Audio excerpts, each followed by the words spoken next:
Hey, hey.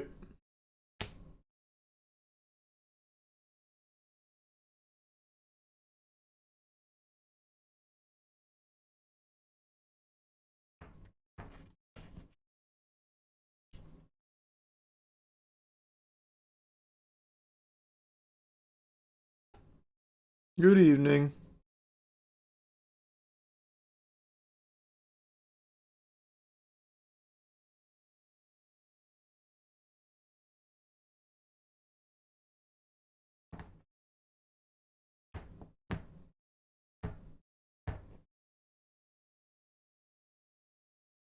We did a bad game night not long ago, only like 4 days ago.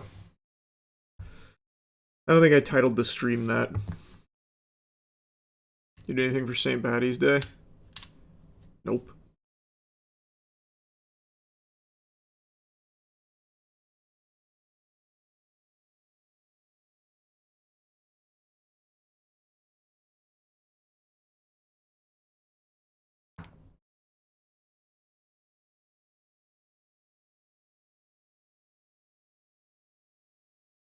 You see, the top PlayStation trophy hunter David Trimbley has been permabanned, lost his account because of a hacker.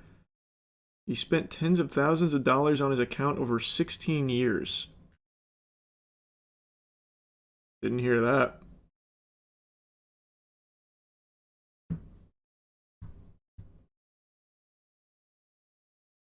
Did you hear about Wiki Gotcha? Aaron texted me that today. I want to try Wiki Gotcha. Probably not tonight. Maybe we'll do it tomorrow. But yeah, I do want to give that a try. Shit, maybe we will try that tonight. We'll do a little dumpster diving, then check that out.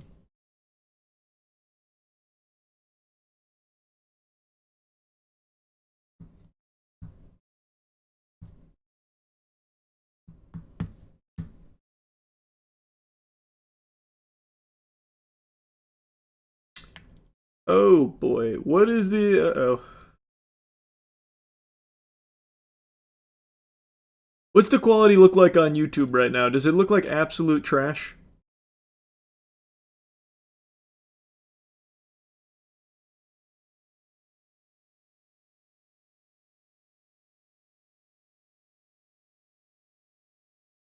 Medium trash. Oh, let me just click something. How clear is this on stream? On YouTube? We drilled a little too deep. The truth lies hidden. Everyone's saying it's fine. I've had quite a lot of issues with the most recent NVIDIA drivers, so I reverted them, and in doing so, it reset my OBS settings. And I forgot to change the bitrate back. So it's on default bitrate. But if it looks fine, then that's good. That's pretty surprising, but that's cool, I guess.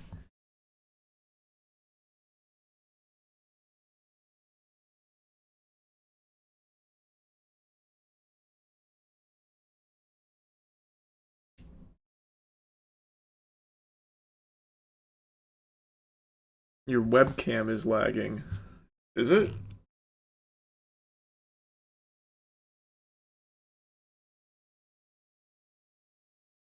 Doesn't seem like it.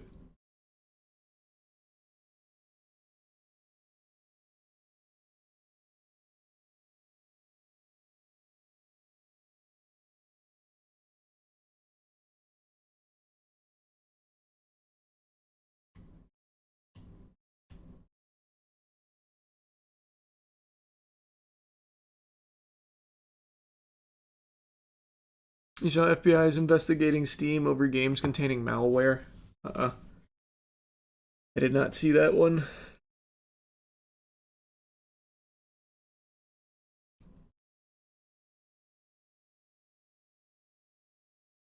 Can I up the bitrate while live? I don't think so.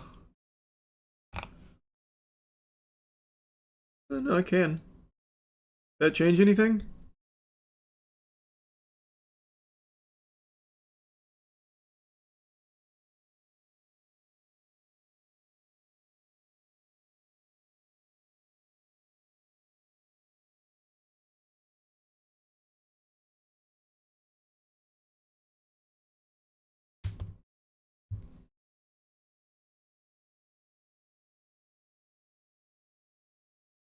Your face keeps getting pixelated. Okay, then I'm guessing doing bitrate live doesn't actually work.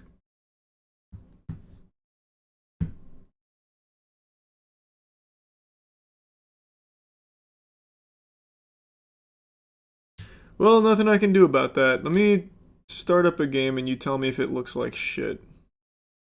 I'll just hop on Berglund Gnomes real quick. If it does, I'll just do Wiki Gotcha. Fuck it. Because I don't feel like doing a full restart again.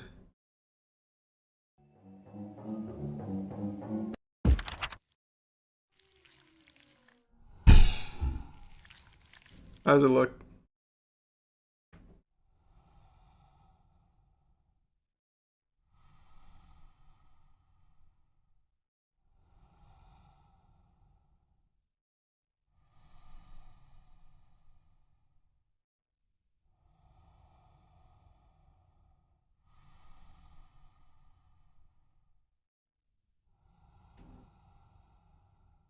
Looks real bad. Okay. Well, in order to fix it, I'd have to do a full restart. So we'll just do something that's not graphically intense. We'll do some Wiki Gotcha. I wanted to try this.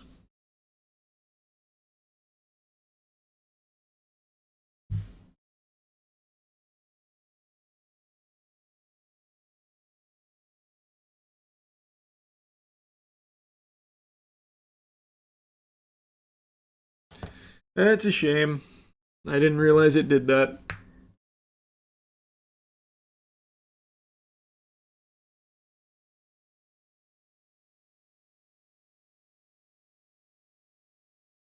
Steam compared their loot boxes to magic card packs in court. Surely that'll work.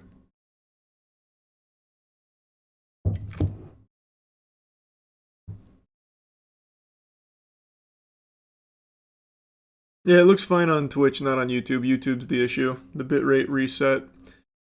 So that means it's on default bitrate, which is absolute garbage bitrate. But Twitch, it doesn't matter. But in order to fix that, I'd have to go restart, which I don't really want to do.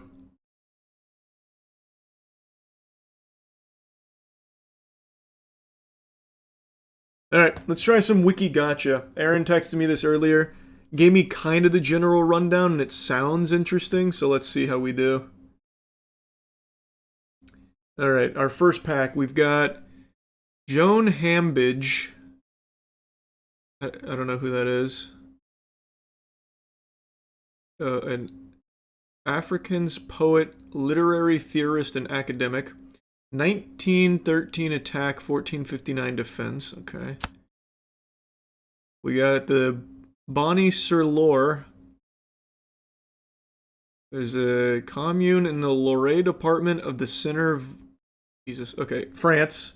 I got French Bridge. KLNITV.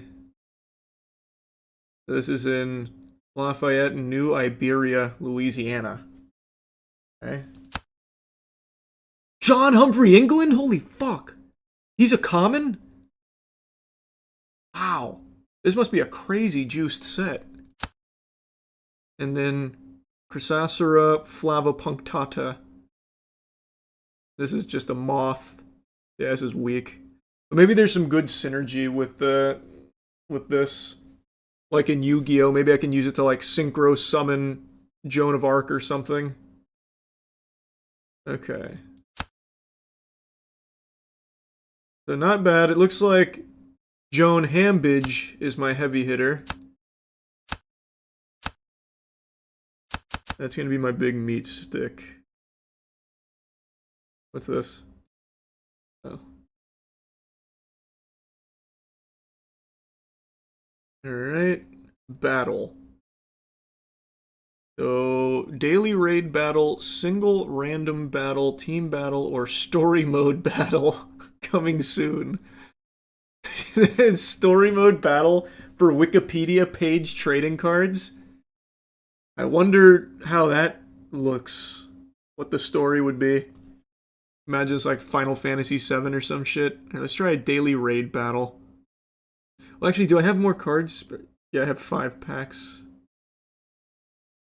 Oh no, actually, oh wow. Pretty good. Ooh! Woof! The English teacher film? Oh my god! What a pull! Then the 2024 to 25 Super League basketball season? The hell is the Super League? It's in England and Scotland. How popular is basketball over there? I don't know. Mario Ruiz Armengol. Don't know who that is. A Mexican pianist. Fragaria orientalis. It's a species of wild strawberry. Okay. Chalk end. Interesting. Got it. Man. Why women remarry?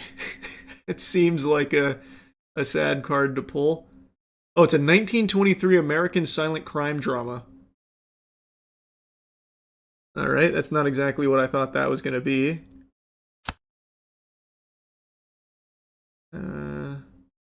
This is a village in Alcarat.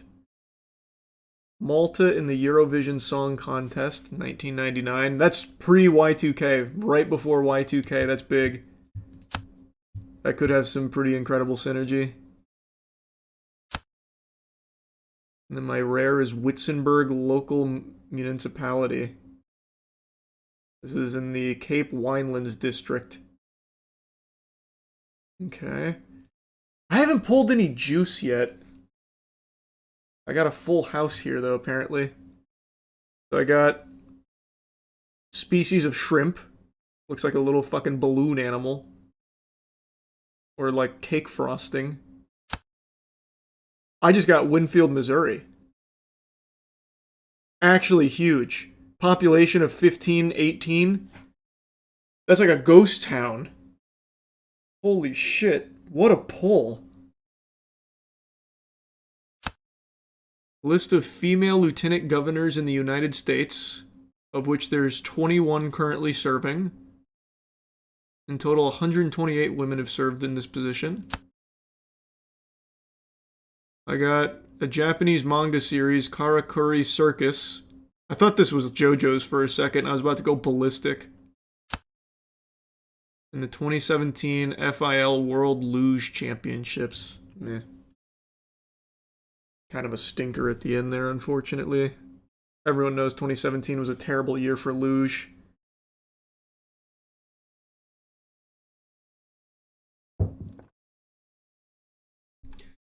Charles Flinders Hursthouse, English settler in New Zealand. Okay. Kalakalapu 2. It's a sequel to an Indian film. Okay. Westport, New York. Westport CDP, New York. Man, this place apparently only has a population of 518? How is that possible in New York?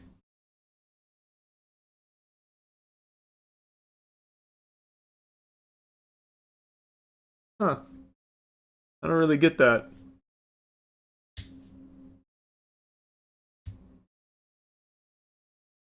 Bro just realized how big the US is.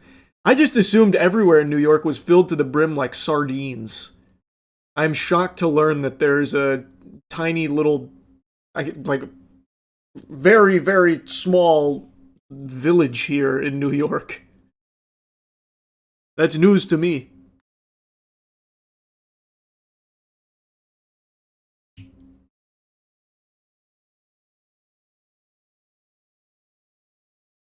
It's New York State, not the city. That doesn't change anything. I realize it's not the city. If it was New York City, it would say New York City. I'm still very surprised.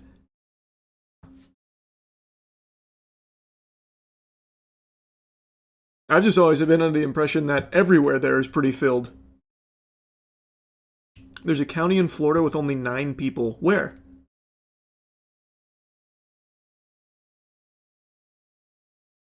Where in Florida?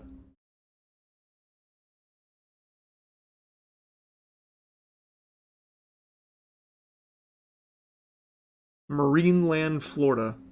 Never heard of it. Maria Hout. This is in the Netherlands. I'm getting, like, very tiny settlements here. One of the smallest villages in the municipality. Of whatever region that was, I already forgot. Okay. Nothing crazy. Oh, didn't mean to click that. The hell is this? Croatian professional basketball team. 1994, that's my birth year, that's huge.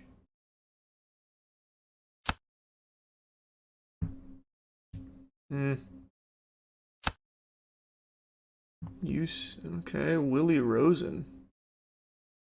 A German Jewish composer and songwriter, and a cabaret player. He was murdered in Auschwitz. Yikes. Islamic school Irbid. Oded Brigade is a unit in the Israel Defense Force, also known as the 9th Brigade. Wow. That's a crazy pull.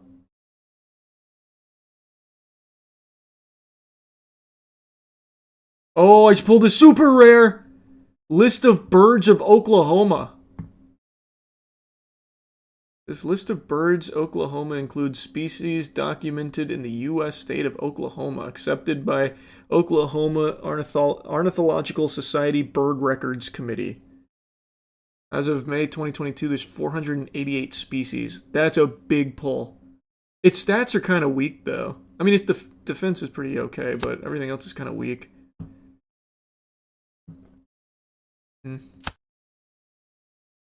List of killings by law enforcement officers in the United States, June 2016. They have a Wikipedia page for just June of 2016?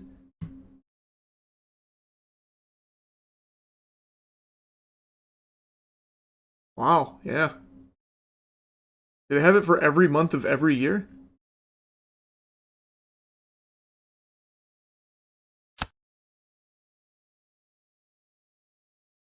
The 2008 documentary. Jerusalem Road. Wow. Man, these last couple packs been kind of crazy. Huh. Wow.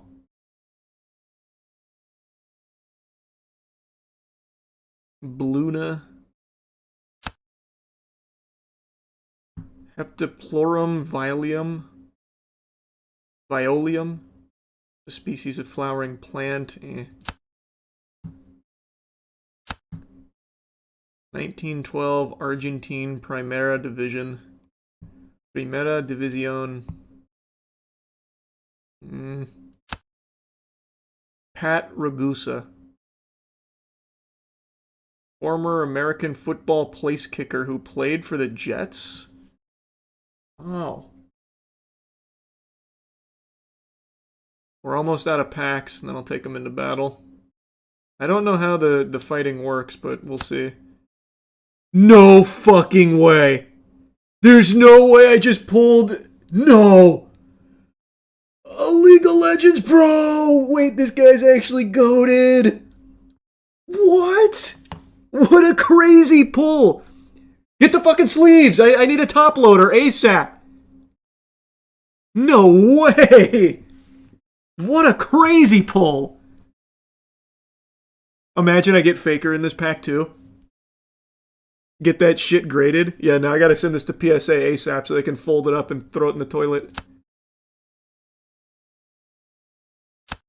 Oh, I don't think I'm gonna get something that tops that. Species of dance flies. What the fuck is a dance fly? This is my weakest card yet. This stat line is terrible. Alright, last pack magic. NRL women's records. Rugby women's records.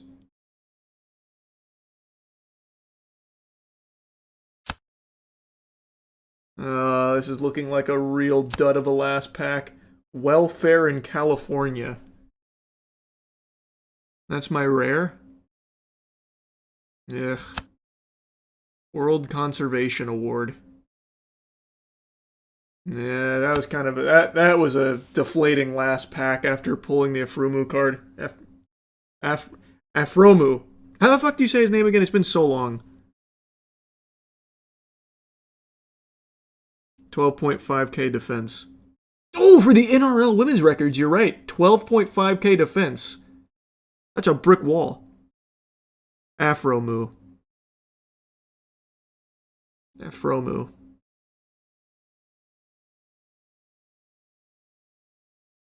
Alright, let's go to battle. We'll do a daily raid. We're going up against Wilfrid Laurier University. Okay. Do I choose... Yeah, okay. I probably just need my heavy hitters, right?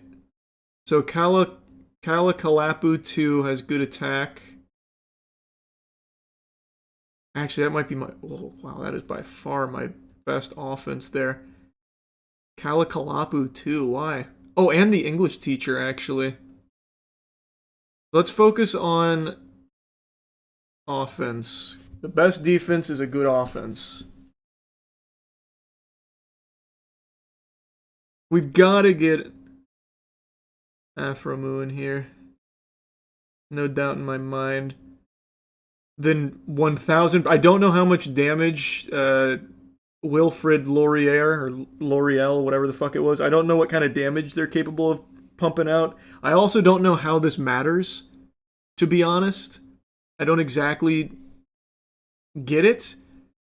But I will tell you, the list of NRL women's records and the list of female lieutenants are really strong defense. You can use each card once. But I guess we'll see. I imagine I just use them once in battle and then I get them back. I don't think Wilfrid Laurier is going to eat them or anything. Let's go back to attack. Wow, list of female lieutenant generals actually is one of my best overall cards. Second in defense, third in offense. I guess we'll put in the 2025 Super League Basketball organization. We got to get Pat Ragusa in there, show some respect to the Jets from back in the 60s. And let's get a little more defense, juice it up a bit. Maybe the list of birds from Oklahoma.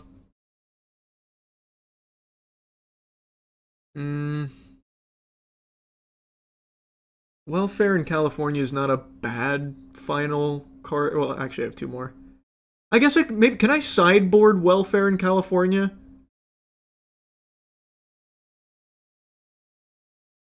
I need to learn how this works.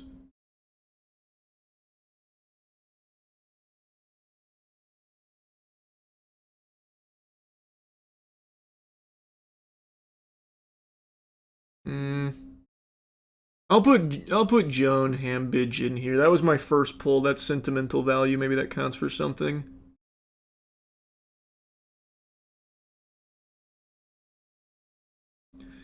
Fuck it. I'm gonna throw in Welfare in California. Hopefully that wasn't a throw. I don't know the meta. Alright, start the raid.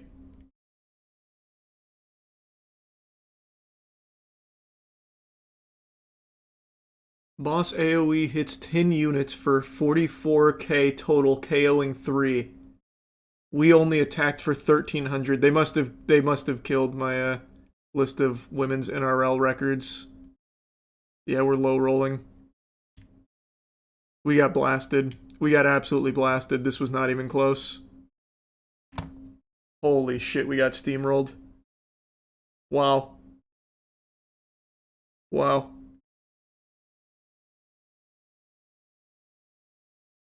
Someone's still alive here, though, doing 143 damage. Who is this? Who is that last soldier there? Was it you, Aframu? It must have been.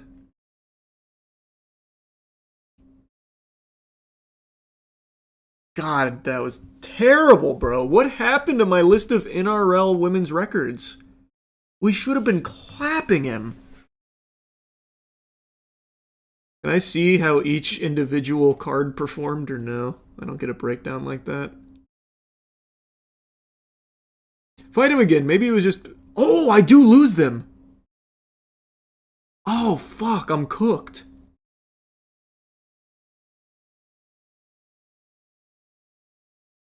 Yikes.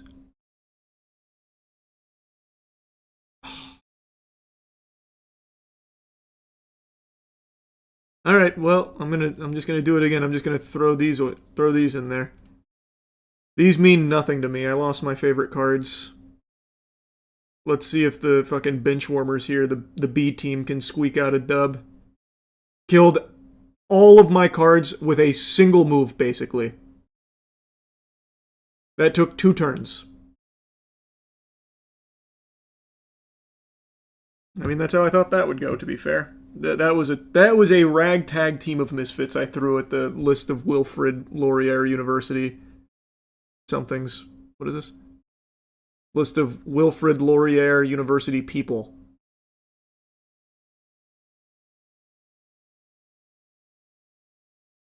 God, what a fearsome opponent. Why did it hit for 55k? Its attack is only 2600.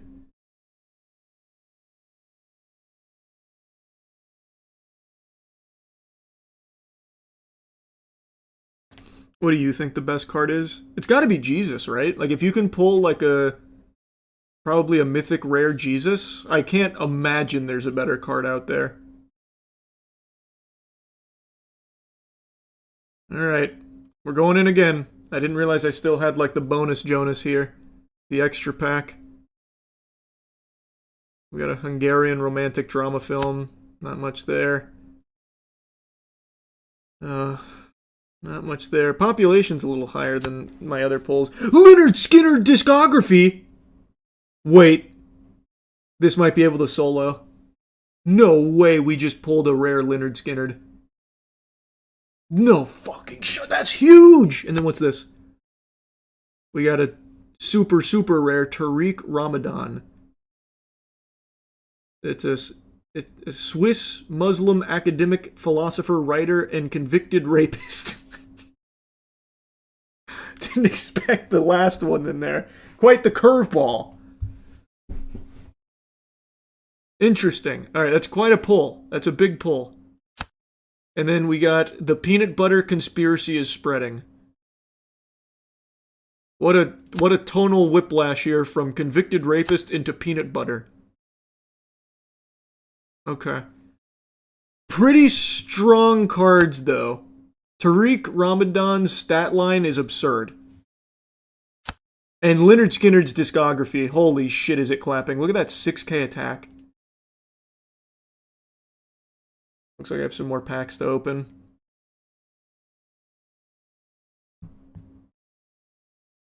Okay. Taki Sabaru Tabari. A railway station. Nutbore. Really weak stats. Oof. Bad pack. Bad pack.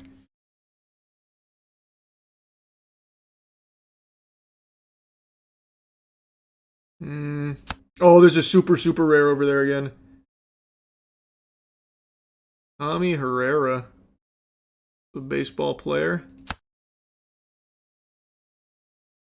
Is a professional football player. And then our super... I just got this... Oh my god, I just got... No. No way. What a fucking pull! I've got such a juiced deck right now. No way, man. Holy... This was even played in Tampa. All the stars are aligning for this upcoming raid. What's the float on that? That's a good question. Yeah, I'll have to check the float, see the condition. That is a magical pull right there. Alright, we've got 8 more. I feel really good about our odds this time around. We've got some power. I mean, even this.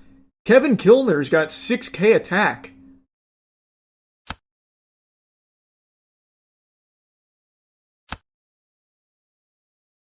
The moths, so I'm going to tell you right now, the moth archetype here in the Wiki Gacha game is terrible. We've pulled 3 moths and they are all worthless. This has no place in the competitive scene. That must be like a rogue deck.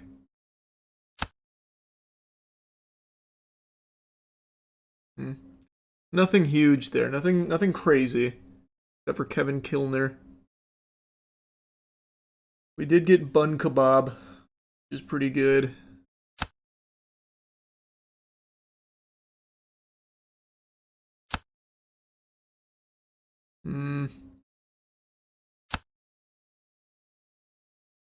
Nothing too huge here.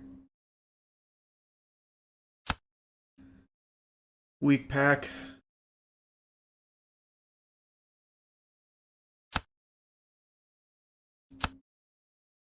Man, I'm pulling a lot of stations. A lot of subways. That was probably my worst pack yet. This is a 3-wheeled vehicle. Oh my god. Look at this pack. All rares except for Aaron Christovale. Whoa.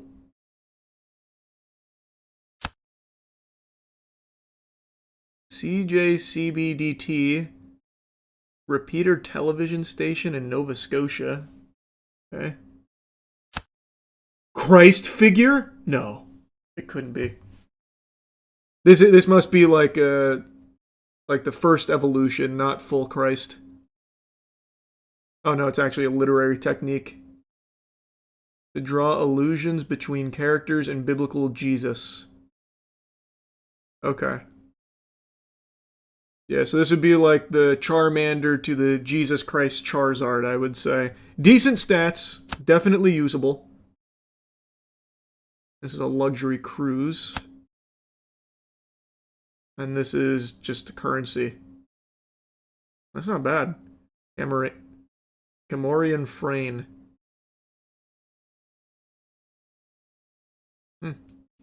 Good pack, very good pack.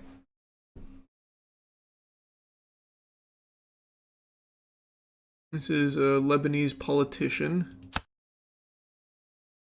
I don't know James Hopwood the Younger. He was an engraver. This is another flowering plant. Terrible stats. Oh, this one's not bad. Sueña Conmigo. A telenovela produced by Nickelodeon Latin America. Wow. Good stats on that.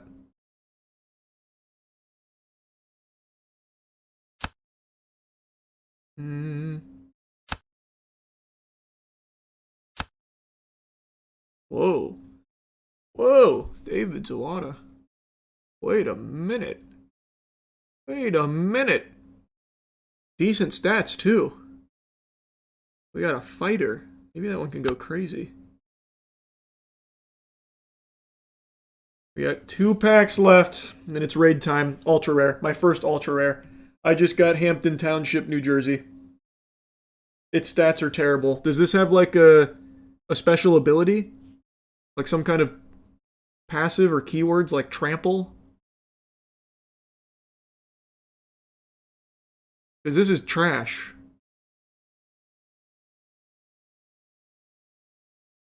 Is it like a combo piece or something? What do I do with this?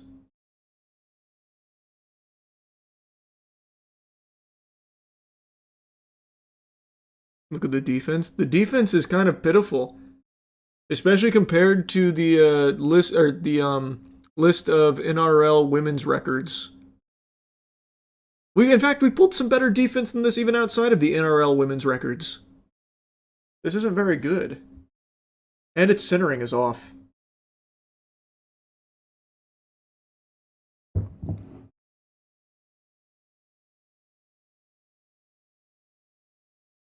It's just not very good.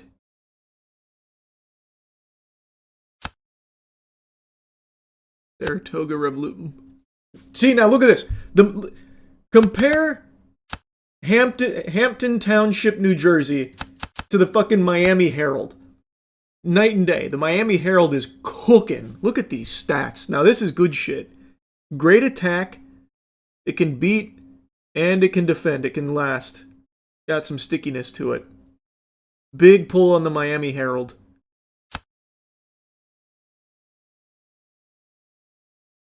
Actually very big. And then Ryan Neese. Why does Ryan have such high attack? Holy. What the fuck?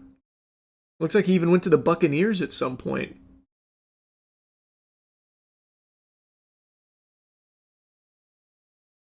Man, he was signed to the Buccaneers as a free agent in 2002. That's when we won the Super Bowl. Oh, he's the son of Ronnie Lott? Wait, what?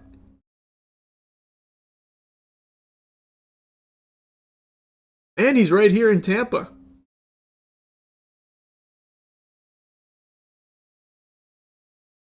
Wow, I had no idea.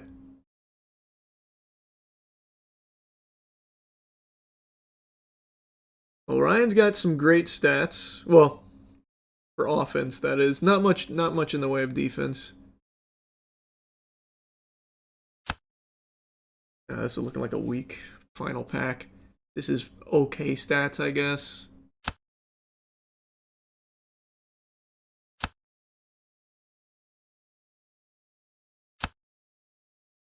My days with Gloria. All right.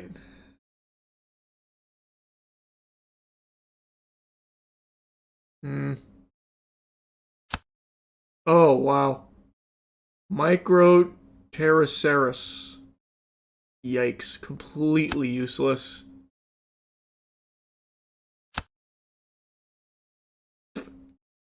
Ariana Afghan Airlines Flight 701.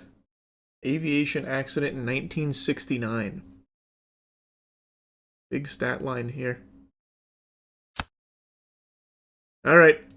Time to hit the raid. But maybe I should just do a single random battle. Pick one card from your collection and challenge one random opponent by grade. I'm going to do that. Since I have an ultra rare, who's beating Hampton Township, New Jersey in terms of rarity? Fucking nobody. Run it.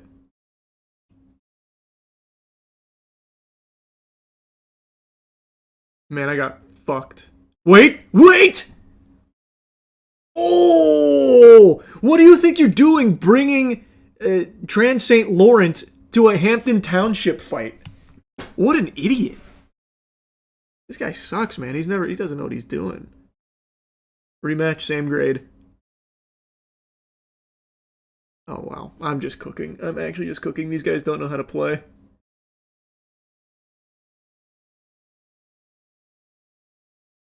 These guys are genuine trash. Torstein Eriksson.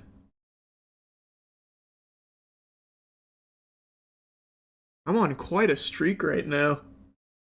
See, I don't think many people are pulling the nuts like this. Bad card for a raid because its stats are terrible, but in a head-to-head fight, really consistent, really solid. Well, that was a slaughter.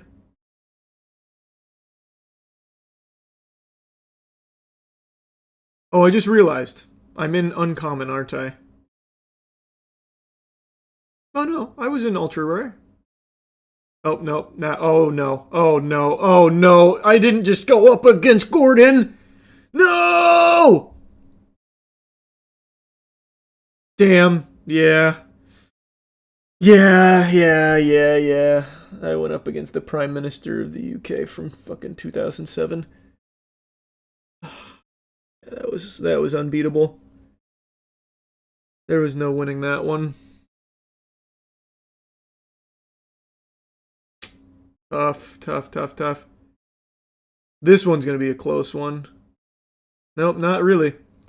Hampton Township really does suck when it's in my own weight class, huh? I can bully uncommons, but when it comes to being on equal footing, don't nobody do it worse than New Jersey. Wow. The High Seas Fleet beat my ass. This is not even going to be close. At all. Again.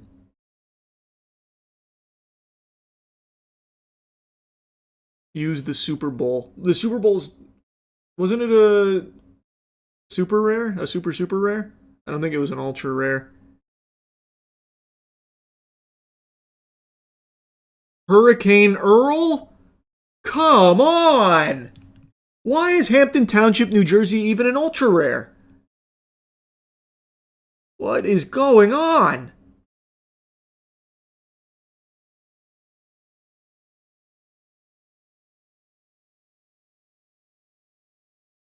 We've got no... I don't think we're going to win any in this grade. Yep, North China, Creighton. Nope. Not happening. Not happening. Just give me one win here. Oh, we just went up... God damn it! Up against a song from Pink?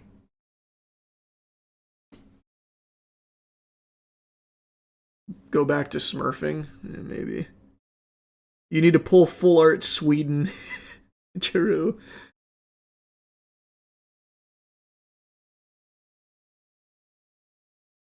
You know, it's crazy. For a second, I thought this was going to be a close fight.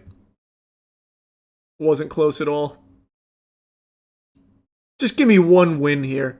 Give me one win. Look at this guy's stats. They're terrible. I have to win this. No, no, no. He's dropping bombs. Wait, what happened? We tied? Rematch.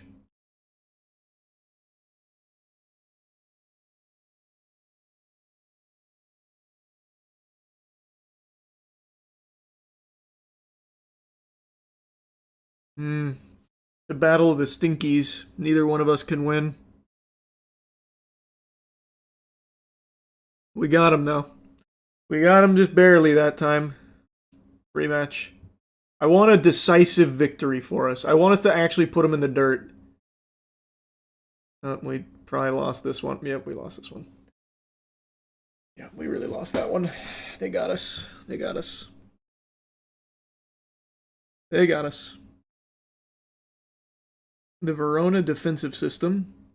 Don't know what that is. I'm just not going to win fucking anything with Hampton Township, New Jersey.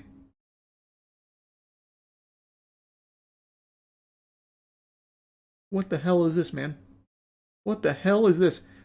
Defense 13,000? 13,000.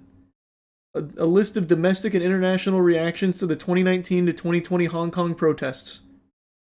How the fuck was Hampton Township, New Jersey ever even supposed to compete there?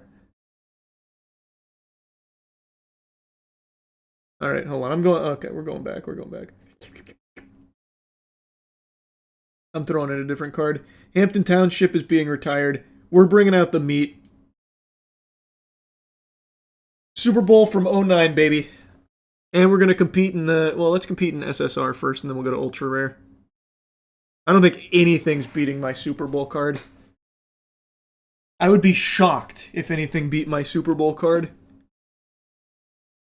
Yeah, I think I'm just going to slaughter. The list of ships attacked by Somali pirates got absolutely spanked here. Yeah, this is just too good. This is actually too good.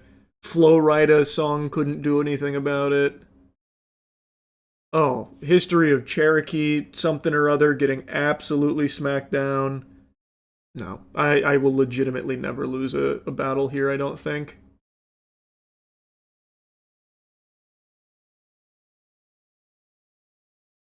This has to be one of the strongest cards in the format, right? I haven't even seen anything that comes close to these stats. I almost don't even want to send it on the raid.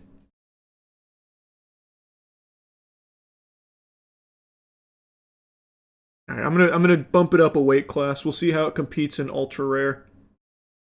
But I think I'm gonna do just fine in ultra rare too. What's LR? Oh, legendary rare. July 1971. And even still, we completely slapped it. I went up 2 divisions. And still clapped. Modern Greek literature. You actually think the Super Bowl would lose to modern Greek literature? You've got me fucked up. Oh my god, I'm unbeatable. I'm actually unbeatable. Another dub. Languages of Lebanon. No shot.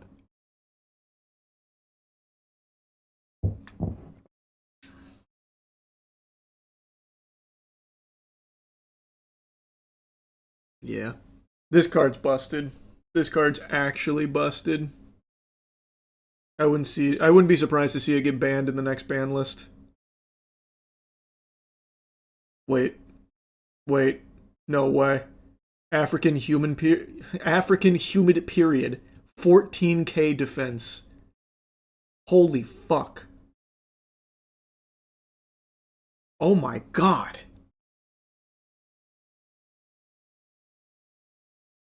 Holy shit. 14k defense?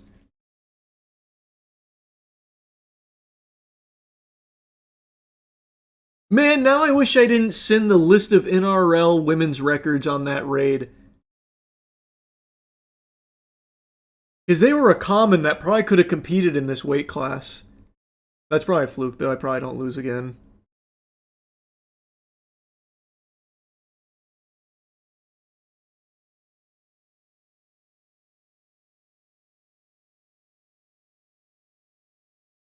Let's see. I have a 55% win rate. Best win streak was 10. That's pretty good. Let me see my cards. Oh, wait. They are still here. Oh, I can only send it on the raid. Oh, I can only send it on the raid once per day, I guess. Okay, so wait. I still have it here, then. Let's see if I can just face tank everything with 12k defense with the NRL women's records. Because this has to be, like, the best stat line for a common, right? Yeah, like, look at this. This is, like, average common stat line. Oh, wow. Yeah, we're going to throw this. We're going to throw the list of NRL women's records into the legendary rare category, and I still think it'll be... We're still going to win. This is a common, by the way.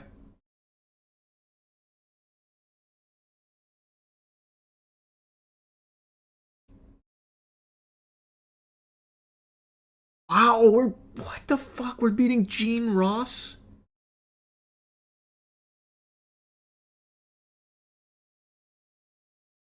Oh my god.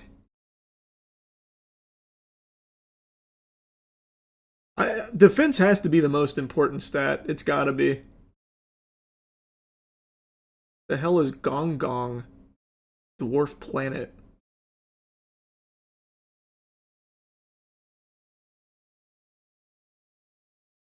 Attack is based on popularity, defense based on article length, yeah. Compact cassette tape. Okay. This card is so good.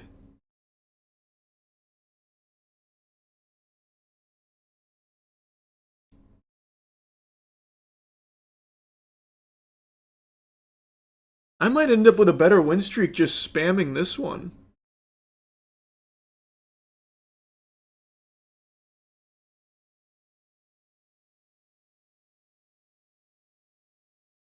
I just pulled a Timothy Chalamet. What are his stats?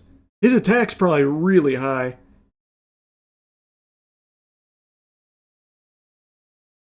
Until someone pulls up with the same card. Nah, I doubt it.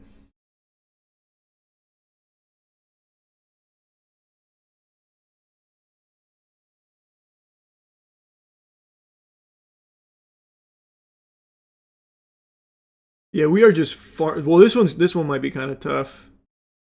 We still got it though. Our defense is just too good. Wow. Very close though. 2018 Connecticut gubernatorial. Oh my god, that was close. Woo!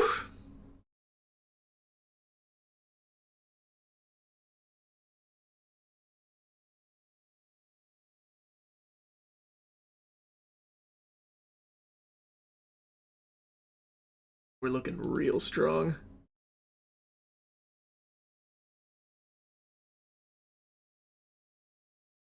Defense is just too strong, man. It really is. Imagine pulling a legendary rare like Operation Perch, but just losing to a common list of NRL women's records. They are just getting fried right now.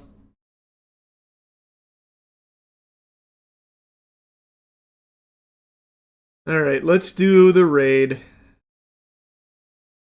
Well, actually, wait. Let's do a team battle. Choose 5 cards. The selected order becomes battle order. Oh, I know exactly how I want to set this up. We're going to start with the Herald. Kind of loosen them up a bit. And then bang right into Super Bowl. Bang right into Tariq Ramadan, the rapist. And then, where is the... Here, I'll just order it. Actually, let's. I'm gonna have the list of NRL women's records come up on the caboose. They'll be in the anchor position. We'll do Leonard Skinner discography, then finish with the list of NRL women's records. This is huge. Who's gonna beat us? Import an opponent. Okay. All right. Let's do a random battle. Here, just do a mix. First to 3. Oh, Miami Herald instantly getting the job done there. Nice. Popped out 1. List of J.K. Simmons performances? Oh my god! Fuck! It's a kaiju fight. Alright, Super Bowl got it done, though. Tariq Ramadan. Probably... Oh, wow. It's going to be close. That's going to be a close one. Biodiversity of South Africa. The stat line is looking really strong. Yeah. I think he got me there.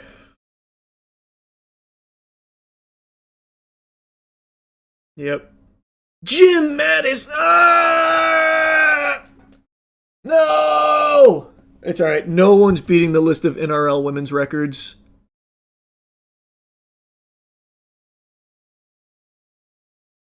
No way.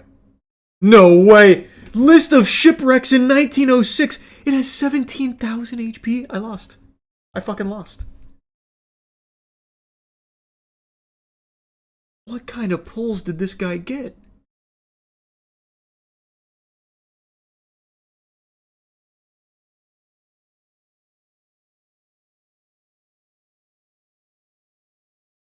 That's crazy, man. That's crazy. What? What? This card's unbelievable.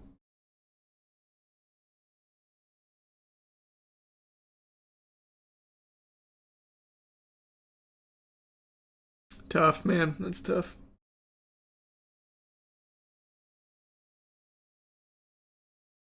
Go again. I think probably just a fluke.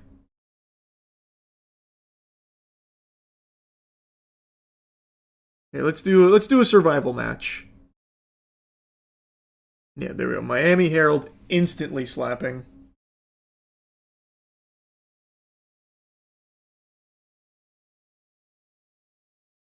I think that was my problem. Maybe I just wasn't built for that format. Because this is already much better.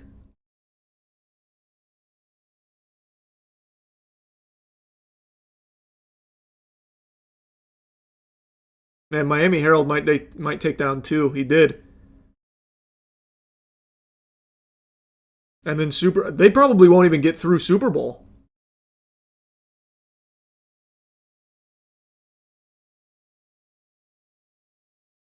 What a slaughter! Renewable heat incentive scandal. What an interesting card.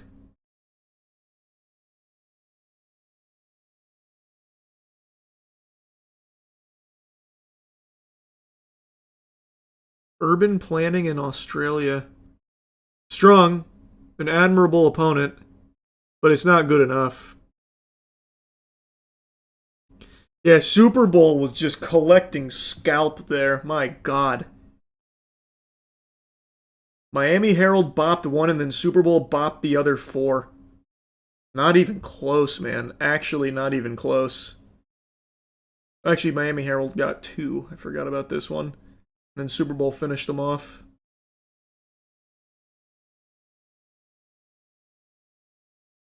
Okay, now let's do the raid. It's time to stop being a bitch about it. Time to do the raid. Okay. Alright, list of Wilfrid Laurier University. Evil dies tonight. We're just taking it just like this. We'll have Christ figure go in the final slot, and we're just gonna cross our fingers. Oh, wait, I need to put Ryan Neeson in there. I didn't realize he wasn't there. We gotta keep Christ figure in there. We'll take out the Franck. Ryan Neese has really good attack. Okay, let's do it. Come on, baby. Come on, boys. Let's get him. Come on. No, they already killed 2. Oh, we only did 2,500. GG. Actual GG.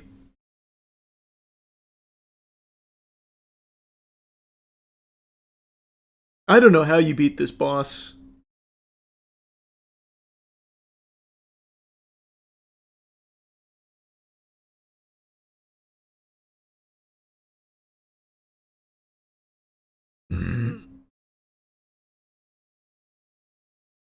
I have no clue how you beat that boss.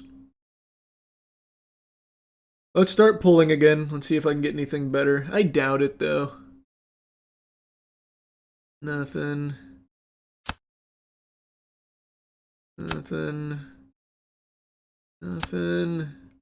These stats are not usable. Give me the list of shipwrecks. Oh, there's a blue back there.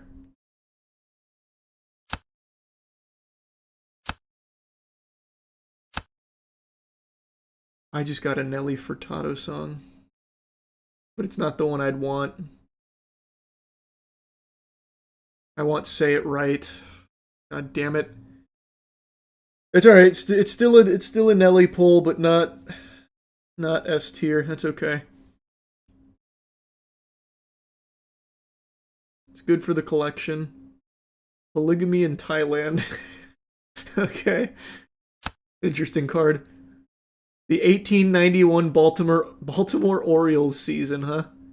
How many people are looking up Orioles history?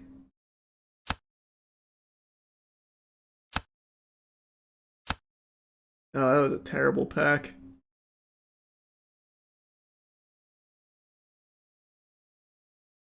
Joey Walsh, rugby player. Papyrus 102. Early copy of the New Testament. Wow. Dubai English Speaking College. Nothing. Oh, this is super weak. Another moth. I'm pulling so many moths. Swimming Canada. That's a governing body for swimming in Canada. Makes sense. List of human geographers, and it's only... How is it only 1,200 defense?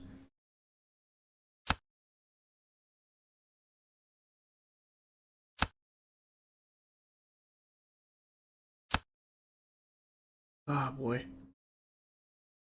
We're getting some bad pulls in this one.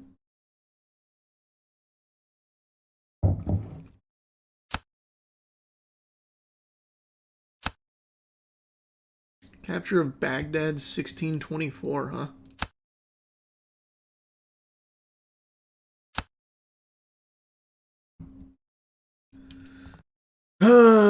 It's not looking good.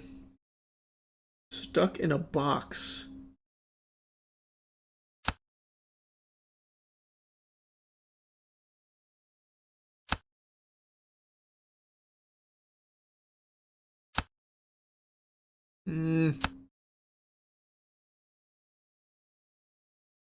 Not getting any juicers this time around. Uh-oh. Oh, okay, now we're back.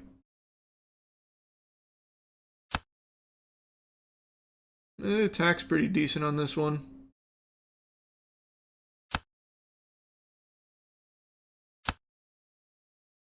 Is it actually the worst stat line I've seen yet?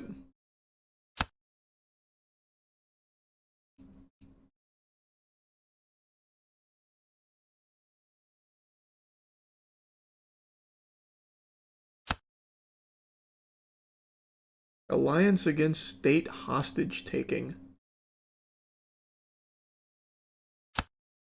Redford United. This one has... Oh, never mind, I misread that.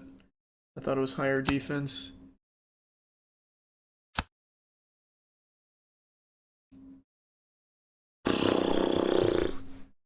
We are not looking good here on this one.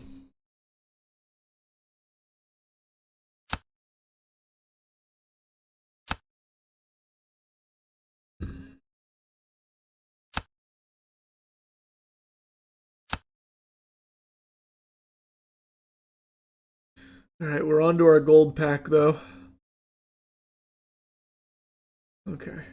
We got an ultra rare in the back. There's hope. Wow, the stats here are pretty juicy. Dickinson, the TV series. American comedy drama. It's about Emily Dickinson for Apple TV Plus, starring Haley Steinfeld and as Emily Dickinson.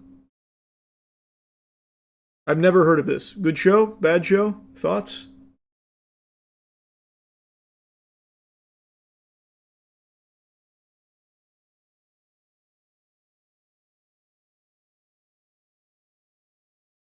What determines the stats? Popularity and length. Hashtag ad. Wow. This beetle's actually less popular than the mods. And then my ultra rare, give me something good. Okay, that's alright. Planetary habitability in what? In the solar system. Cool card. Not overly impressed with the stats, but a cool card. I gotta go through some trash again. Another terrible beetle. We also just went back to back on ultra rares. What the hell is this? Aaron Rungsort Bodhouse Museum? Seems like a pretty bad ultra rare. Oh my god, I just got a Cell Dweller album. Holy shit. I love Cell Dweller. Gears of War montages used to be set to his music all the time. Clayton, I think is his name. Not that we're on a first name basis or anything, but I'm pretty sure it's a solo project from a guy named Clayton. That's cool. The stats aren't very good though. Probably not usable.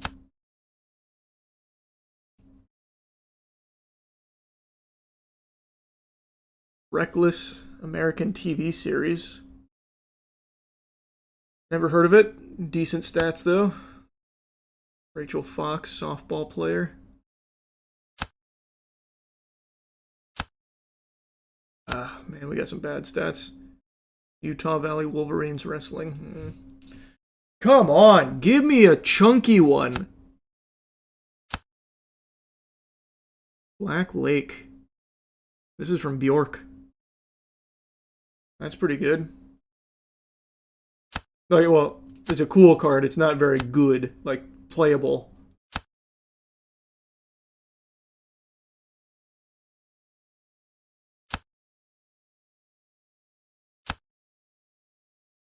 Oh boy. Yep, we're hitting a cold streak.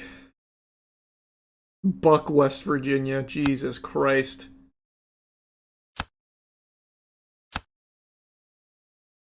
cool frog.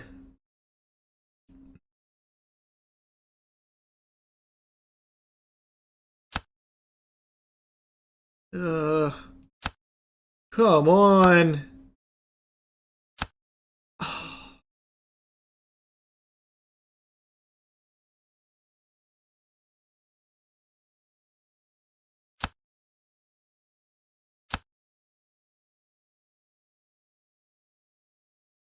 Archie to Riverdale and back again. Okay. So this is like the precursor Riverdale film, huh? Interesting. That's a cool pull, I guess.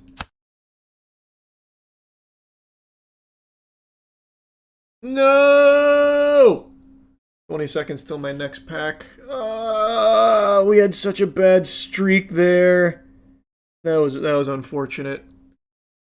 That was really unfortunate.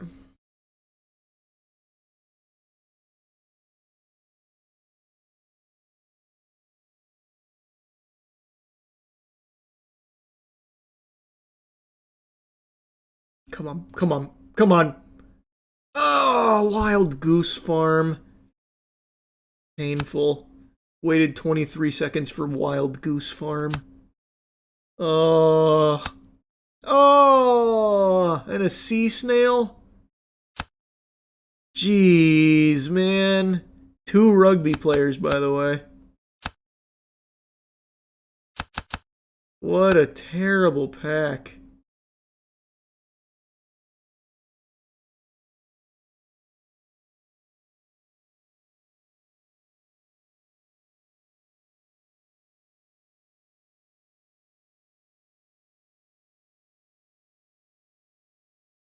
I just pulled To Kill a Mockingbird. What are the stats on it?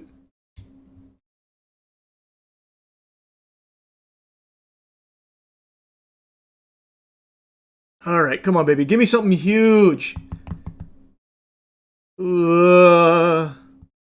Another sea snail. God, these have to be resealed. Whoa. Whoa. 9,700 attack. Who is Kevin Durant? Must be very popular. I'm not familiar with that.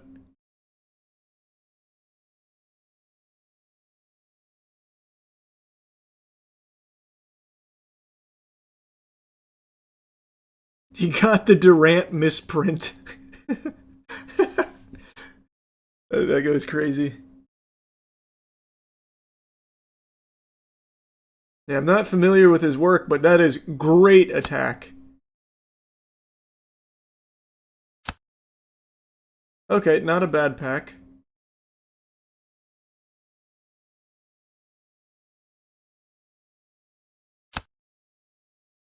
'46th Filmfare Awards.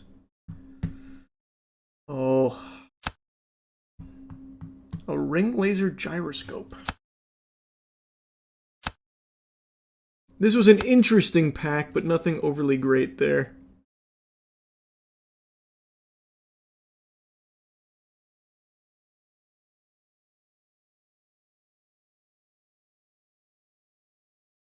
I had to do it. I had to do it. My gold pack was right around the corner. Please. Something big. No. The defense is okay, I guess. Ah.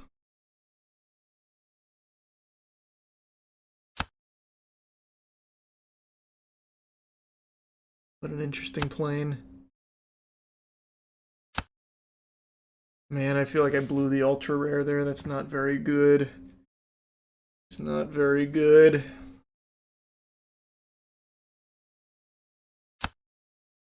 We got a... Ooh. Billboard year end Hot 100 singles of 1967. I feel like this is a bunch of fucking baloney here. How many people are going to Billboard year-end Hot 100 singles of 1967? This is, like, the attack is dictated by its popularity. There is no way this Wikipedia page is that popular. No way!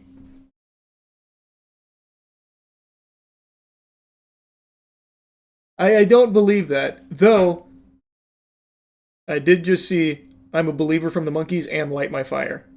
So, maybe there's a chance. That's pretty stacked.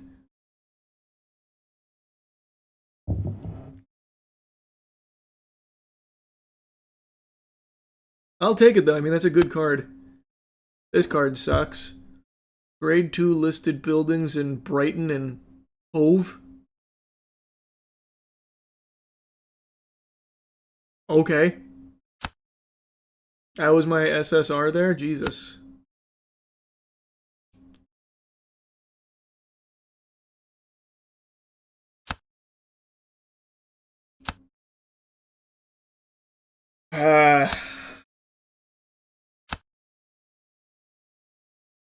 This is a decently well-rounded card.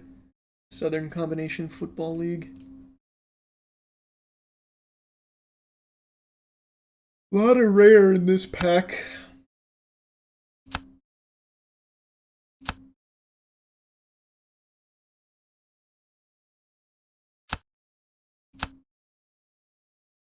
The 1935 Pittsburgh Pirates season, huh? 2,300 attack? I just don't believe that.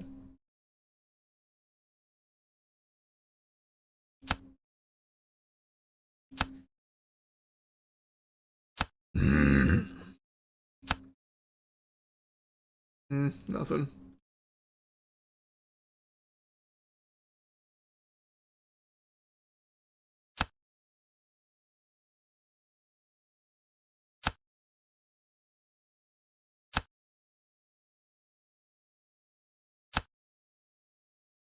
Anti-Drug Abuse Act of 1986. Huh. Ronald Reagan signed this puppy into effect. Stats aren't very good. The attack is okay, I guess.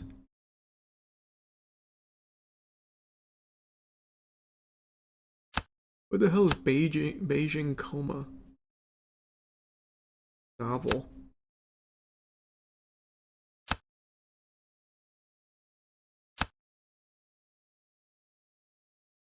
ACC Under-19 Asia Cup, also 4,300 attack.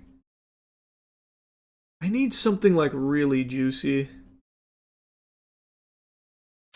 We're never going to beat the daily raid with these. Michael Mills.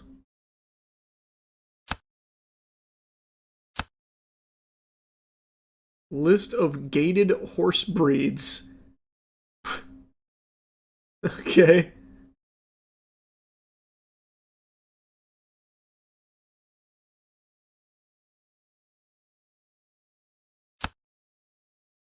Robin Hood.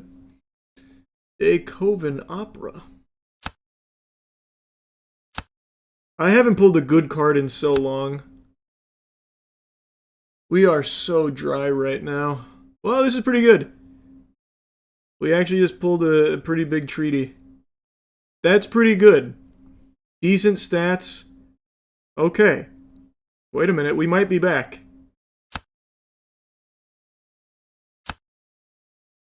Actually, the worst stats I've seen so far.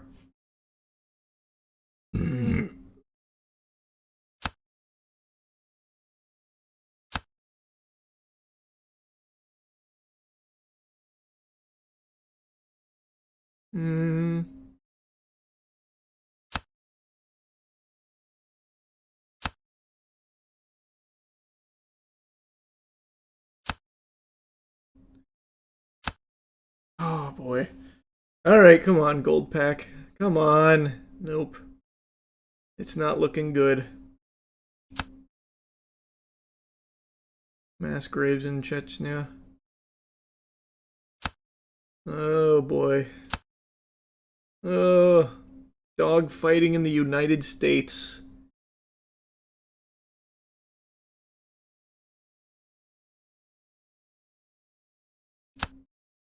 And then Roy Weintraub.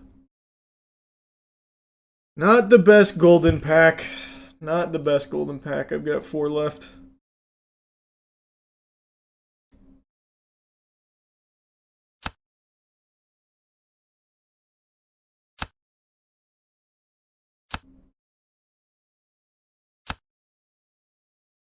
God. Where's all the heaters?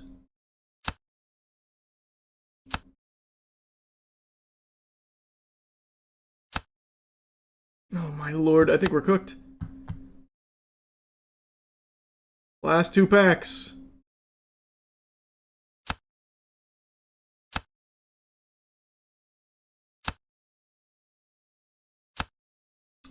Last pack magic. Come on. Give me... Oh, it was terrible too. What a terrible final pack.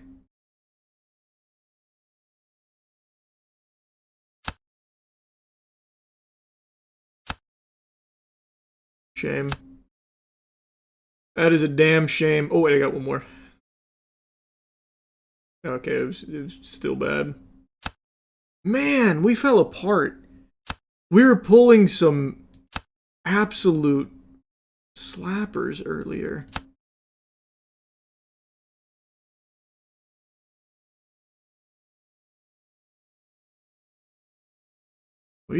I still haven't pulled a legendary rare. I'm still without a legendary rare. You should bot the Wikipedia page for your card to boost attack. What an unbelievably good idea. Yeah, just start botting the Wikipedia page so that way my card is like the absolute best in the game. What a great idea.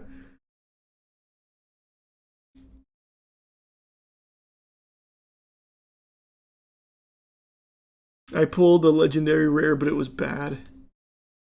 Yeah, I feel like legendary rares aren't like guaranteed to be good. Kitty from Kansas City, huh? I just want to see one. Fuck it, I'll do one more of these. I don't want to just keep spamming it endlessly. I just want to see one banger legendary rare. That's all.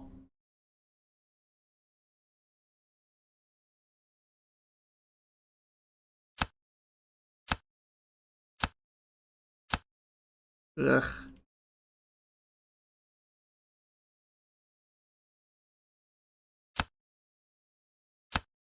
Ugh.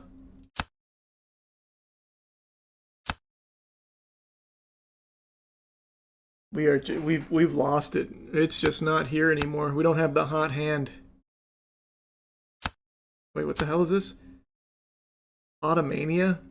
It's a hypoosmolality syndrome related to massive consumption of beer. The hell is that? Potomania? I've never heard of that.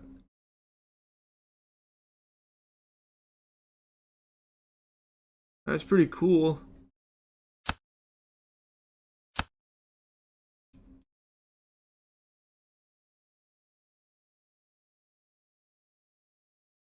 How is Jacob Bag an 1800 attack? How many people are looking up Jacob Bag?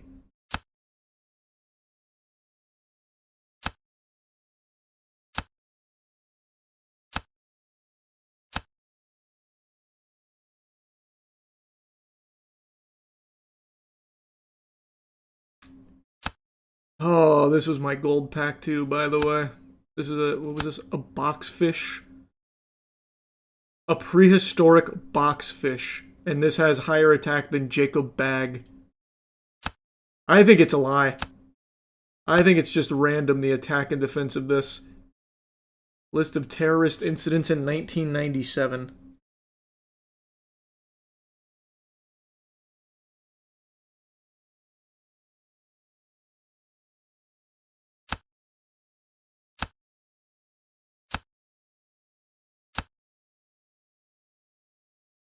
Oh man, I haven't seen a SSR in so long.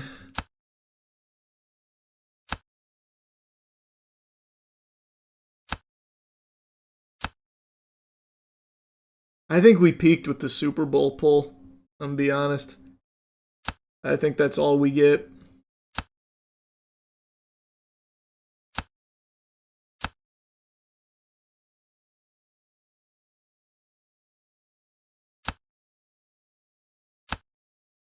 Wow. This has 8,600 attack. The Baroda Cricket Association Stadium. Wow.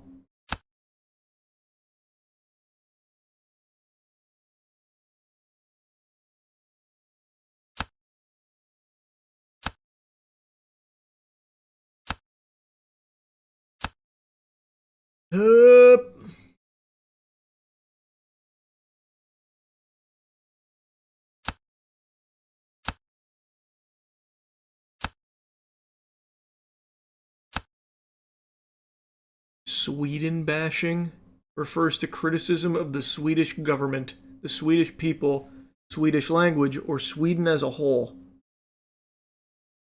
The opposite of Sweden bashing is swakophilia. What?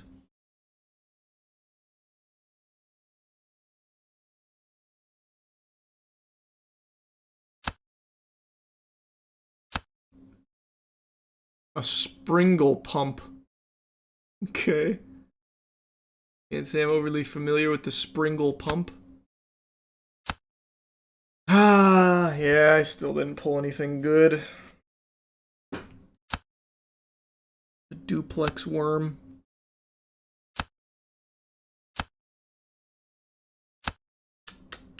Last pack. Well, there's a couple things in here. Maybe there's a chance. Okay. Look at that defense.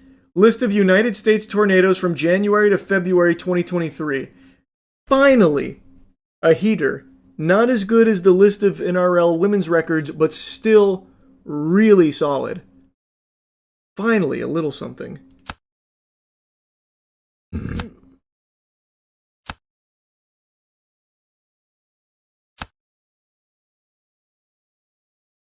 Okay, now let me see. I think defense is the most important stat. I only have 2 cards over 10k, though. The highest defense stat we've seen was 14k from the list of shipwrecks from 1907. But I feel like we've only just scratched the surface. Like, we could have had, like, list of Cartoon Network shows or something, which probably would have been more.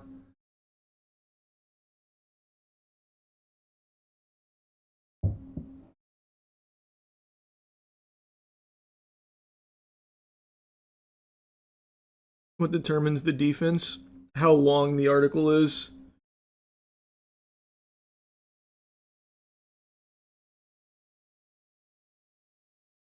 I got Tropical Cyclone, its defense is 1600. That's crazy.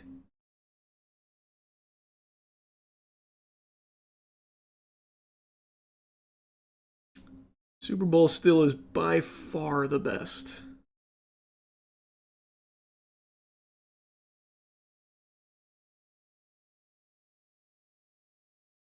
Oh, man. I just needed a little more defense, to be honest.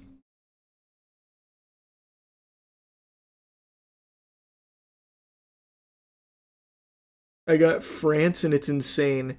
You pulled a France? What the fuck, man? What? Hold on, quick text message.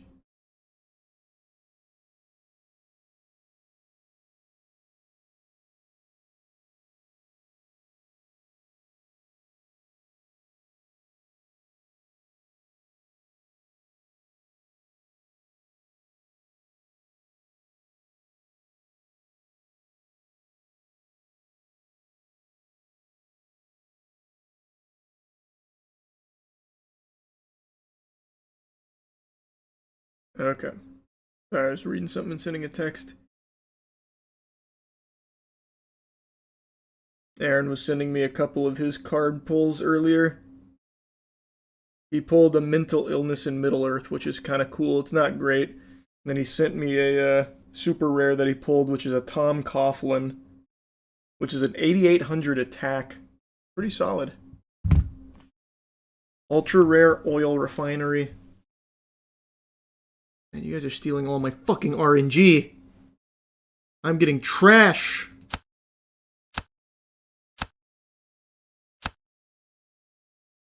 Ugh. Maybe I'll just do it like this. For faster perusing. Ugh.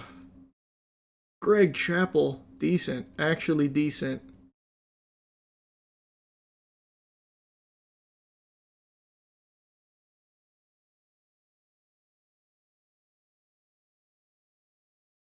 Ooh, 6,200, also decent. Terrible defense. Second helping. Leonard Skinnerd again. I've got a lot of Leonard Skinnerd synergy.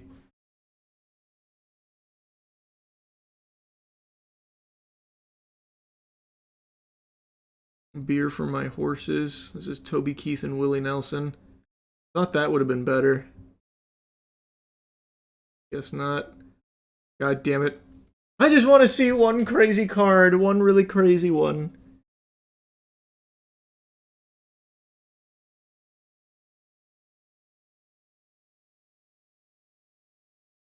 Come on, baby. Come on!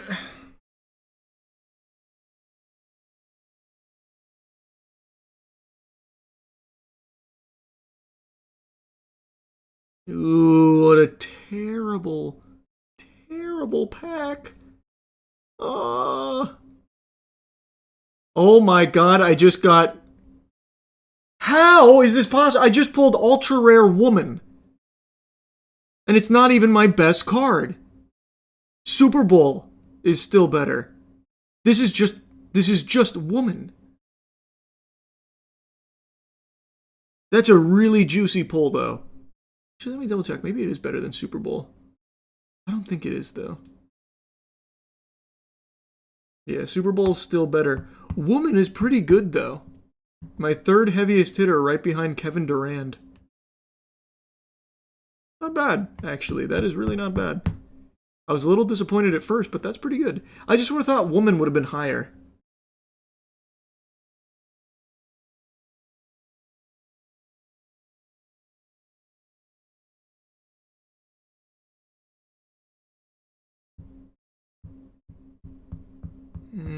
Nothing here.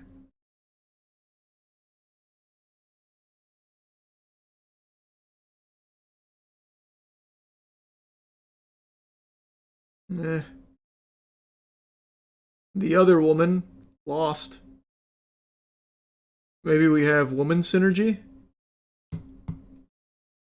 Maybe they can combo? Nothing.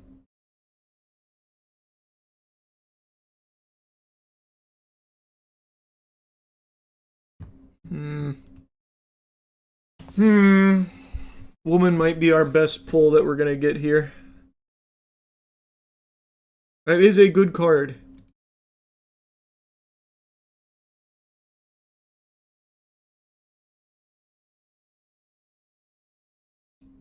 I pulled so many rugby cards, man.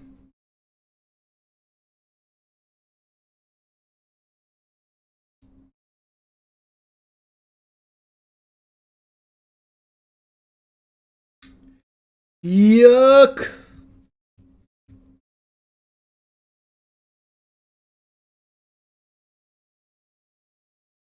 This one's good attack. Vathi. 2023 Indian period action drama film. Oh wait, I just noticed this is 6K attack for Marshall Bell. Who's Marshall Bell?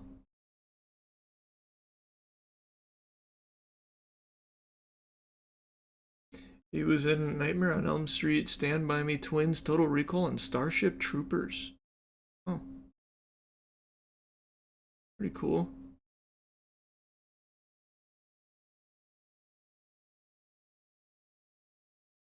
There's a very cool image here for Thomas Porteous. The last of the real ones. Fallout Boy. Huh. God damn it, I'm doing it again. Just give me one more card over 10K. I can't help myself.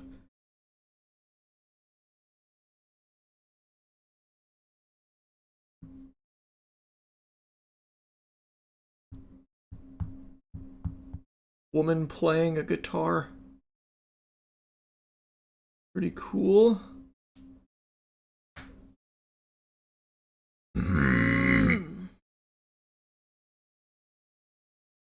1744 in Denmark. Why is that even a Wikipedia page?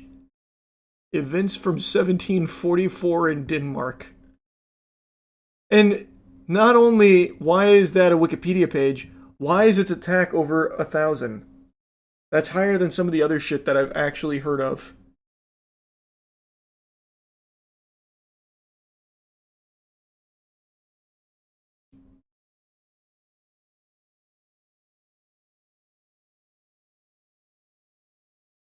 Bluetooth low energy beacon.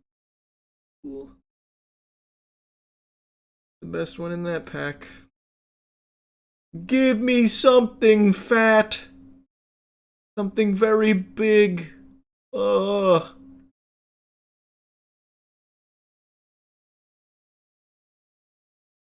I got a clock bug? Why?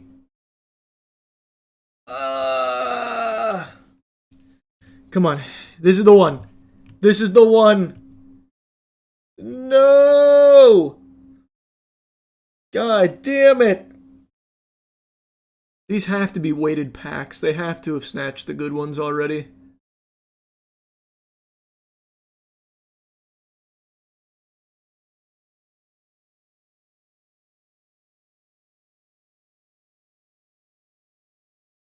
Ah.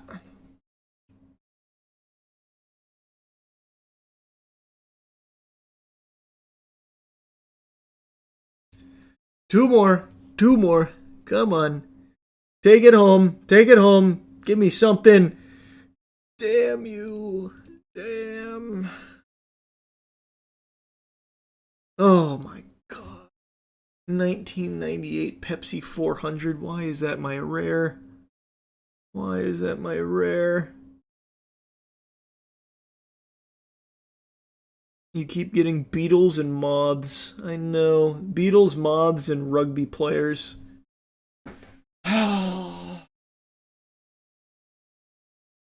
You need a new LGS. True. God damn it, I'm going in again.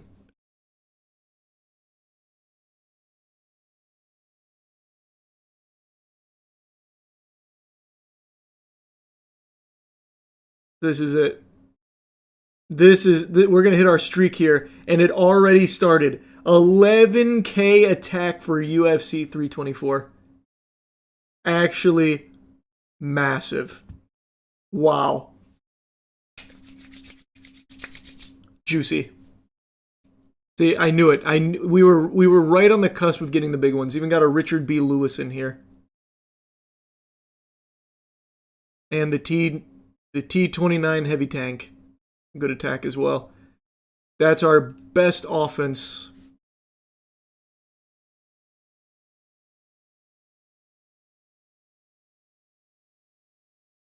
That's probably the only good pull I'm gonna have in this match, though. But that's probably all I need. I'm gonna try the raid again.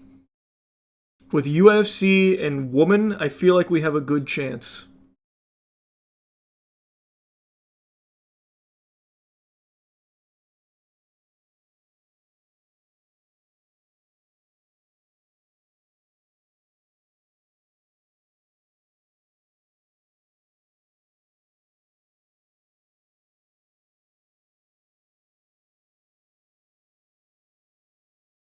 Just pulled Ready Player One film with 10K attack. Nice. No, it failed to open my pack.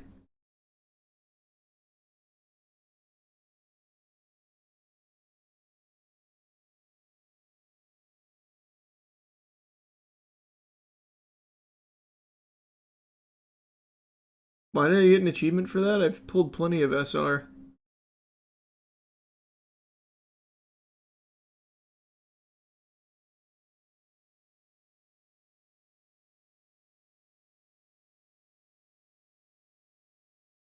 Come on.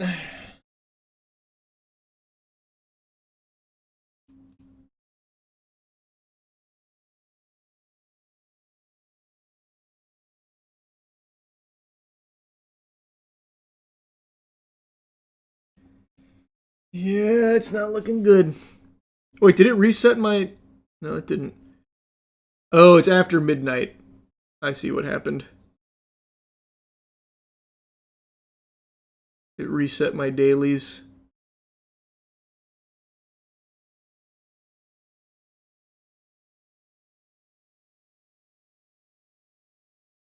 I still haven't found a legendary rare, and I'm losing faith that I ever will.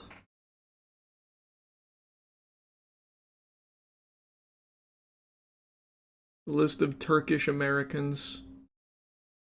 Huh.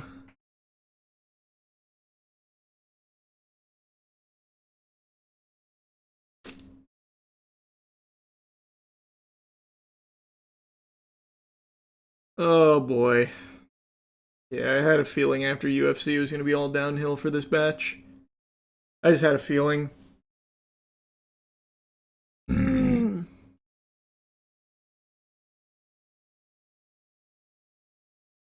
What the fuck is this?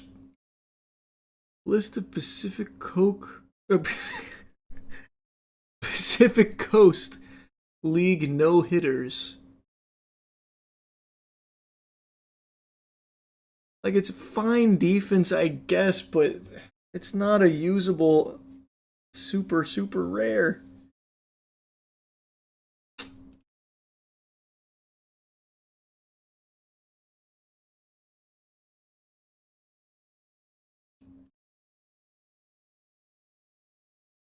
No legendary rares. Oh my god, but look at my woman synergy. Adult human female. So now I have ultra rare woman and rare adult human female. Like, I might not be pulling like the strongest cards, but I'm like finishing an entire like set. Like the master set.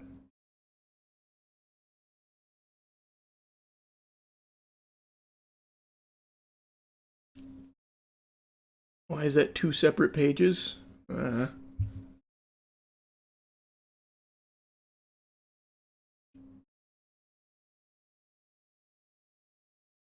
Oh, what a terrible final pack. All right. That's okay. Like, I feel like we can probably still squeak out the daily raid. I'm doing it. Oh no, this is actually terrible. There's no way. I just did a little double take here. Where's my UFC?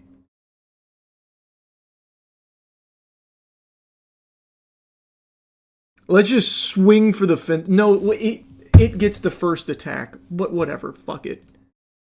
Send the house. I'm just going for DPS. Let's see if we can burst him down.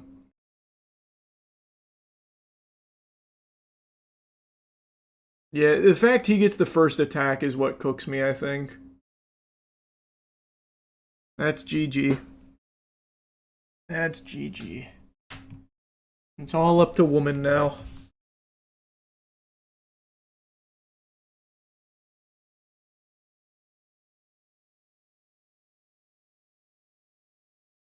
I really just think the raid boss is unbeatable. I really do.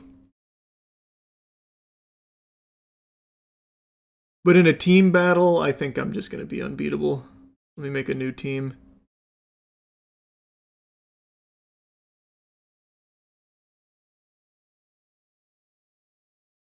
Wait, can I not make a new... Oh, I can only edit the current team. All right, let's take the Miami Herald out. Take Tariq out. Still want to start with the Super Bowl. Then we'll go into woman. Wait, who else do I have here? Oh, right, Leonard Skinnerd.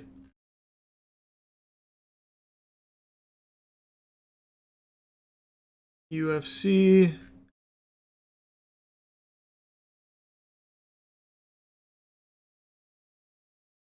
Okay, Super Bowl. List of NRL women's records. Woman. Probably want list of United States tornadoes. And that seems pretty strong to me. I'll throw out Kevin Durant. UFC's just a better Kevin Durant, and I think this is going to probably be unbeatable. I would think.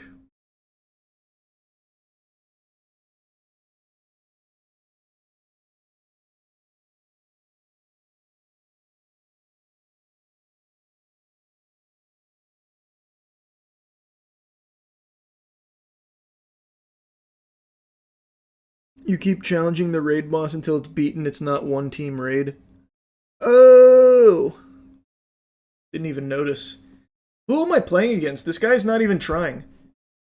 Super Bowl is just sweeping his whole team. What did this guy send to me? They're just going in the wood chipper.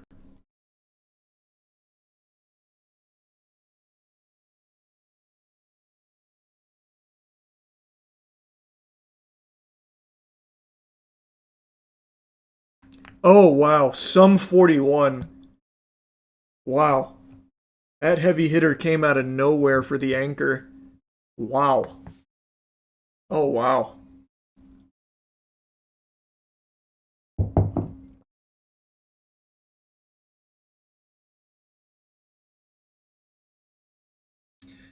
Oh, wow.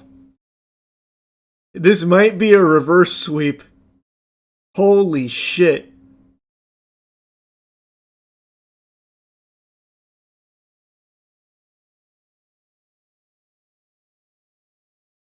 Nah, we should be fine. I think Woman did enough damage. Especially with UFC coming in here with this much damage. Well, actually, maybe not. UFC didn't even get to burst him down. Okay, but we're fine here. No way some 41 survives the tornado list.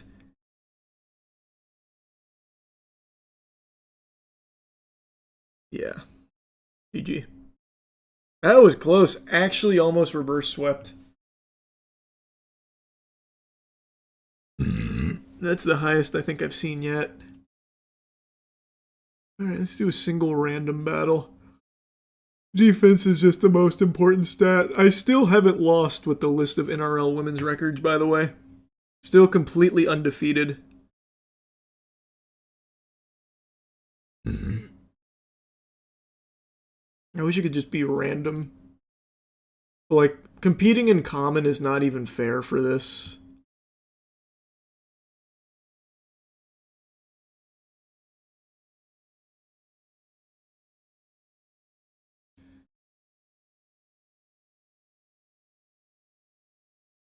Yeah, this is just not even close. And then even going up to legendary rare. Oh, wow. Actually might lose this one.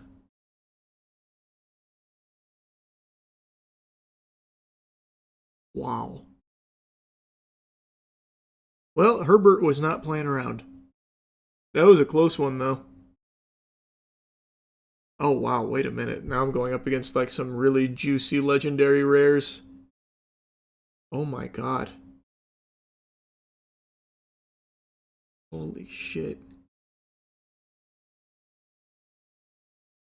Alright, people started pulling. Oh man, we just got Joe Biden's career.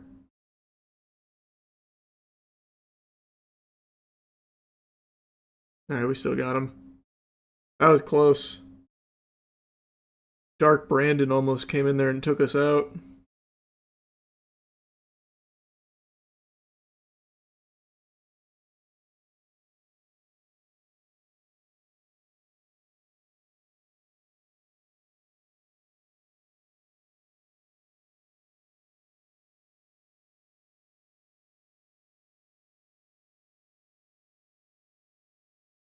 Ugh.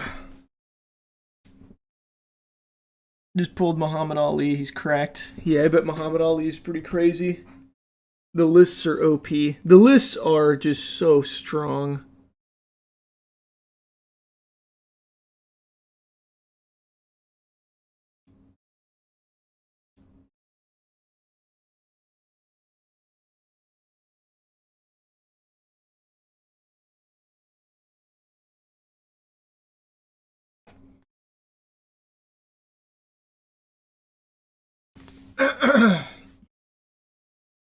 Yeah, it's called Wiki Gotcha.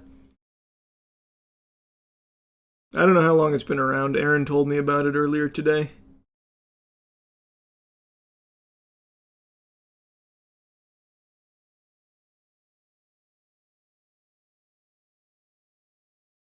Have you ever played Wiki Racing?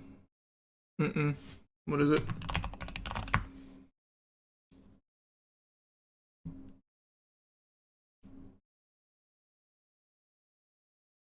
The ultimate Wikipedia race.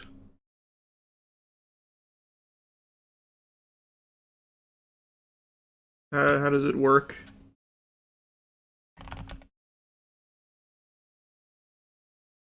I create a lobby? And I select a location. Oh, it's this game. I've seen people play this.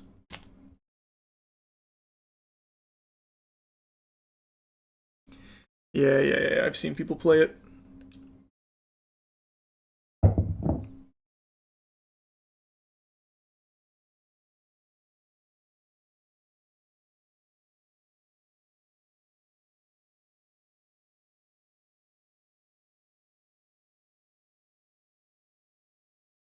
I have yet to pull a legendary. Same. Same.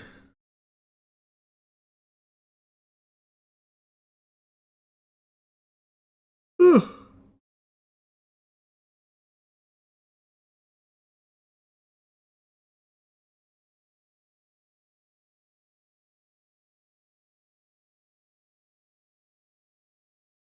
Are these real players? I don't know.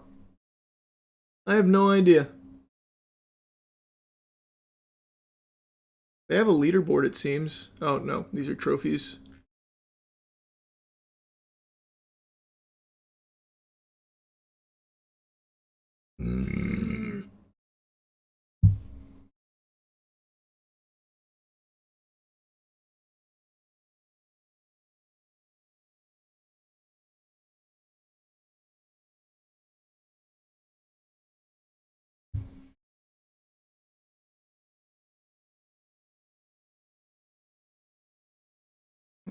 I pulled COVID-19 in New Zealand, 14k defense.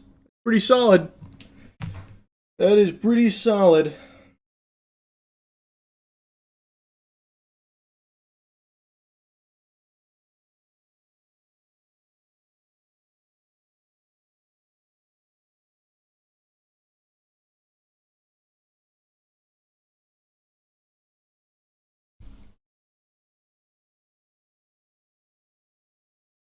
Yeah, I need to go replay Cyberpunk now that it's all fixed.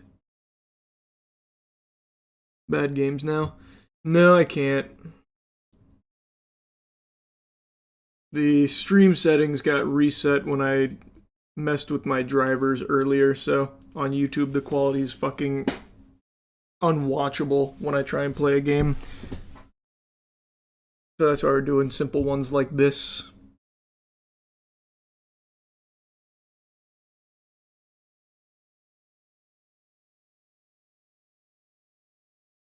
Whew.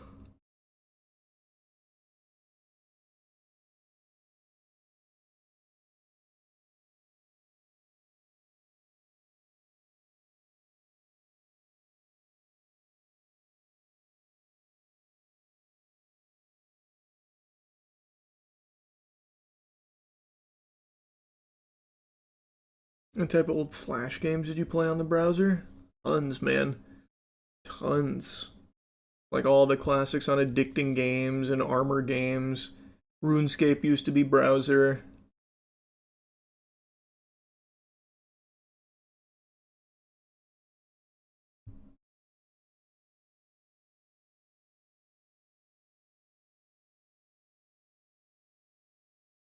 Whew. Adult Swim is airing Rooster Fight. Drops tomorrow on Hulu. Oh yeah, I gotta watch Rooster Fight. That's right.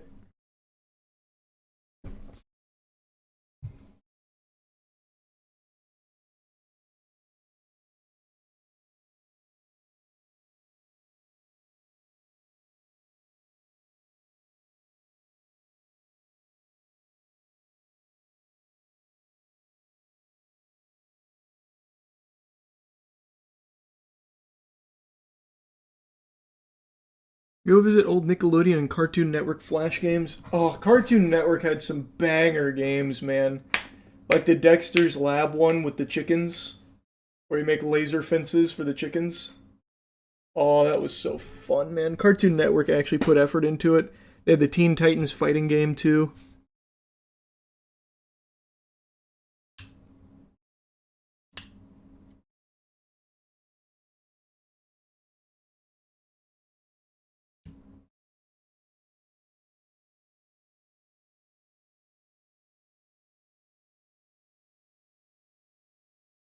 They're all archived on Internet Archive.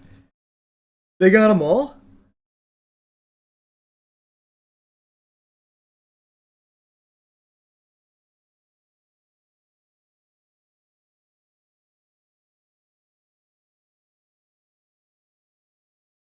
Should play it. Yeah, I'll take a peek. Do they have the Evil Con Carne Island Battle game on archive.org?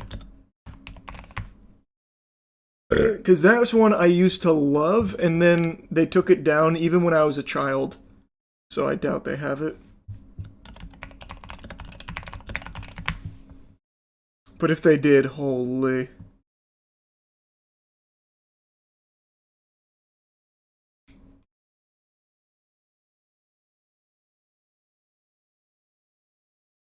Which one has all of the old Cartoon Network games?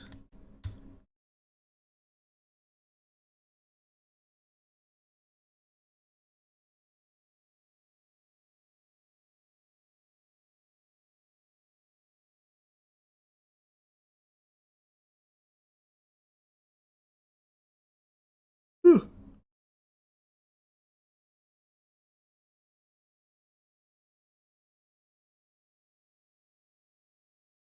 I think Flashpoint has like thousands of games. Let's see.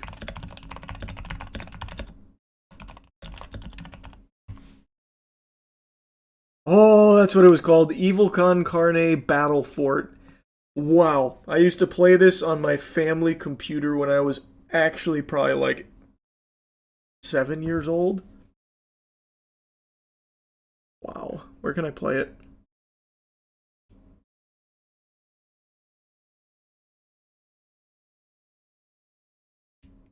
Well, Flash Arc didn't work. Shockwave-based content is no longer supported. Good. That's helpful.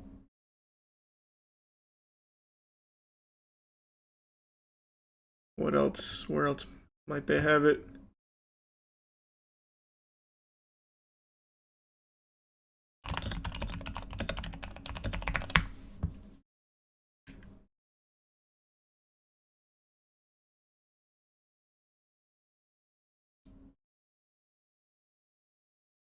I can find YouTube videos of it. Go to Flashpoint Archive website, go to database and search Cartoon Network.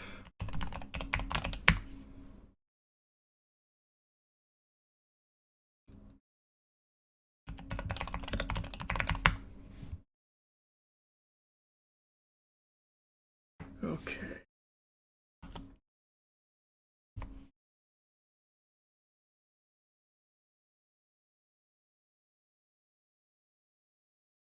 Where there was... Okay, I'll just do it again.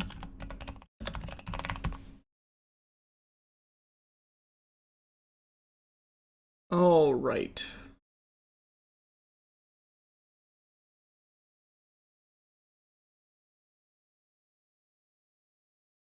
They had a lot of Adventure Time games.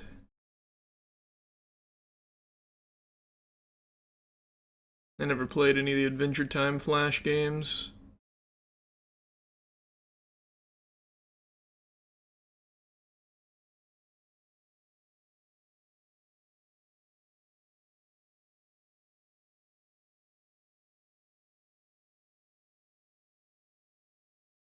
Holy.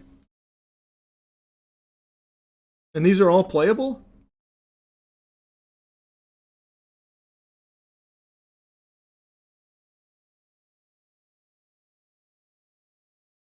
Didn't play any of the Ben 10 games. My god, they had a lot of Ben 10.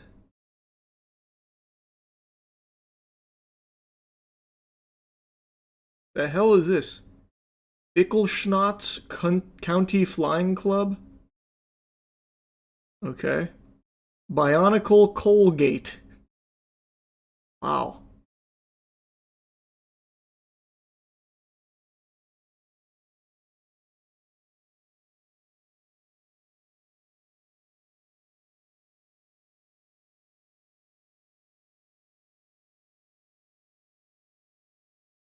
Camp Lazlo games. Oh my. Oh my.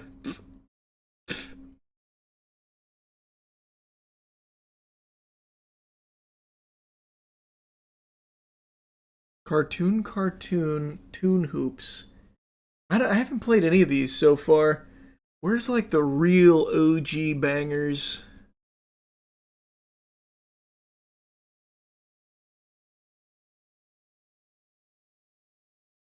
Beanbag Tag. This looks somewhat familiar. Is this playable?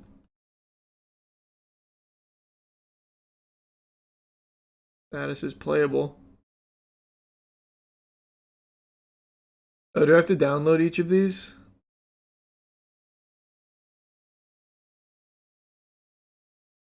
They have a bunch of Courage the Cowardly Dog games if you search it. Yeah, they had quite a few back in the day. That's cool that they managed to archive them. I was hoping to just play in browser. Can I not do that? Because I don't know if I feel like downloading each one individually.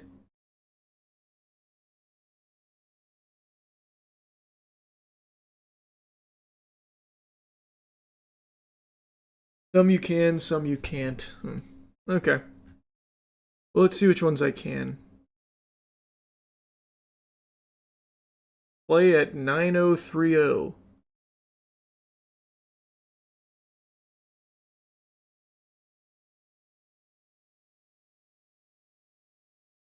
This is nostalgic. I don't even know if I played this game, but this kind of just loading screen and shit is very nostalgic. How do I play?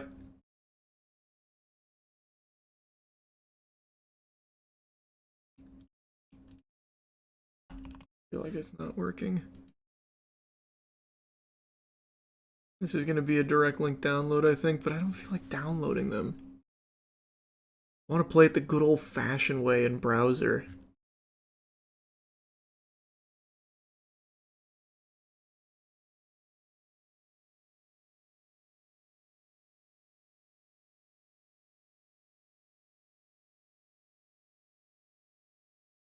Here, let's try.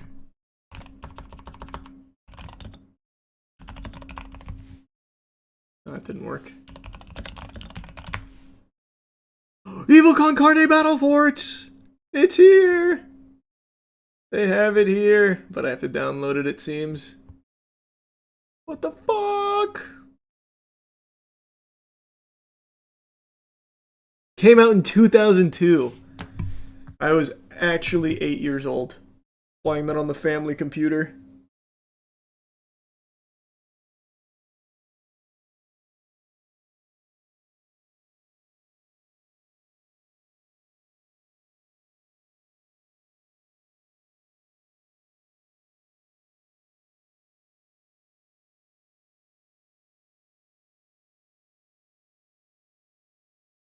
Billy and Mandy have one you can play in browser. Which one?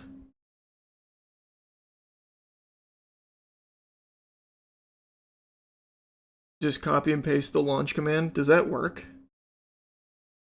Without having to download it? Well, I'm pretty sure this will just download it, right?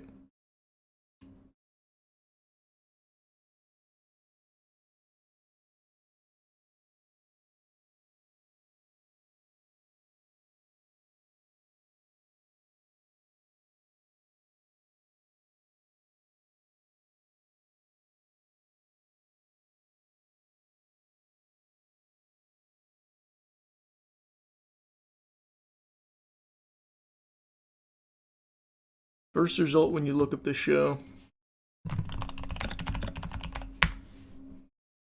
The Grim Keeper.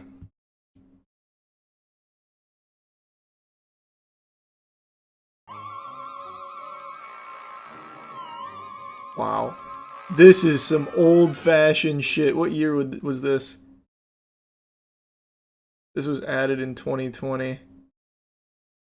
But what year, when did this come out? This had to be like 2003 or something. Missing orbs. Oh shit.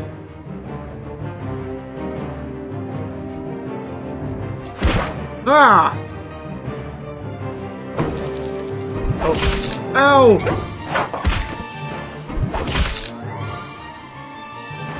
Hit me again. I want to try something. Parry. Nope. Oh, I see. I just have to combo.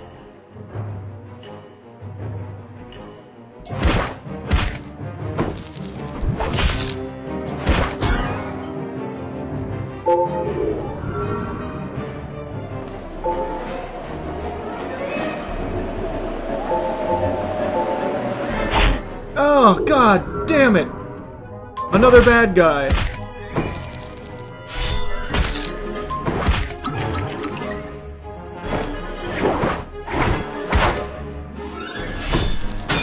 Oh, huge block.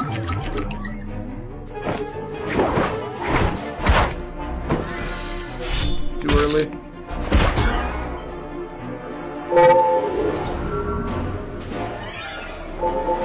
Ah!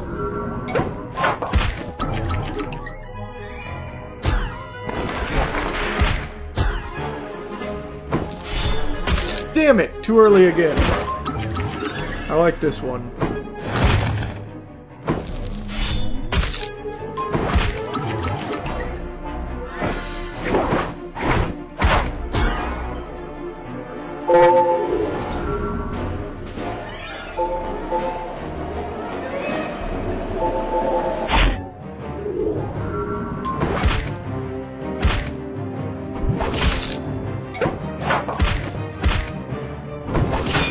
Huge.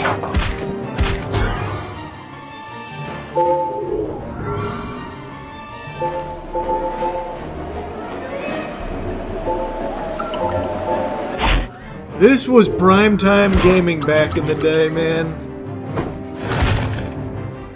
Really.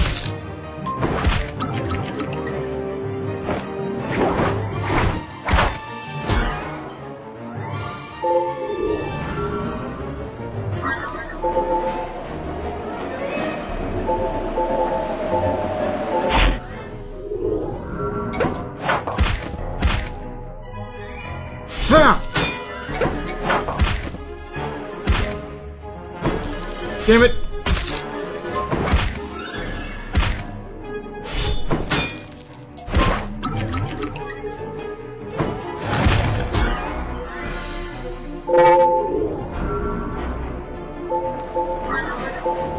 I've got a lot of good orbs.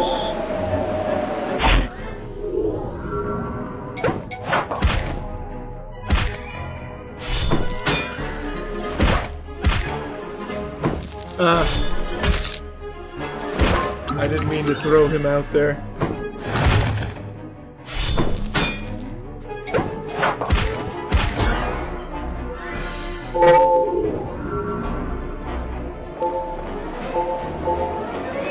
That was a new animation.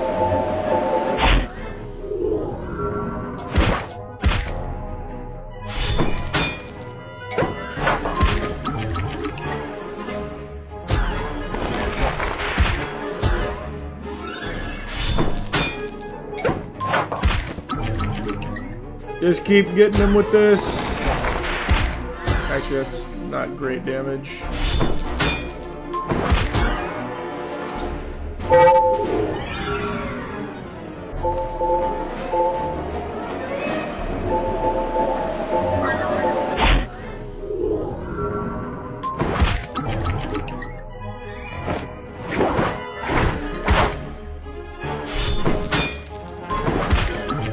I'll just keep spamming this one.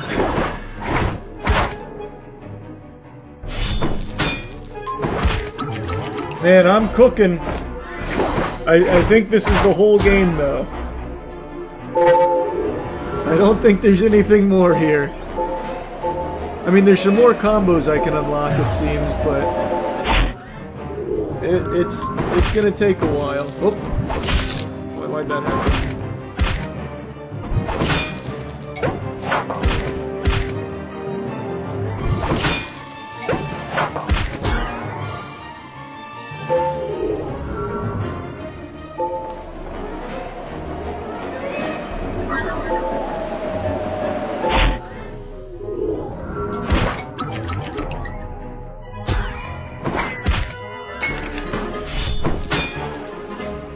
New combo!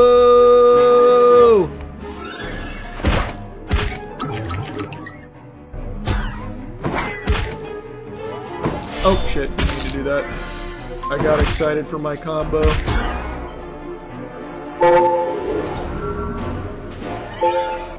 Ah!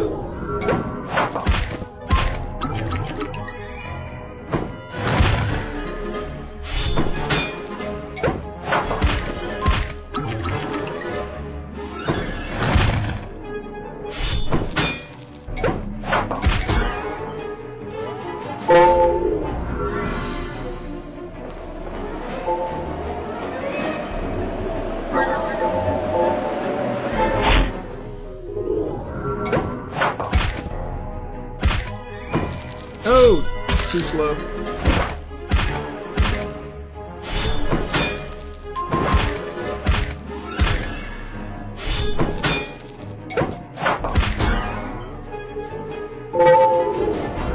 He's almost got us. Oh, nope, I just healed myself. Fuck! No, I wish I didn't do that.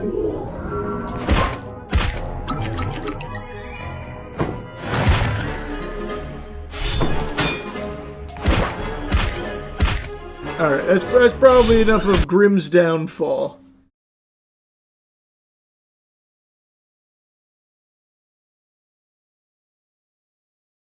Samurai Jack Code the Samurai is good. Which one's that one? I don't remember that one.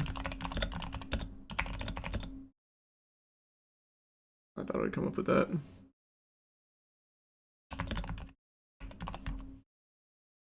That didn't work. Let's just do it like this. There it is.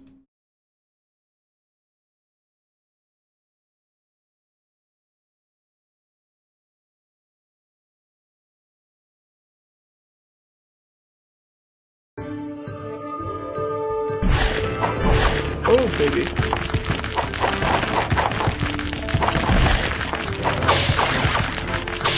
Clean. Ah.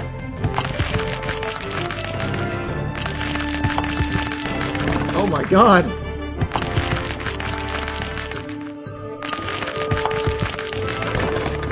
What the fuck?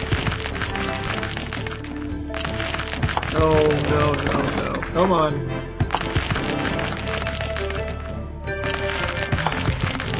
Ah, there we go. There we go. Clean!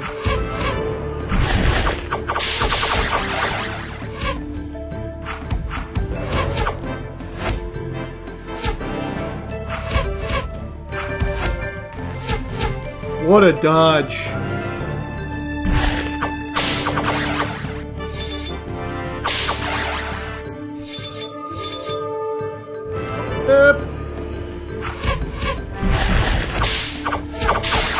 Yikes, they almost killed me there. They got me.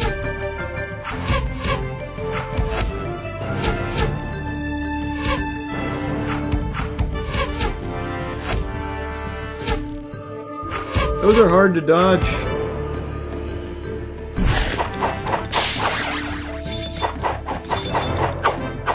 I don't know how I didn't take damage there.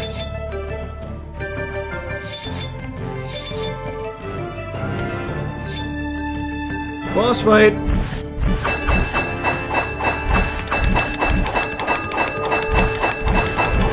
Okay. That strategy didn't quite work.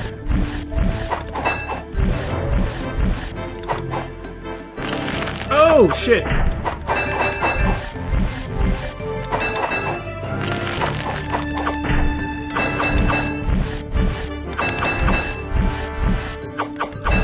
Oh, I'm out of range here. Aku, I'm coming!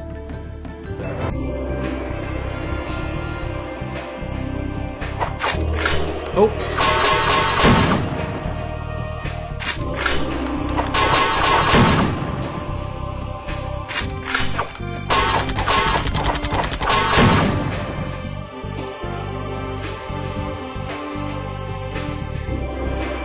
Where am I going? Oof. Oof. Oh my god. Sometimes you just don't get a full jump. Yeah, Yeah, tough. That's a game for real men.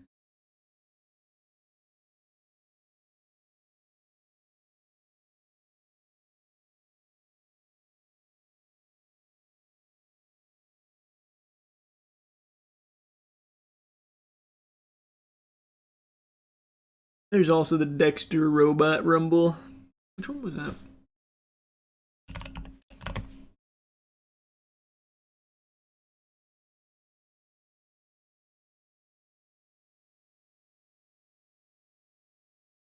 Robo Raid? Runaway Robot? Where's the chicken one? Clone-a-doodle-doo! There it is. Yeah, Clone-a-doodle-doo. I remember playing this at my buddy Jonathan's house.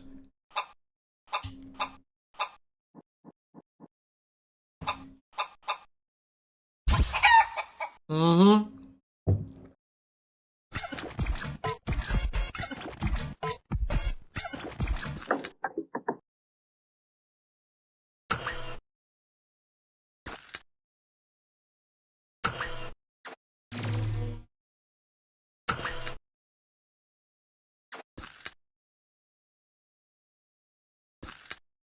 Alright, all we gotta do is catch some chickens.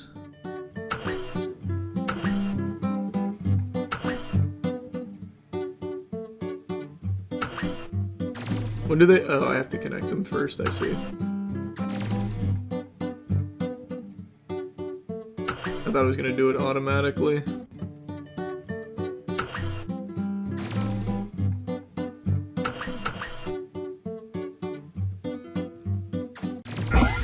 I don't think I need to even have these extra posts. Don't fry the chickens!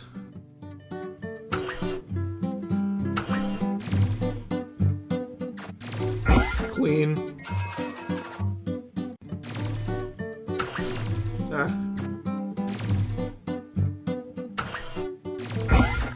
Clean!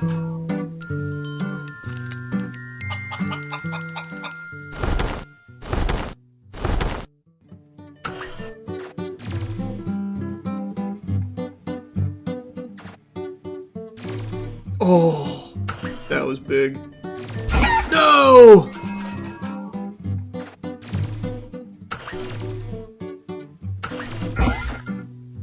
I blew it. My high score.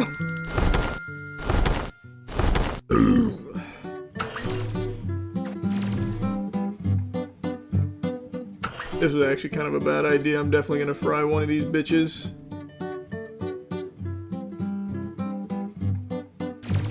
Ah, fuck.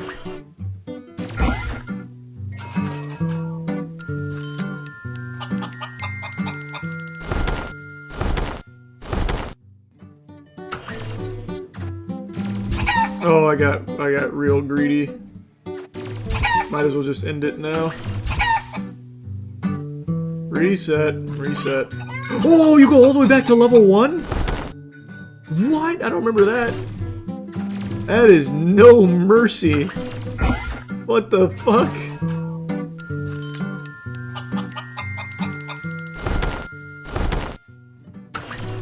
They punish you for your greed in a big way.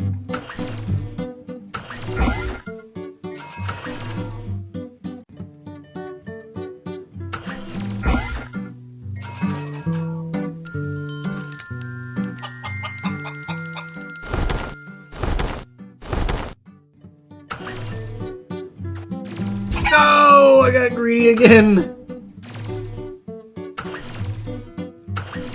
I just gotta play fundamentals.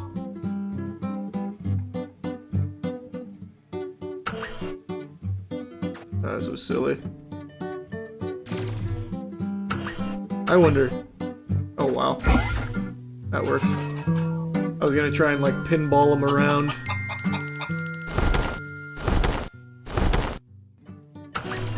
Oh, I didn't mean to actually zap that. Okay, yeah, they do bounce off it. Alright, let's... Oh, God, close! Yeah, go in there. Idiot!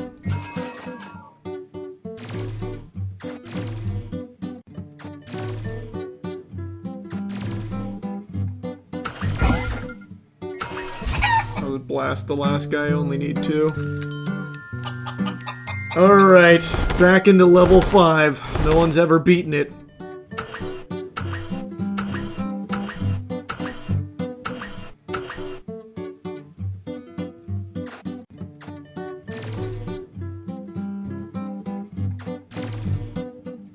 I'm gonna play some wacky strats here. Imagine I get him in there. Oh yeah. I've got him right where I want him now. Just wait for him to come back. Oh, I could have got both.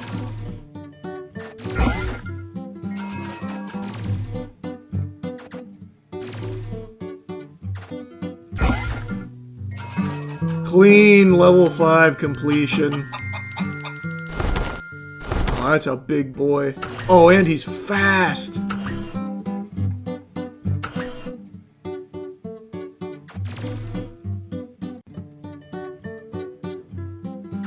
Check that, this timing though. I wanted that. Oh man, does he speed the other guys up too?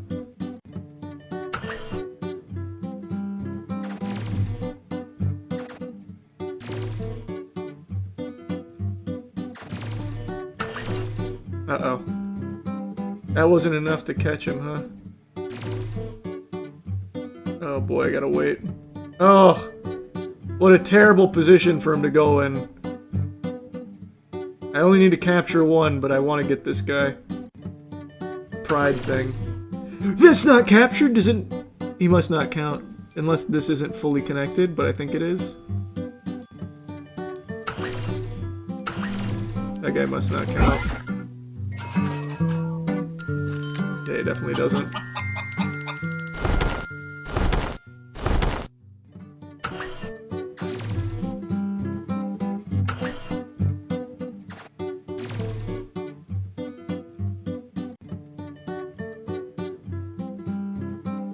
Come on. You little assholes.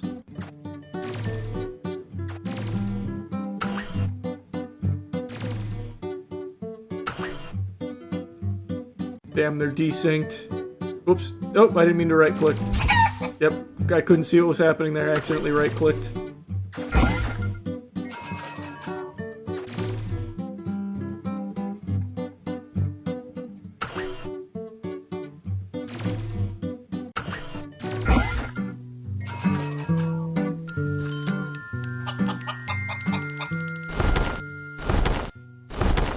No, I'm not full screening it. This is the way we had to play it back in the day.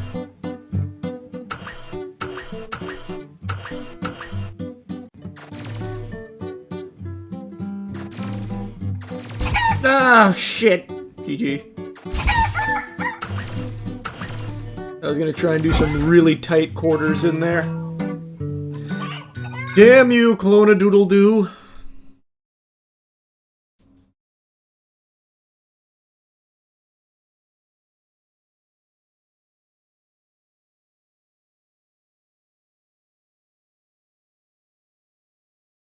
You have to check out When a Cop's Wife Thinks She's Untouchable by Midwest Safety. I've never seen such a silly body cam. How silly can it possibly be?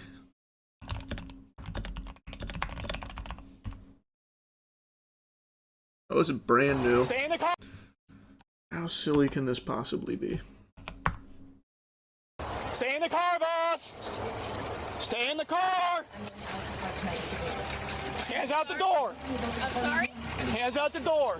Ma'am! Sorry? Hands out! Well, you appear to be crashed into the forest. Is everything okay? What's led to this? What's she trying to do? Gank the Lorax or something? And we don't have any lead up. Come on out for me. Are you having an issue? Yes, I'm having an issue. Okay, what is it? Come on back for me. Anybody else in the car? No, just me.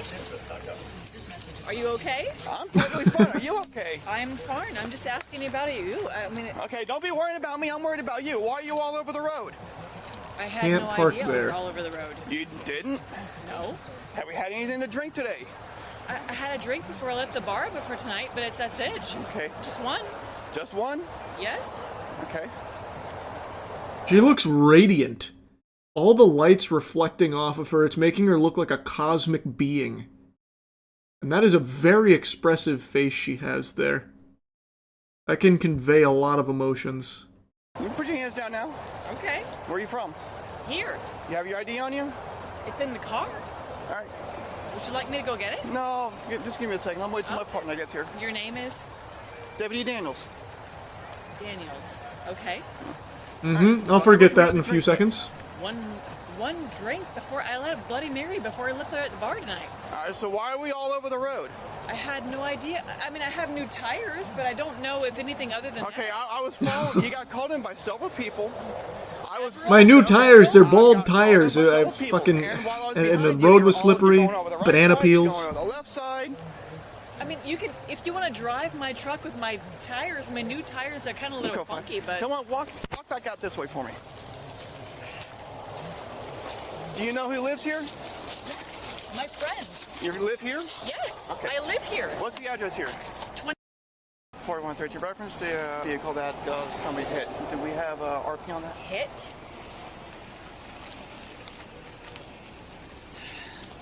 Would you mind letting me know what's going on here? I already did. You're called in as all over the road, and that you hit something. What did I hit? That's what I'm trying to find Another out. vehicle probably would be my So can you guess. please tell me, let me know what I hit, because I didn't Good, hit you can anything. talk to him. What did I hit? I hit nothing. Where were you headed to? Right here. That's where my park is truck. Fair, good point. Checkmate. Can you please tell me what you need? Otherwise, Okay. you have to let me go. Right. No, I ain't got to do nothing. Excuse Okay, me? I ain't got to do nothing. You're gonna stay here until we're done with you. That's not. God, this is blinding. Holy fuck. Jesus Christ, that is blinding. That is like a full solar flare. In all of these body cams, this has to be like the most aggressive light show I've ever seen.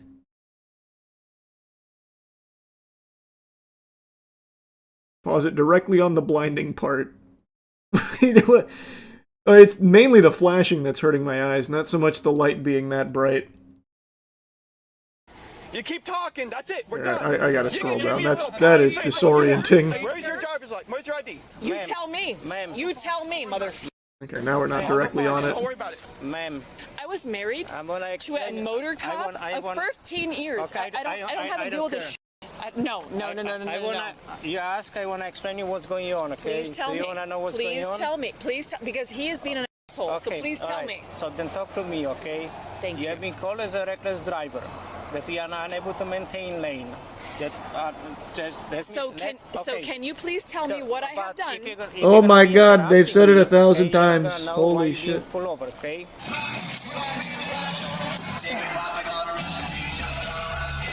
No way that's what she's listening to. That's so hype. The rock, was that the rock Sorry, around? I was married You don't want to know, to right? a motor cop for 15 years. All you care is just argue So with please me, right? tell me what you need from me so I can go. Okay. What do you need? I gotta go. Right now, you are a suspect in a hit and run case. Okay, we investigating. You are Hit detained. and run? You are detained. You are not free to go. Hit and run? Yes, that's what we're trying to find out. What's your name? I'm sorry. I had no idea. What's your name? Okay. Please tell me what you're trying to do. If it's a misunderstanding, Yes. you're gonna be free to go. But Yes. we need to find out. So you Yes. need to relax. We just investigating. Okay. Okay. Nobody yet said that Your you are. your namer is. Right here. Oh Jesus Christ. It's not Jesus Christ. What's your name? No, it's 2/3 to the way. Don't touch me. Can you tell me Do what? not touch Can me. you tell me what that says? your name? It's the beauty Hlebanovsky. She's got two different hats. What a what? It's a what to Nes?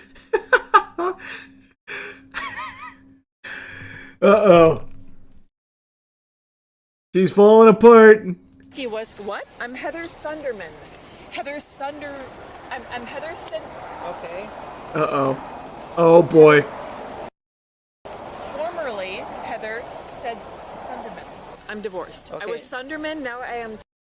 And what is the reason for you to have two different? Because I have children with the same last name as Sunderman. How much you had to drink? I can smell it on your breath. One brink. What's one? A Bloody Mary. It's just one. Man, she is truly deteriorating Can you tell here. me what the problem was? I'm trying, but you're interrupting me, and you only care to argue with I have me. been very I've been very quiet. No, What is were going? you? Can you tell Really? me? Can you tell me what's going on So tonight? you're gonna listen to me this time without interrupting me what I have to Sir, say? Please tell me Okay, what's going on I'm tonight. gonna repeat myself then. You were caught as a reckless driver, unable to maintain lane. You That wanna? is very surprising to Okay, me. all right. You carry on to argue Can you with me. tell me what's going on tonight, please? Oh my god, if I have to hear that Alright, fucking guys, sentence I'm again. a former wife. I need somebody to stay with her so I can find out what the heck is going on. Okay? I would also like to know what the heck is going on tonight. Please, is someone hurting that? Is there someone gone? We're trying to figure it out, okay? What's your name? Heather, Heather. We're trying to figure out. one moment. I'm gonna grab my phone. Let's not Yes, use I this am. camera angle. Yes, I am. hate looking directly at that. Excuse me? Holy fuck. You're detained right now. Okay? I need my phone. No, I need my phone. I need my phone. Not right now. Excuse me? Not right now? What is your... what's Deputy your name? Martin Reyes. Martin Reyes. Yes, ma'am. Please call Deputy Key West Police Officer... The hell was your husband's name? She can't remember. You want me to call? Bodrett. How are you doing? Okay, what's Who going on? the hell is Are you- Bodrick? How are you related? So this gentleman had his blinker on. He was going like 30, 35 miles an hour. Okay, who are you? I'm Mark. This is my car right up here. I was right behind this. You're the one who called us. He is the one who called you. Okay, let me talk to you first. I want to be right with you, okay? So you're the one who called us. Yes. Tell me what's going on. She hit me when I was pulling out of Sugarloaf Boulevard, and then she took off. So I turned around and chased her. She did a loop, come back on US 1, and I called the deputy. Well, I called the sheriff's department, followed her. This gentleman passed me because I was only going 35. When he passed me, he realized that this guy was messed up because he was swerving back and forth. The lady was swerving back and Okay. forth. And then I guess you or somebody else pulled him over and went in there. That's as far as I know. All right, do you have damage to your car? Yeah. Pablo... Is that the old guy or the young guy? He's my age. Is that What's your road? age? Is that old to you? I don't know what your age is. How old are you? I'm sorry, but if you don't know what my old... If you don't know how old I am, don't you know. have no business... Oh, Jesus. Well, you gotta be rude. I'm not being. I will say, though, credit to her. Every time she fumbles a word, she's like, damn, fuck. And then starts a new sentence. She just instantly gives up on the thought. She's like, damn, botched it. Let's try something else. Go down a different line in the dialogue tree. Blew that one. Yes, you are. Why am I being rude to you? You know what you're doing. Yes. So she sideswiped you. Yeah, she sideswiped me in the light. She's turning into Sugarloaf Boulevard, and she didn't make it. She just hit me. Okay, so she's gonna have a damage to the driver's side of the vehicle, right? She should have it to this side. Yeah, so the driver's side of the vehicle. She should. 15 years. Okay. 15 years what? Robert Robert? Sunderman, Who's that? Key West KD. Okay. Once again, we are not in Key West. I know. Neither were you when you followed me. I just got here. I don't know what you're talking Oh, I don't know. Did you pull me over? That was me. That was you pulled me over. Where were you when you pulled me over? Right behind you. Where? Right behind you. Where? Right behind you. Where? Right out here. You think I don't know? Where was I? What the fuck is happening? Where was I? Well, why? Because your friend behind you called you? Stay right there. You're going to be Don't placing handcuffs. touch. You understand? Don't Ma'am, walk. you're going to be put in handcuffs if you don't relax. Please call. We're not calling anybody. Please call. We are not calling Pablo anybody. You're an adult, okay? Key West KD. He's not going to be able to do anything for you, okay? Well, you don't know that. You should give him a ring Because you're first. detained Get him on the right now. horn. And if you Why? keep trying to Why? walk away, you're going to be Why am handcuffed. I detained? Because we're conducting a criminal investigation, okay? For what? For crash, hit, and run. Who did that? And how much do we really have I to did drink? not do anything. One Bloody Mary. One. Just one? One. Yes, just one. Give me my phone. You and will I not gonna be- get a phone. I will be cooperate. Man, you're not going back to that vehicle, okay? I want to talk to Detective Pablo of the Key West PD, and I want to do it right now, or I'm gonna mose my. You need to What, relax. Calm what, down. what happened to Robert? I'm not calling him. I'm I'm not calling not gonna anybody. relax until you tell me you're gonna call him. Okay, so I was just behind this gentleman, and he had his flashers on, and was going like 30, 35 miles an hour, and I was like, all right, I gotta get around this guy. I don't know what he's doing. As soon as I get ahead of him, I see what he was doing because this person's all over the road. So I did the same thing he did. I just hung back when we were pulling up on this past bridge. You or the other officer, I saw you pull out right behind me, and I knew exactly what was going on then, that you were waiting for that person, and that's when I pulled over to the side so you could get around me and get behind this. Okay, woman. so you didn't. I was not damaged. Okay. No. You didn't witness the crash. No, sir. And you basically just witnessed her like being all over the road. Yes, sir. That's it. Yes, sir. All right, you good go. Okay. Thank you. Thank you. We're not calling anybody. Okay, you're an adult. I want my phone.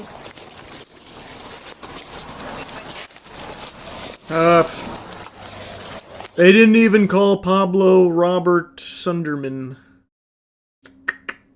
Damn. What was her BAC? I want to see the conclusion. Well, here's the charges. Holy, that's a litany. Goodness gracious. That I am your wife. Can you stop? Can you stop? Stop! Yelling? Can we No! Can we talk like No! adults? No! Okay, Until then you we're stop. not gonna talk at all. No, we cannot stop it at all. If you can transport, I'm gonna follow. Oh man. Stop kicking! Then let me out! Arrest, okay? You guys want to stuck in their death case on your I know. Does she live here? Yeah. She lives here, okay. Yeah. She got arrested for DUI. Did she? Yes. And she got arrested for hit and run and DUI. And she was very concerned about her dog. So I don't know if she's just making a dog up or if there's a dog here. I don't know where the dog is. She's saying there's a boss that's parked out here. I don't know There's what. a what? A boss. Yeah, that's over here. Her RV. So she's saying her dog is in there. Okay. Okay, and she's very worried about her dog. She probably wants somebody to take the dog So out can you for a guys walk. can you guys take care of the dog? Yeah. Thank you. Appreciate it, sir. Thank you. That would Nice. pain in the ass this chick is. She left the scene of an accident. Yes. She got drunk. Yes. Are you guys like family or? My wife is a good friend of hers. We've been helping her out. She's in jail now? She's on her way. Yes. Okay. Thank you. All right, sir. Have a good night. Thank you. He didn't seem very surprised. Oh man. Can't believe it. He was like smiling.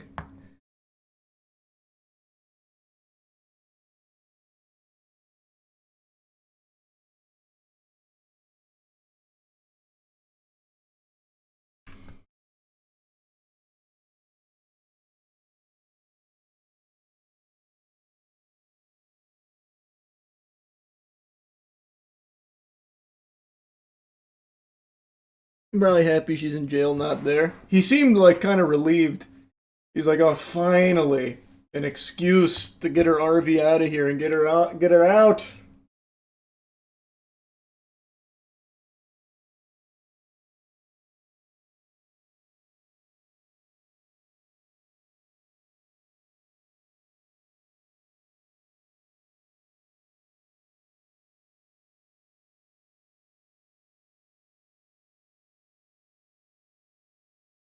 You know about Lost Planet 2? Yeah, of course I do. I played all the Lost Planet games.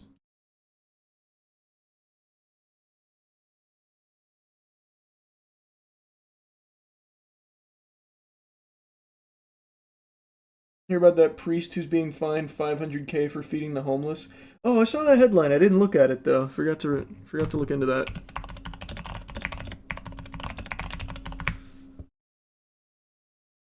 Priest faces $500,000 in fines for feeding homeless amid lawsuit.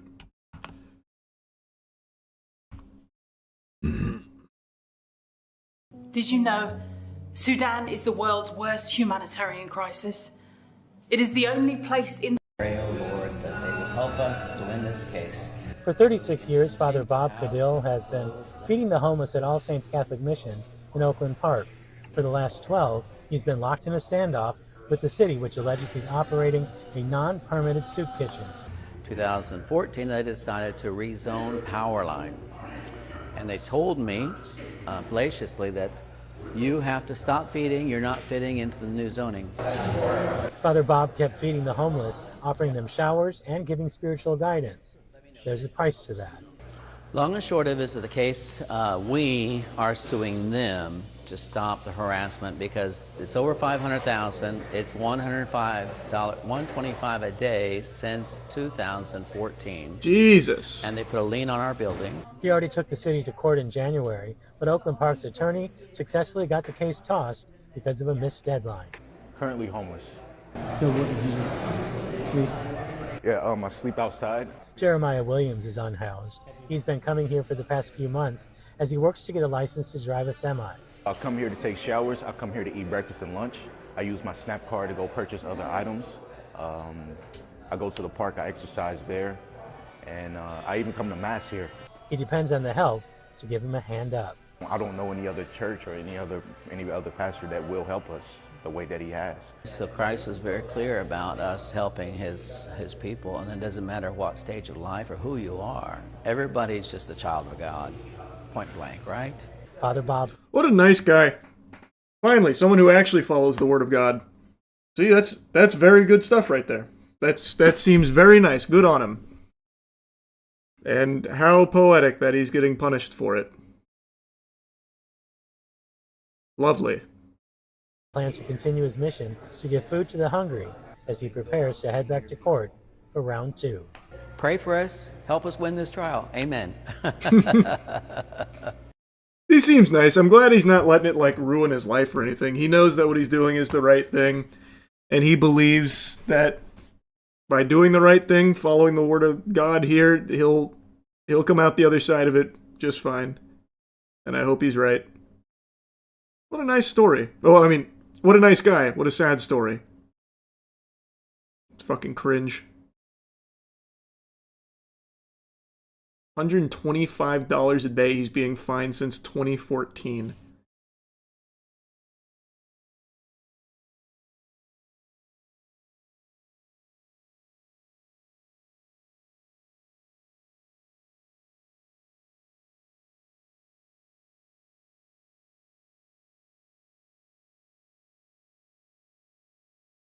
Priest feeds the homeless, gets 500k fines. Priest abuses power, gets moved to another church. Yep. Do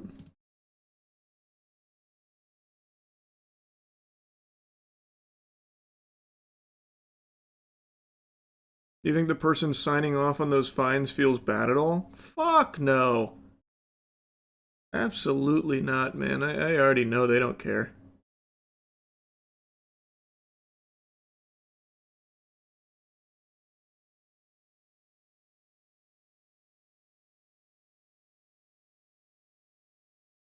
What's he being fined for? The building? This is the first I'm hearing of it, but according to this, it was because they classify it as a non-permanent soup kitchen.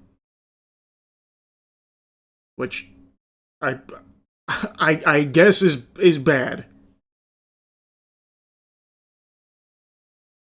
Or non-permitted. Sorry, not permanent. I meant to say non-permitted soup kitchen. Not permanent. My bad.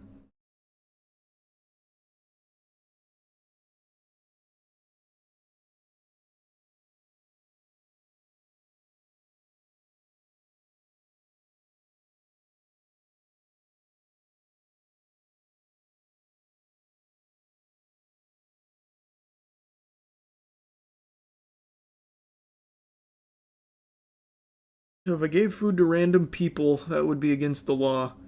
No. He does it out of his church, and they are saying that he's running a non-permitted soup kitchen after they rezoned. Even though he also fought, and it's a bunch of baloney. But no, it's not the act of him giving the food, it's that they're classifying what he's doing as a non-permitted soup kitchen, which is illegal, thus they're trying to fucking bend him over for it. As opposed to just, like, working with him.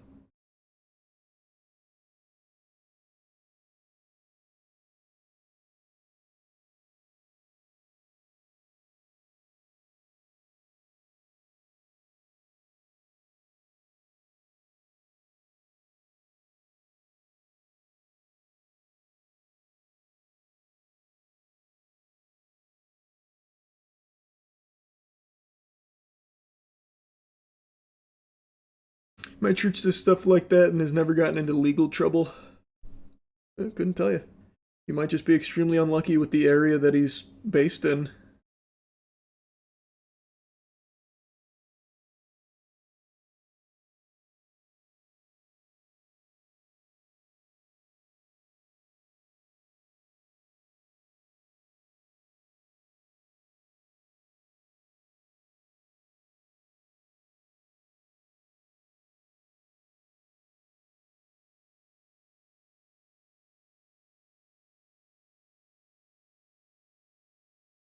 You see they're using UFC fighters to train FBI agents now? Are they? That's interesting.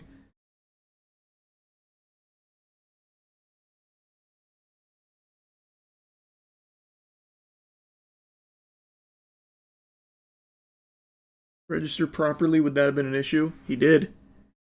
They rezoned it, and he's been fighting them ever since. I don't know why you're trying to blame him. He's trying to do everything by the book, it seems. Again, based on everything I've just learned here, which granted isn't a ton.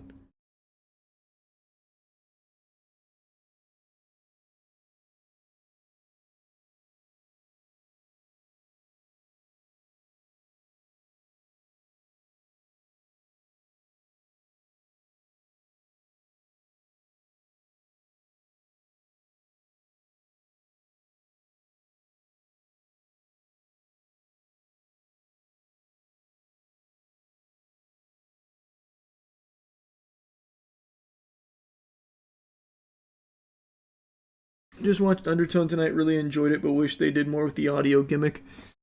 Yeah, it's fair. Like I said, I thought it was a good movie too. I enjoyed it.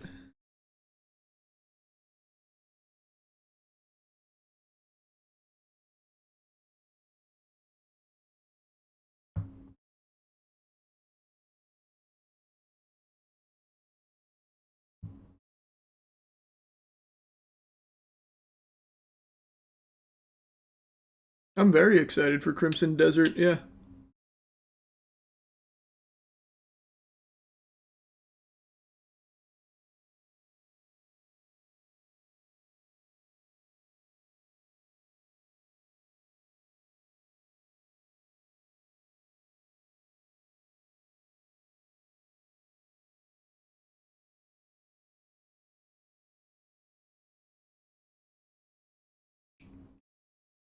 You hear about the spicy salsa lawsuit. The New York spicy salsa lawsuit, huh? No. What's going on with the salsa being too spicy?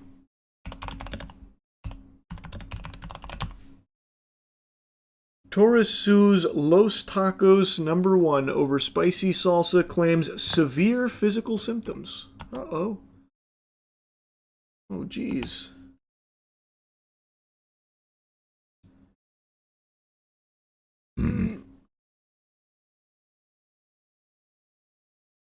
According to court documents, Faikal Mons went to Times Square during vacation from Germany, bought 3 tacos at a self-service salsa bar, put hefty portions of salsa on top of the 3 tacos, 2 receiving a red salsa, 3rd green. Green was at the center of the case. They allege after taking 1 bite of the 3rd taco, he immediately began suffering severe physical symptoms, alleges that his tongue burned, his mouth hurt, his face turned red, and his heart rate soared. He alleges that he suffered severe GI distress and mouth sores that lasted for days. Called his wife following the incident and took photos to document his symptoms. He never told anyone else what happened, including the restaurant, and continued with his trip as planned. Oh, man. However, court documents say Mans claims to have pre-existing sensitive GI tract and spice intolerance, even undergoing a colonoscopy in 2010 and being advised to avoid spicy foods. In his decision, the judge said, logic of parallel cases applies here, citing that as Los Tacos argued, Mexican food, including salsa, is generally spicy. Who could have guessed?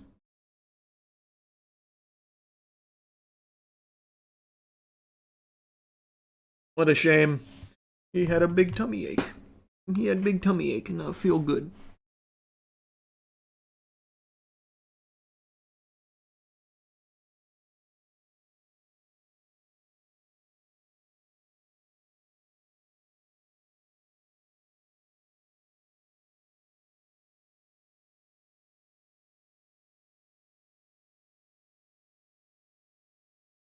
Scroll down, he filed another lawsuit. Also had another lawsuit arising from the 2024 trip. In another case which was dismissed, centered around his claims of national origin discrimination because Walmart's public Wi-Fi network required a user to enter a US phone number. He also has a pending case against the NYPD alleging they denied him of his civil rights by not returning calls to foreign cell numbers. What a fucking loser, man. What an absolute loser.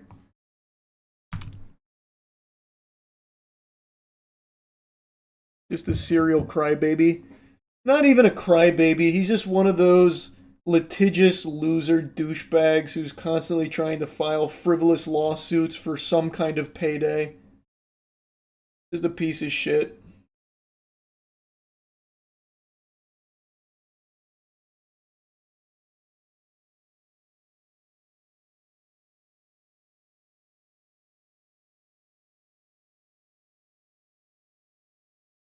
We found someone with a worse spice tolerance than you. Hey, man. My spice tolerance is pretty good. I'll have you know I've been eating Bang Bang shrimp tacos, and I only tear up a little bit.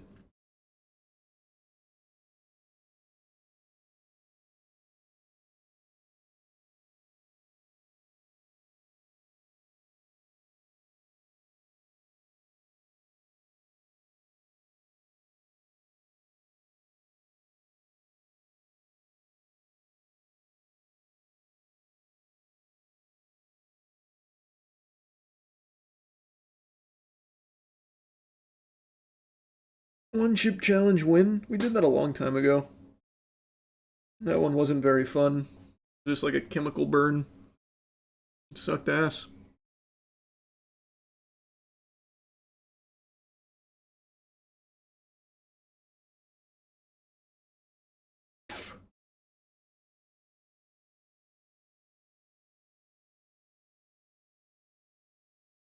You saw the Florida man who sold his house using ChatGPT instead of a real estate agent? Not only did I see that, I saw something really, really interesting. I haven't fully looked into it yet. I'm probably going to do more research on it tomorrow, but I was reading a little bit about a story about a guy who used, I think it was ChatGPT, that his dog had cancer. So he used ChatGPT and paid $3,000 to get like sequencing done. Input all of that into ChatGPT and had it like analyze what would be the most effective treatments for each of the things that were reported there, and then made his own vaccine, then went through the red tape to get it approved for animal trial, used the vaccine on his dog, and it's been doing wonders to help his dog's cancer. Let me find that story for you.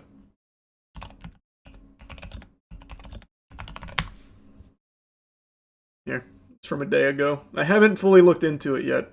But this is a real thing. This isn't made up or anything. From all available reports, it's legit. Tech Boss uses AI and ChatGPT to create cancer vaccine for his dying dog.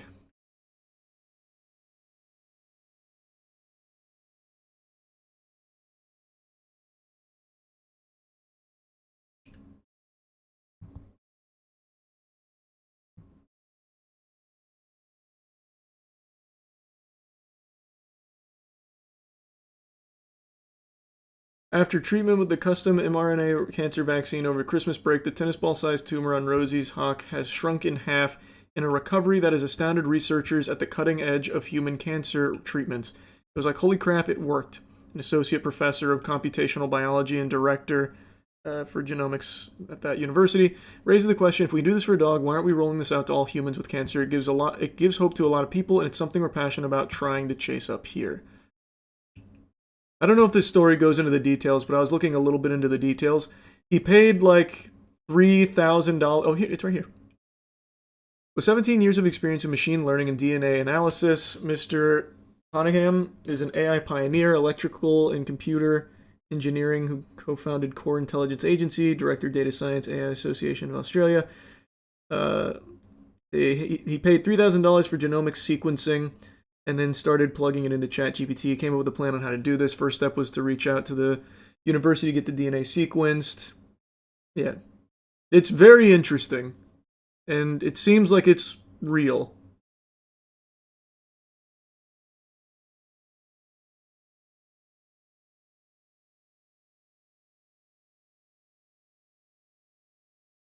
Why are we not using AI to help cure sickness like cancer? Instead, we're using it for slop.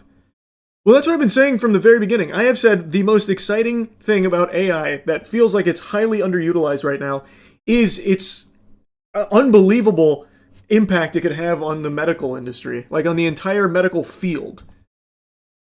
Instead, you have these companies pouring billions of dollars into fucking AI videos and shit.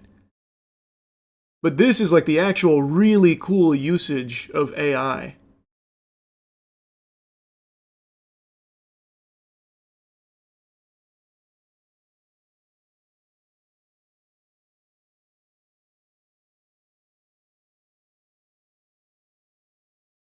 Nah, fuck that, Grok. Put this guy in a bikini.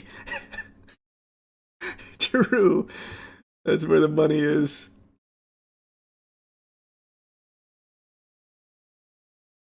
God, it really is super cool, though, reading about this story. I hope this wasn't just some kind of, like, crazy fluke. I would love to see this kind of success replicated.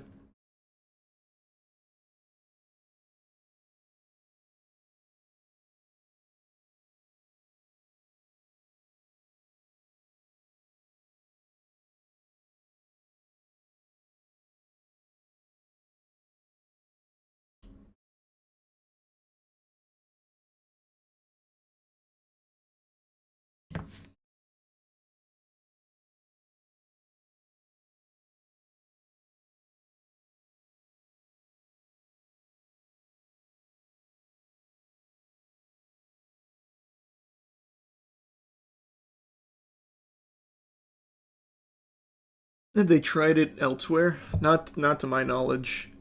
This is kind of the first of its kind.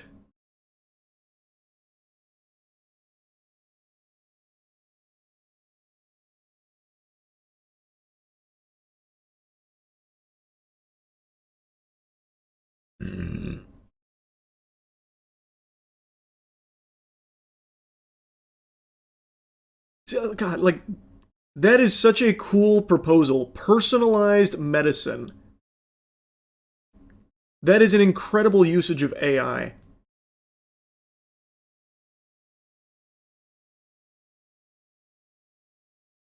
And yet most of the money seems to be going into fucking useless trash instead of this kind of stuff.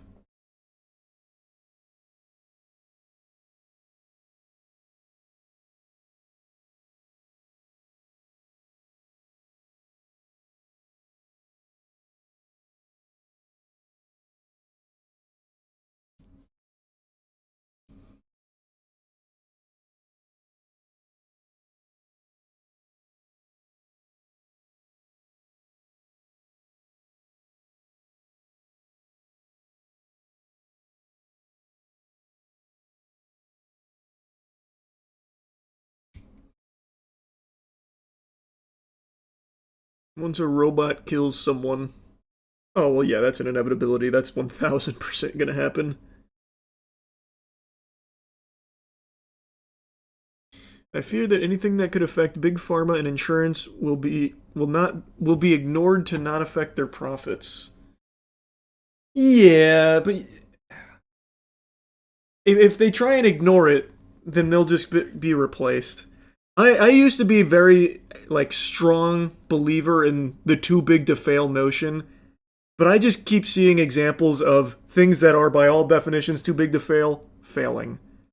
So I don't know, I'm starting to come around on that. I think if you do have a better product, or in this case, a better treatment, if you don't adapt, if you just try and like plug your ears to it, you'll eventually get run over by it. Rightfully so.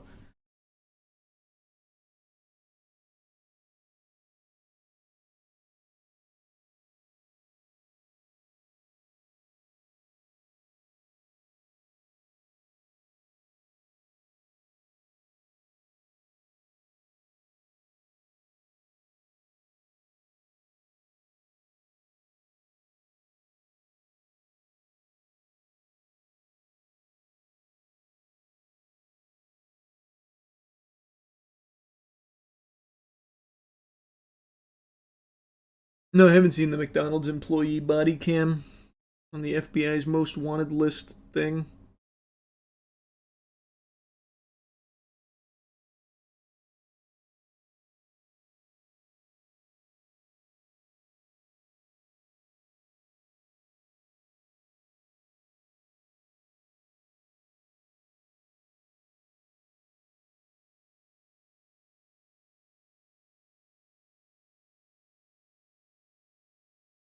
Yeah, just take a look at the Ozempic craze, obliterated other weight loss scams.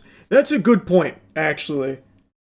Ozempic came out of nowhere and has completely steamrolled all of the other weight loss supplements and all the other weight loss baloney. That's a really good point.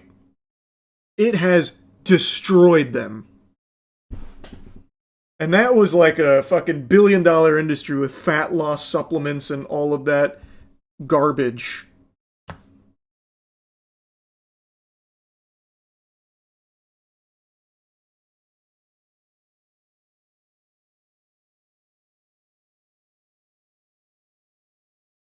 Also created a new problem. Well, yeah, but the point still stands. Like, the point he's making does still stand. He's right.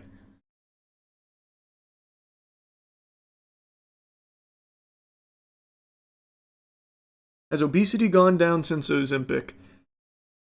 I saw a report, I don't know how accurate it is, that for the first time in a long time, obesity trended downward over the last, I think it was 24 months or something.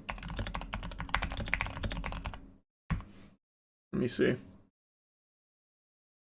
It was an older report, actually, in October of 2025. After peaking at a record high of 39.9% in 2022, U.S. adult obesity rate has gradually declined to 37% by the end of October of 2025.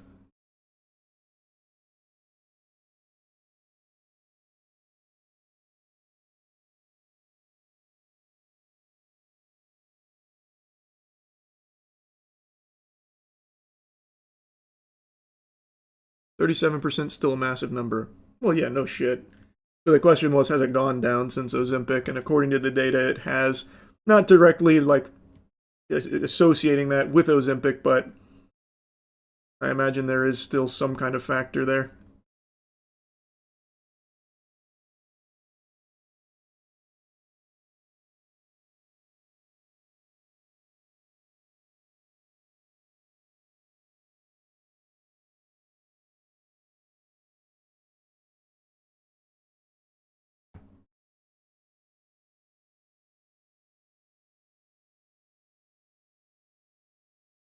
Definitely heard about long-term side effects. What's crazy is I don't hear about, like, any super serious ones other than, like, lifelong use. I kept expecting when Ozempic was popping off to hear about, like, these debilitating consequences for using Ozempic. But now that it keeps getting studied, there isn't anything super crazy about it.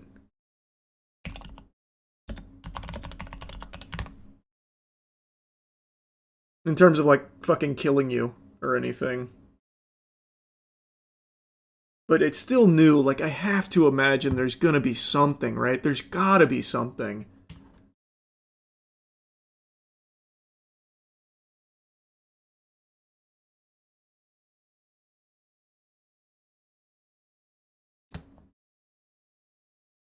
Ozempic blindness? I'm pretty sure that one was debunked. I'll check, though.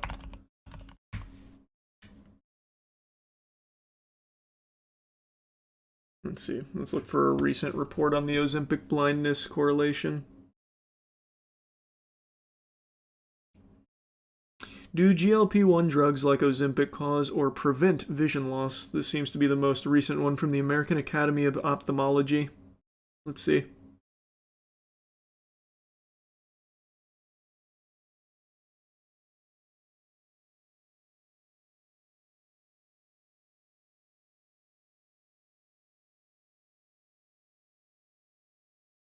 I'm just skimming through it real quick.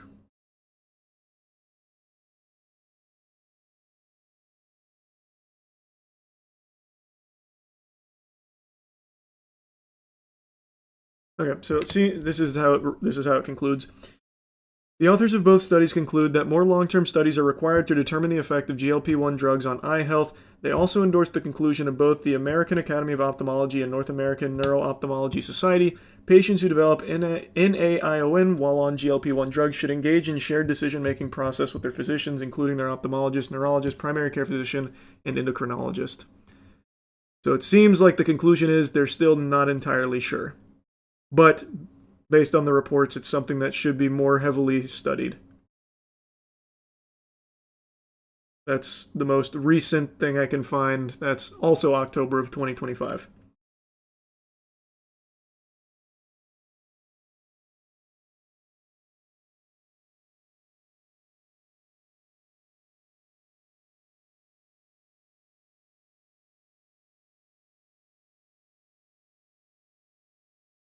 Technically speaking, many people take it to fight diabetes, which can damage your eyesight, vision blur from high sugar, so in a sense it helps against it. Well, that's an interesting thing I haven't heard before. About the fighting against it perspective.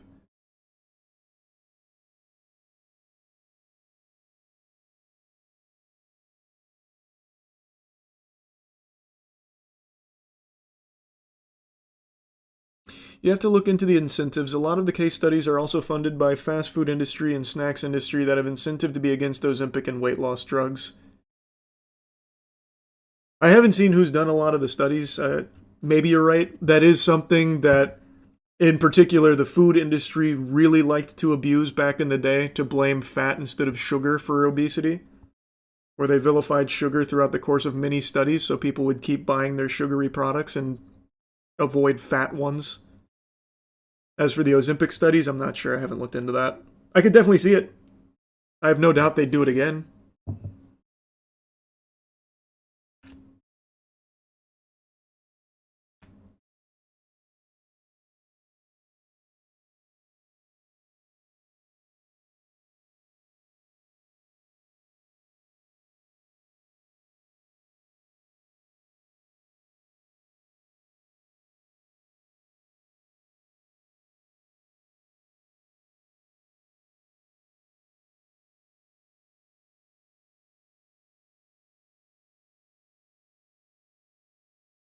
Why would fast food hate Ozempic? If they don't care if people are fat or not, studies that show Ozempic is dangerous doesn't make more people eat fast food. Brother, what do you mean? If more people are not as hungry, not eating as much, they're less likely to go get fast food. That's why fast food would be like funding research against it if that's happening. It would be very beneficial to fast food companies if Ozempic was like banned today.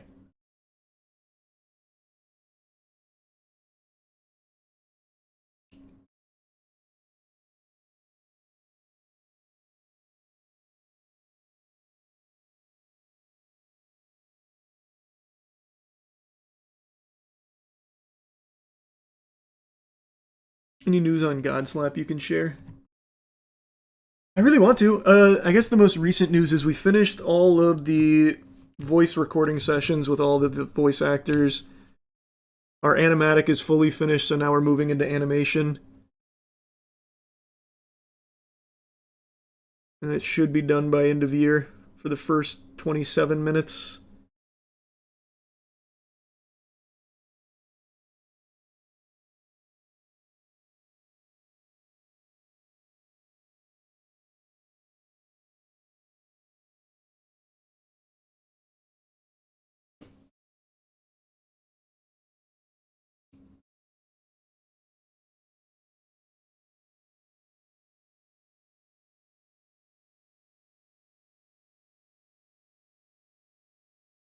Do you play any of the parts in the movie? I have a cameo in there. I play a character that's only there for a scene, but it's quite a scene.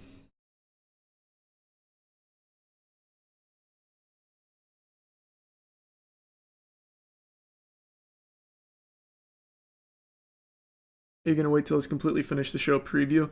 No, wait for a scene to be finished, and then I'll show you. I'll drop little nuggets of it before it's complete.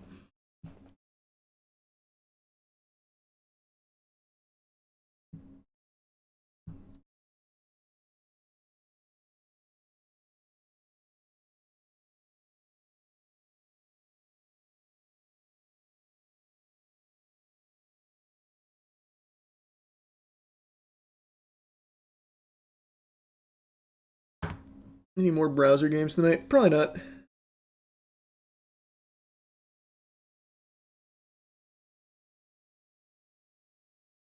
Any big name VAs?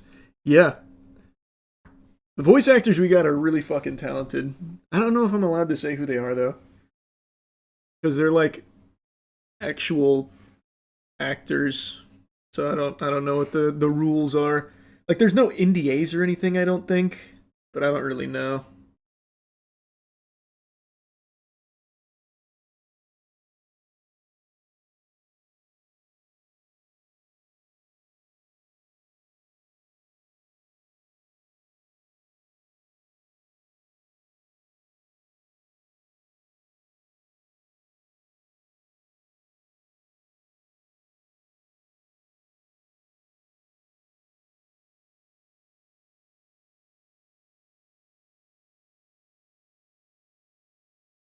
AI James Earl Jones. Oh, huge. That'd be big.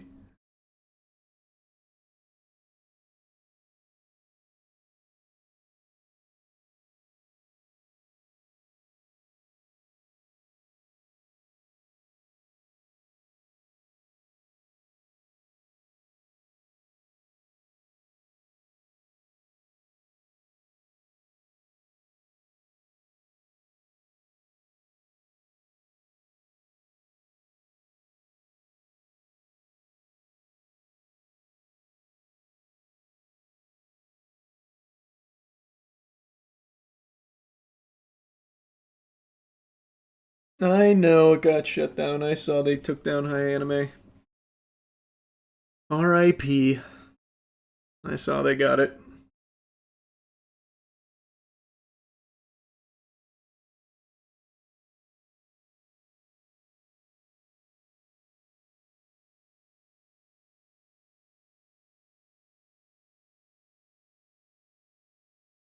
Have you seen the guy that accidentally cut the $1.2 million Yu-Gi-Oh card?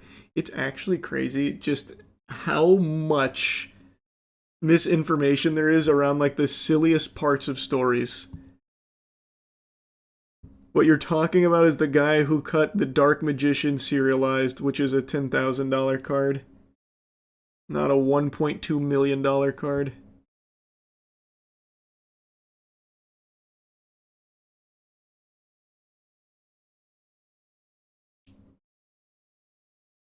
That's still crazy. Oh, it's still crazy, but it's not $1.2 million crazy.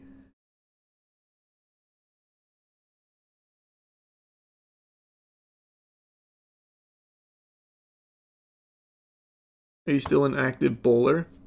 Yeah, kind of. I haven't been as much recently. We've just had so much going on. I want to get more active at bowling again because I still want to get a 300.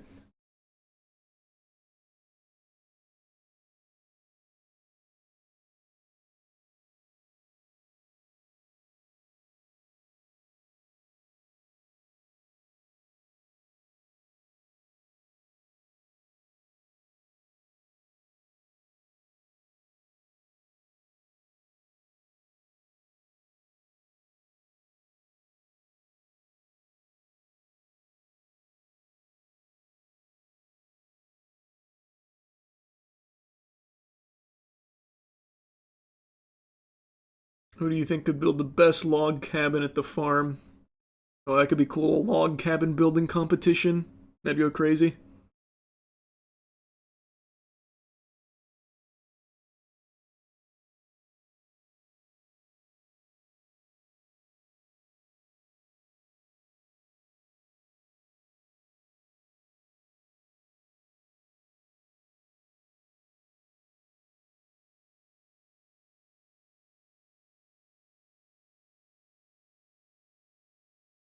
Build a racetrack on the farm. I thought about doing like a little go-kart track or something, but I don't know. We'll see.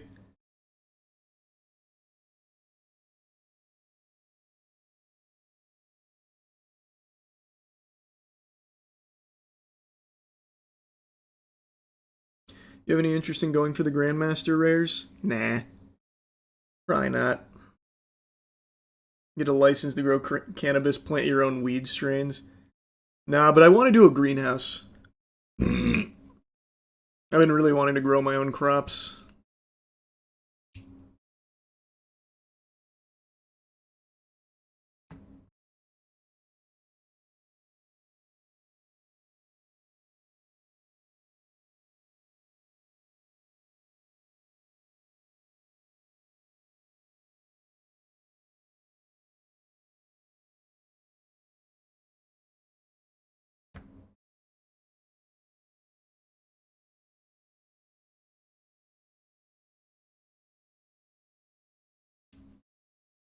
pig is very vital for ecosystem. I don't know if I'll get pigs. We'll see.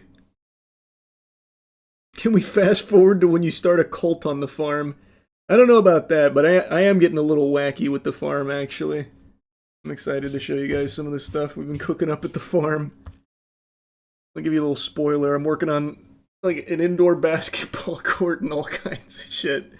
And I've got chickens, I got a turkey, horse. Farm's turning into quite an incredible project. Doing some real farming shit too.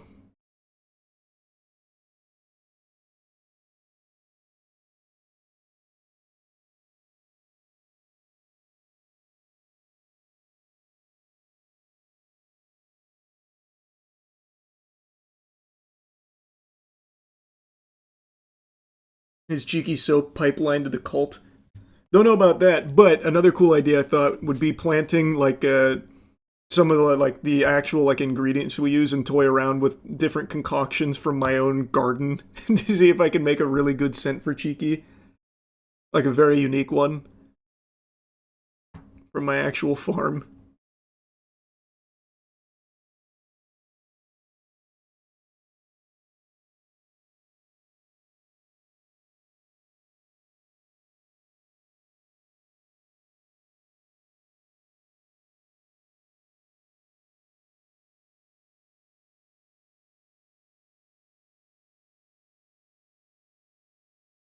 You should try to make a homunculus on the farm. That's a good idea. That'd be kind of fun. Try and create fucking philosopher stones. Make a fucking homunculus. I could go crazy.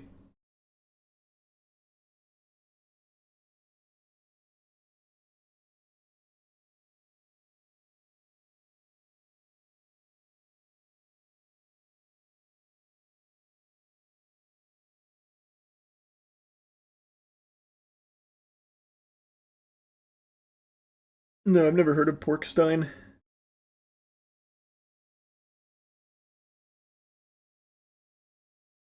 Forgot the name of the card game you were playing earlier, wanted to jump in. Wiki Gotcha, that's the name of it.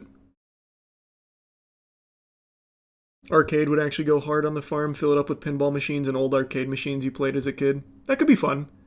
The main thing, what I want to do first before anything like an arcade is I want to do like all of like the recreational sports stuff. So like the indoor basketball court, I want to do like a ice rink, but not real ice because that'd be extremely expensive to keep cool in Florida. So I'd do like ice tiles, shit, bowling, that kind of stuff I think would be incredible.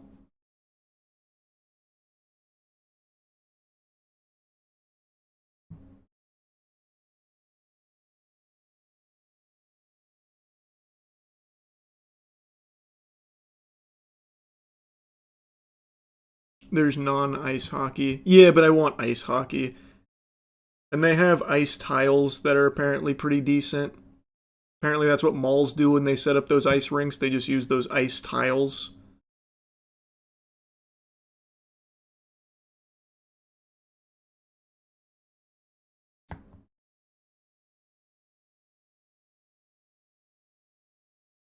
Setting up his own fucking Olympic compound. Yeah, basically. I'm gonna try to, at least. You don't skate, though. I do, just not well, and I want to get better. I really, really have gotten into hockey a lot, and I want to be able to skate. I don't need to be great at hockey. I'm not joining Matt and Danny's beer league or anything, but I want to be able to skate and play a little bit.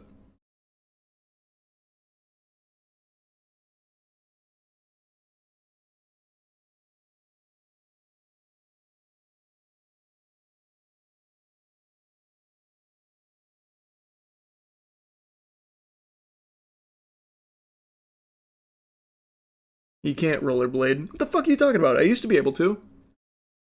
I probably still could.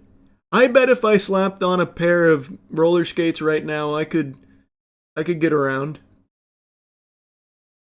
Maybe. Actually, I don't know. Probably not, actually, the more I think about it.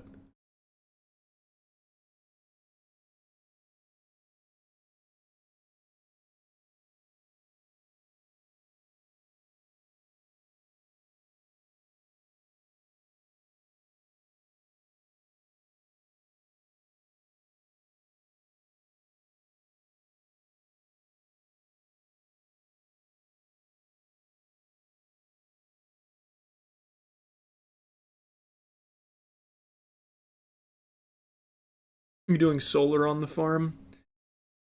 I don't know. I haven't even looked into that. I don't know how good solar's gotten over the years. Not a bad idea, I guess, but I just don't know enough about it. So probably not.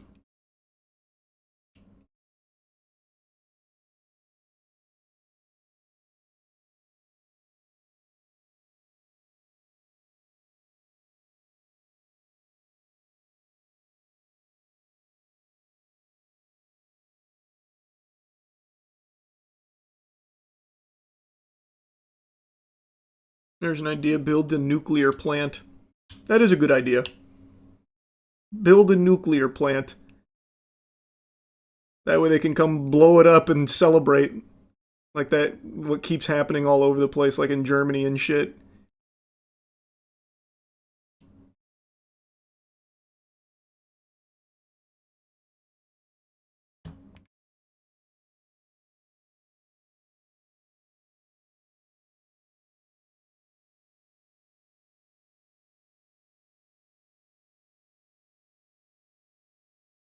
Elephant's Foot Part 2.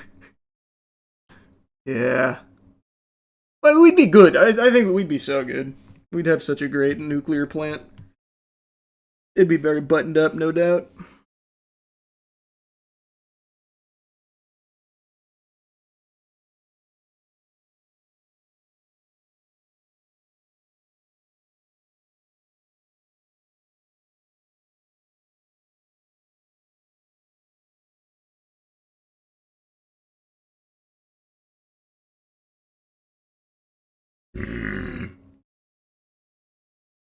When are you gonna try TFT again? I don't know. I'm not a big chess guy these days.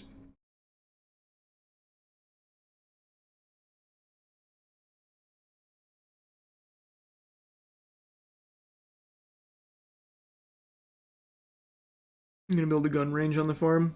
I was going to, but now with the horse and stuff, I don't think horses would like that noise, so probably not. I'll have to just keep driving out to ranges, which is whatever.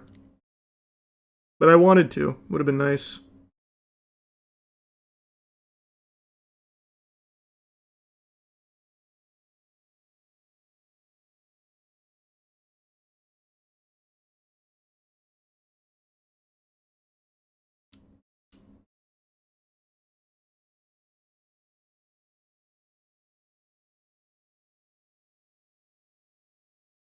Use suppressors. That's what I said, but apparently that wouldn't be enough. At least based on what I was reading. We'll see. Maybe there's still a way to do it, but as of right now, it's kind of shelved as an idea.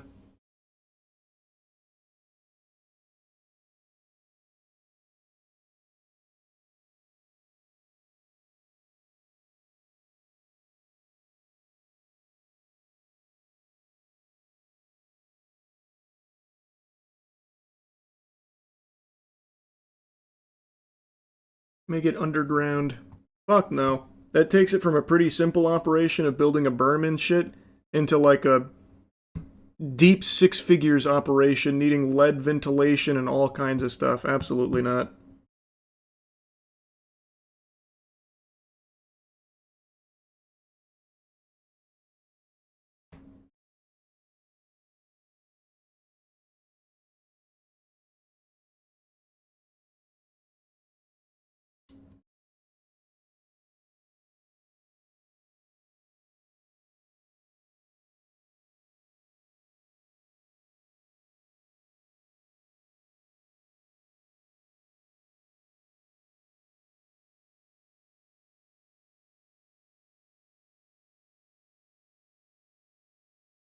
Of course I'll be playing Crimson Desert when it comes out. Absolutely. I'm excited for it.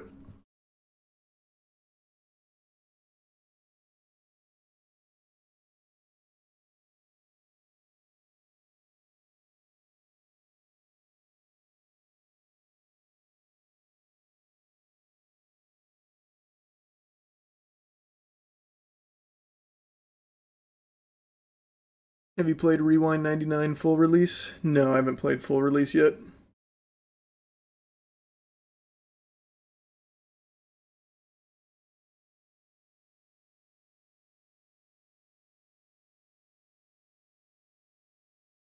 You like playing with queso?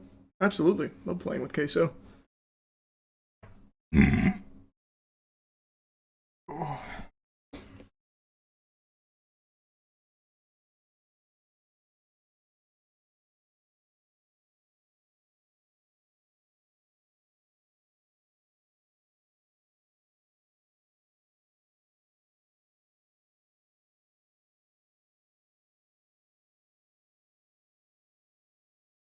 Have you taken a look at Code Vein 2? I played it when it came out. It was mid, so I don't really feel like it, like finishing it.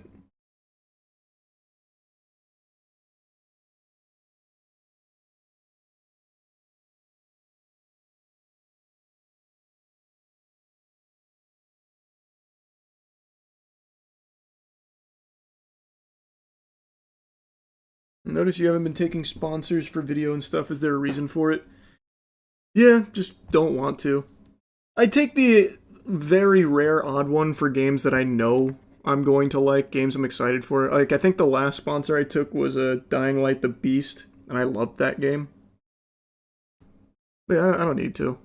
Now if I ever do like a sponsored slot, it's for my own stuff. Like, if you would have come to me 5 months ago and told me that potentially the best movie of 2026 was going to be a horror film, I would have poked in the eyes like Captain Insano and told you to get out of my house. Would have been trying to have you institutionalized for such a delusional idea.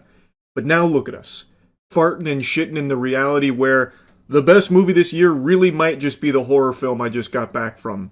Obsession. A lot of people have been glazing it. I'm sure you've seen a lot of the hype around it, and I know I've been very vocal and you're probably tired of hearing me whine and squeal about how exhausted I am of this marketing tactic, specifically in regards to horror films where everything has to be the scariest movie ever made. Oh, no, it's run, don't see it, no, it's too scary, you can't handle it, it's gonna be piss all over the fucking seat, don't go see this new horror movie, it's too scary. Like with Long Legs. And I know every time I review a horror movie now, I can't help but make that mention, just always fucking shooting spitballs at Long Legs for the marketing around it. The point is, this movie had a lot of hype, and nowadays that makes me kind of skeptical, like, okay, might not be all that special. But in the case of Obsession, I think exceeds all expectations I could have had based on the early reviews, and even the trailer. The trailer looked good, but this is much better than the trailer led me to believe. I went into this kind of expecting something in the vein of Wish Upon, which is one of the fucking worst horror movies ever made. Actually an insult to cinema. Like, that right there is why you could make a strong argument that we were never meant to have this technology, because what that captured is a fucking sin. Wish Upon is a terrible film, but there is something in Wish Upon that is shared in Obsession, which is a wish for love, which overwrites a human being's free will to bend to that wish for the person who made it. It's a fun concept that is ruined in Wish Upon, but explored beautifully in Obsession. And now, after having watched this film, I feel like I can say with confidence, the best horror movies are being made by YouTubers. Raka Raka crushed it with Talk to Me, came back for the double whammy with Bring Her Back, which I thought was one of the best films of that year, and now this film, Obsession, is also a YouTuber-directed film. This comes from Curry Barker. And this is so far my favorite movie of the year. I really liked it.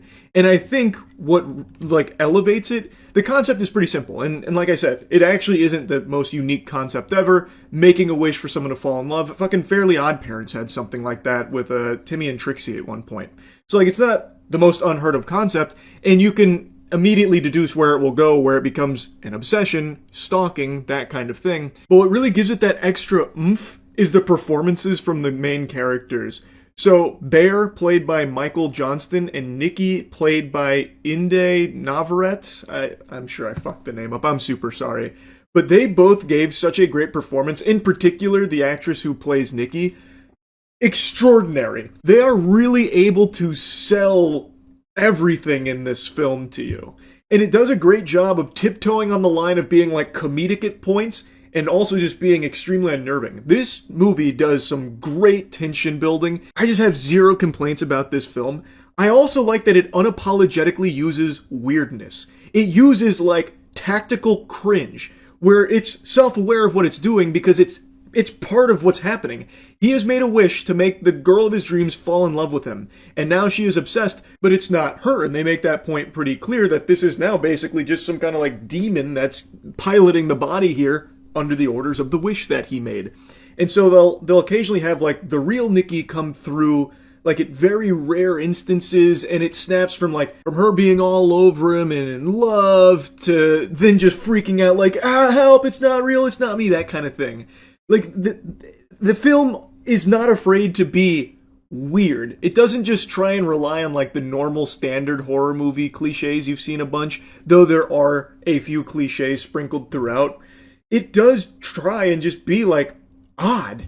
And I really appreciate that. So like very uncomfortable scenes. Like one scene I know popped off pretty recently where they're at like a dinner and he asks, hey, that thing about your dad dying, is that real? And then she just starts going like, no, freaking out. I thought we were having a nice date in front of like the whole restaurant. It's really uncomfortable. There's also other scenes like that where like when he goes to work and she's off, she just stands there and basically like goes into low power mode and just stands there smiling at the door for like 8 hours, and she's pissed herself, she's shit all over the floor, covered in vomit and stuff.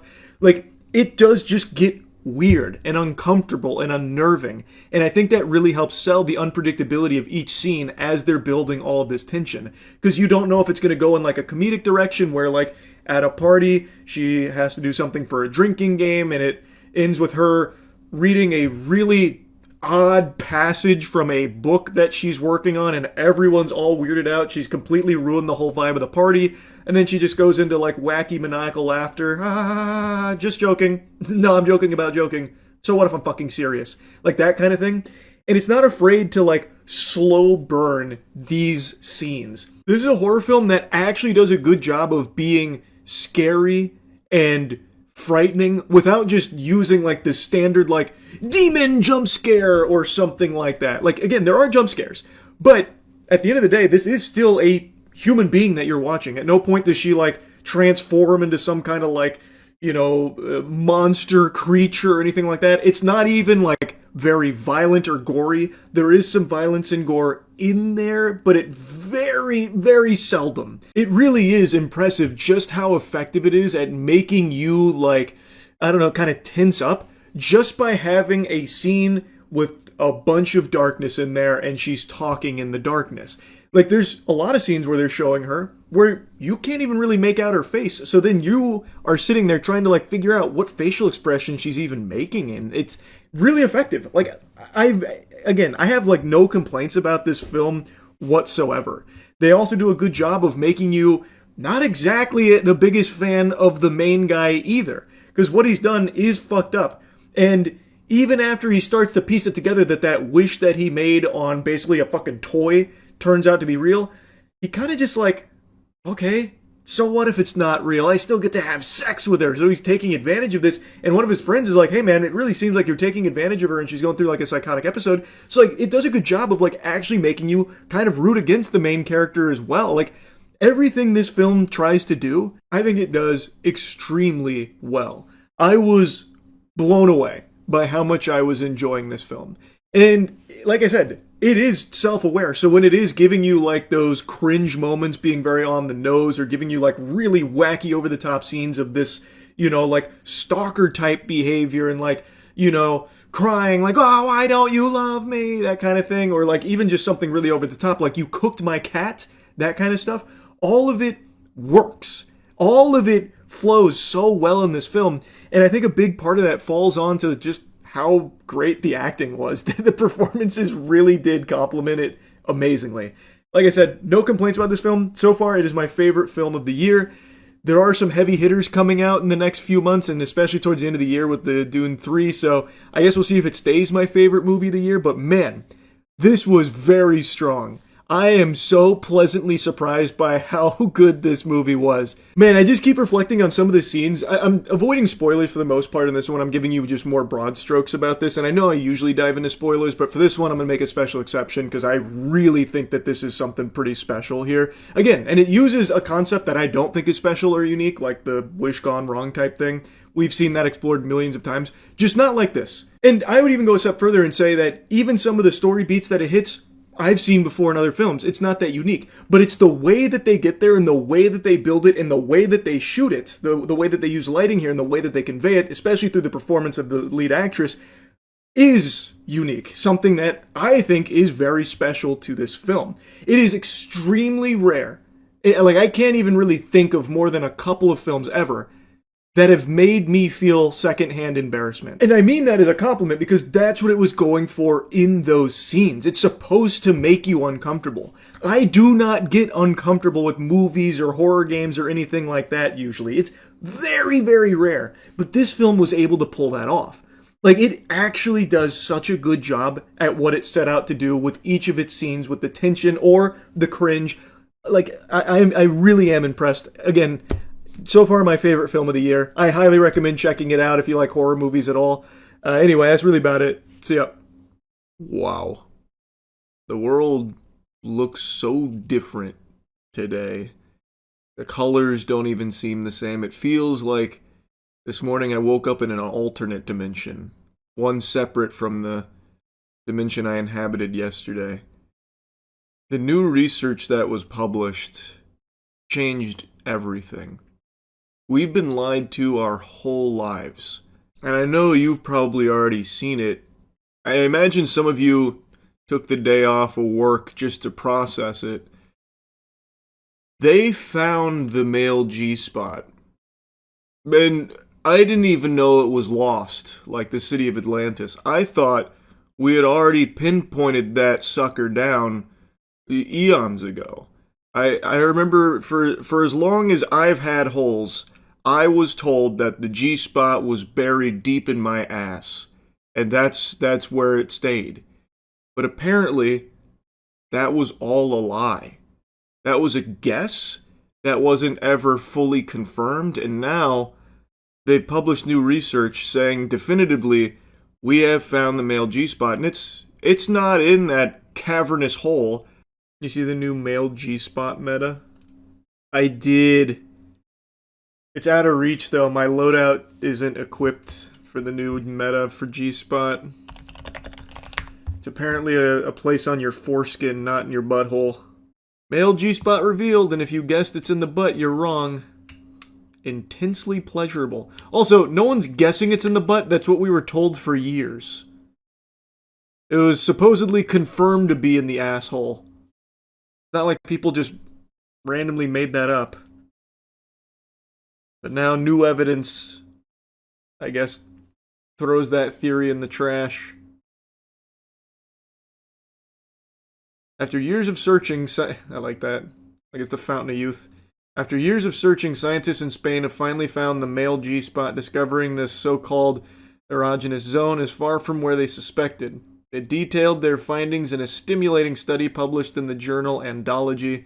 Where's the so-called on switch, defined by its capacity to induce intense orgasms upon stimulation, in an obscure region called the frenular delta, a triangular zone located on the underside of the penis where the head meets the shaft, an area so mysterious it has long been omitted from sexual health textbooks. Oh my god, they discovered a new area of my cock? I didn't know that. I thought it was just like a foreskin spot. Years of searching, it's not like they're going to the Amazon rainforest. Just touch your dick or ass, bro. That's very true. Yeah.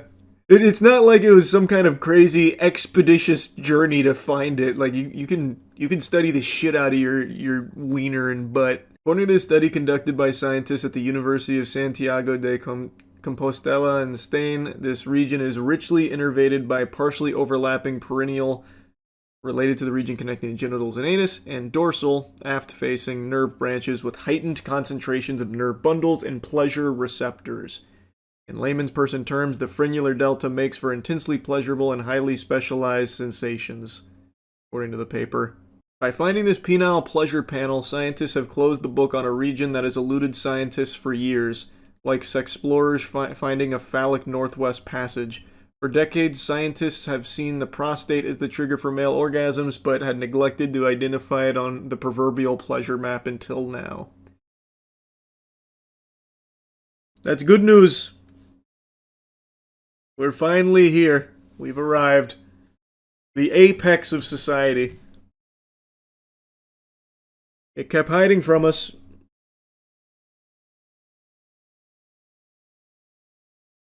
Sex 2 is finally upon us. That's right. That's right.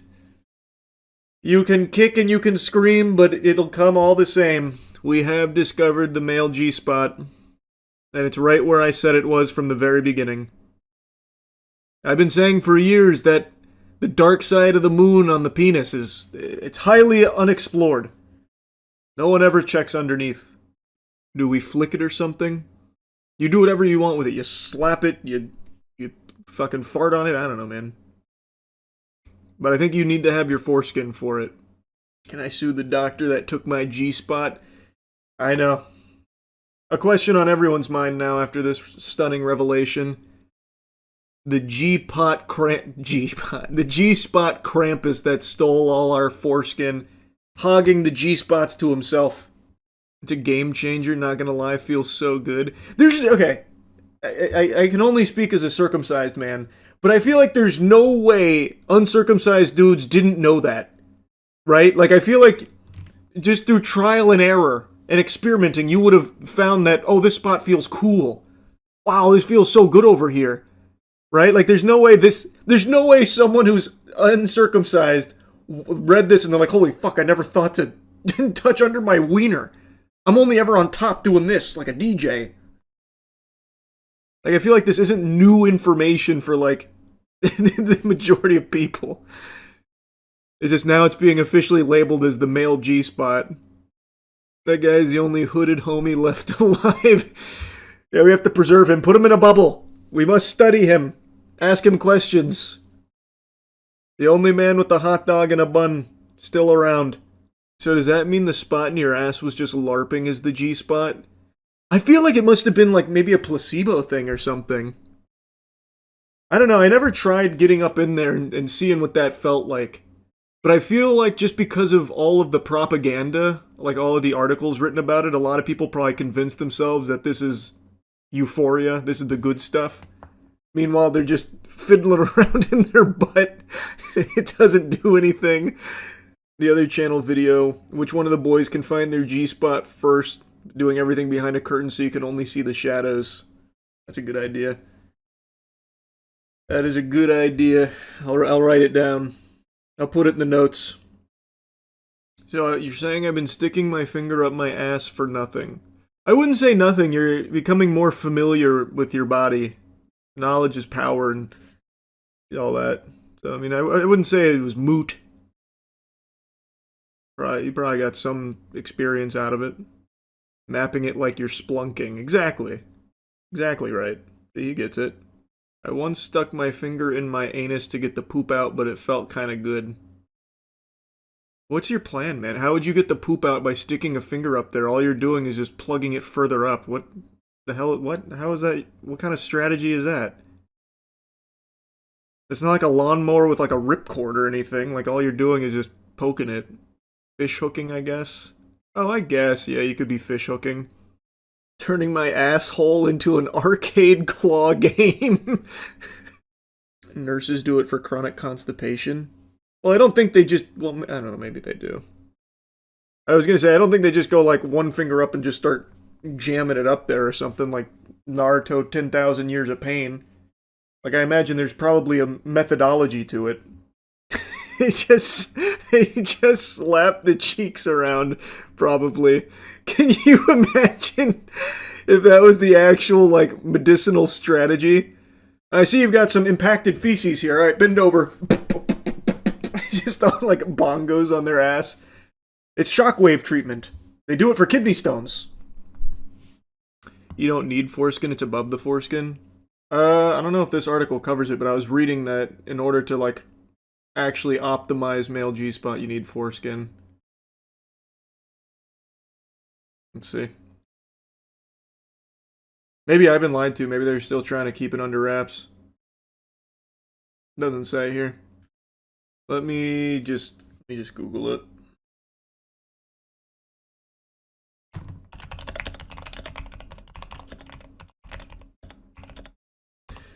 Let's see. Male G-spot foreskin required or not? Let's see. It seems like it's too new. People still talking about the back door. Yeah, I don't see any information on whether or not it's required or not. From what I saw earlier, it is. Maybe it's not. Who's really to say? We're still on the cusp of this discovery. This is like electricity. This is big. We still don't quite understand all of the inner workings of it. We're working it out. Last year, the world was plagued by what is potentially the worst film ever made. War of the Worlds starring Ice Cube. And what if I told you the producer of that abomination, that affront to God, just directed a new film for Amazon called Mercy? Well, I guess it's not for Amazon because it's in theaters right now. It's distributed by Amazon MGM. And now after experiencing the cinema that is the style of Timur Bekmambetov, I can tell you with confidence, this guy's got it. And by it, I mean terrible fucking movies to his name. Timur Bekmambetov, and I'm not sure if I'm pronouncing his name correctly, but he has been in the film industry for an extremely long time. I went through his IMDb on stream, and he has produced some bangers, like 9, or Wanted, like some classic films. He has been behind them for a long time. So at one point, he did have an eye for quality, but I guess over the last 10 years, he decided to close his eyes, because now we're getting shit like War of the Worlds and now Mercy. I don't know what's changed or what's happened. What I will say, however, is that this film is a significant improvement to War of the Worlds. But then again, War of the Worlds can make even the Borderlands movie look like it's a fucking Nolan film, so it's not exactly like the highest praise, but truly Mercy is better than that, at the very least. I would even go as far as to say the first like 30-ish minutes are genuinely pretty entertaining. Like, it's a very simple concept. There's an AI judge, and Chris Pratt is now standing trial. He is a detective who actually helped kickstart this Mercy program, that's the name of it, where an AI will look at the immutable facts in order to pass judgment and execution on those who are guilty. It's the judge, jury, and executioner, and it is there to reduce crime, which has spiraled out of control, so now they have the Mercy program to keep people in line. And now Chris Pratt is in its clutches here for the murder of his wife. And he has 1 hour and 30 minutes to try and prove his innocence. Now, when I first watched the trailer, it actually looked like Chris Pratt didn't put any effort into it at all, like he was just in a fugue state taking a paycheck.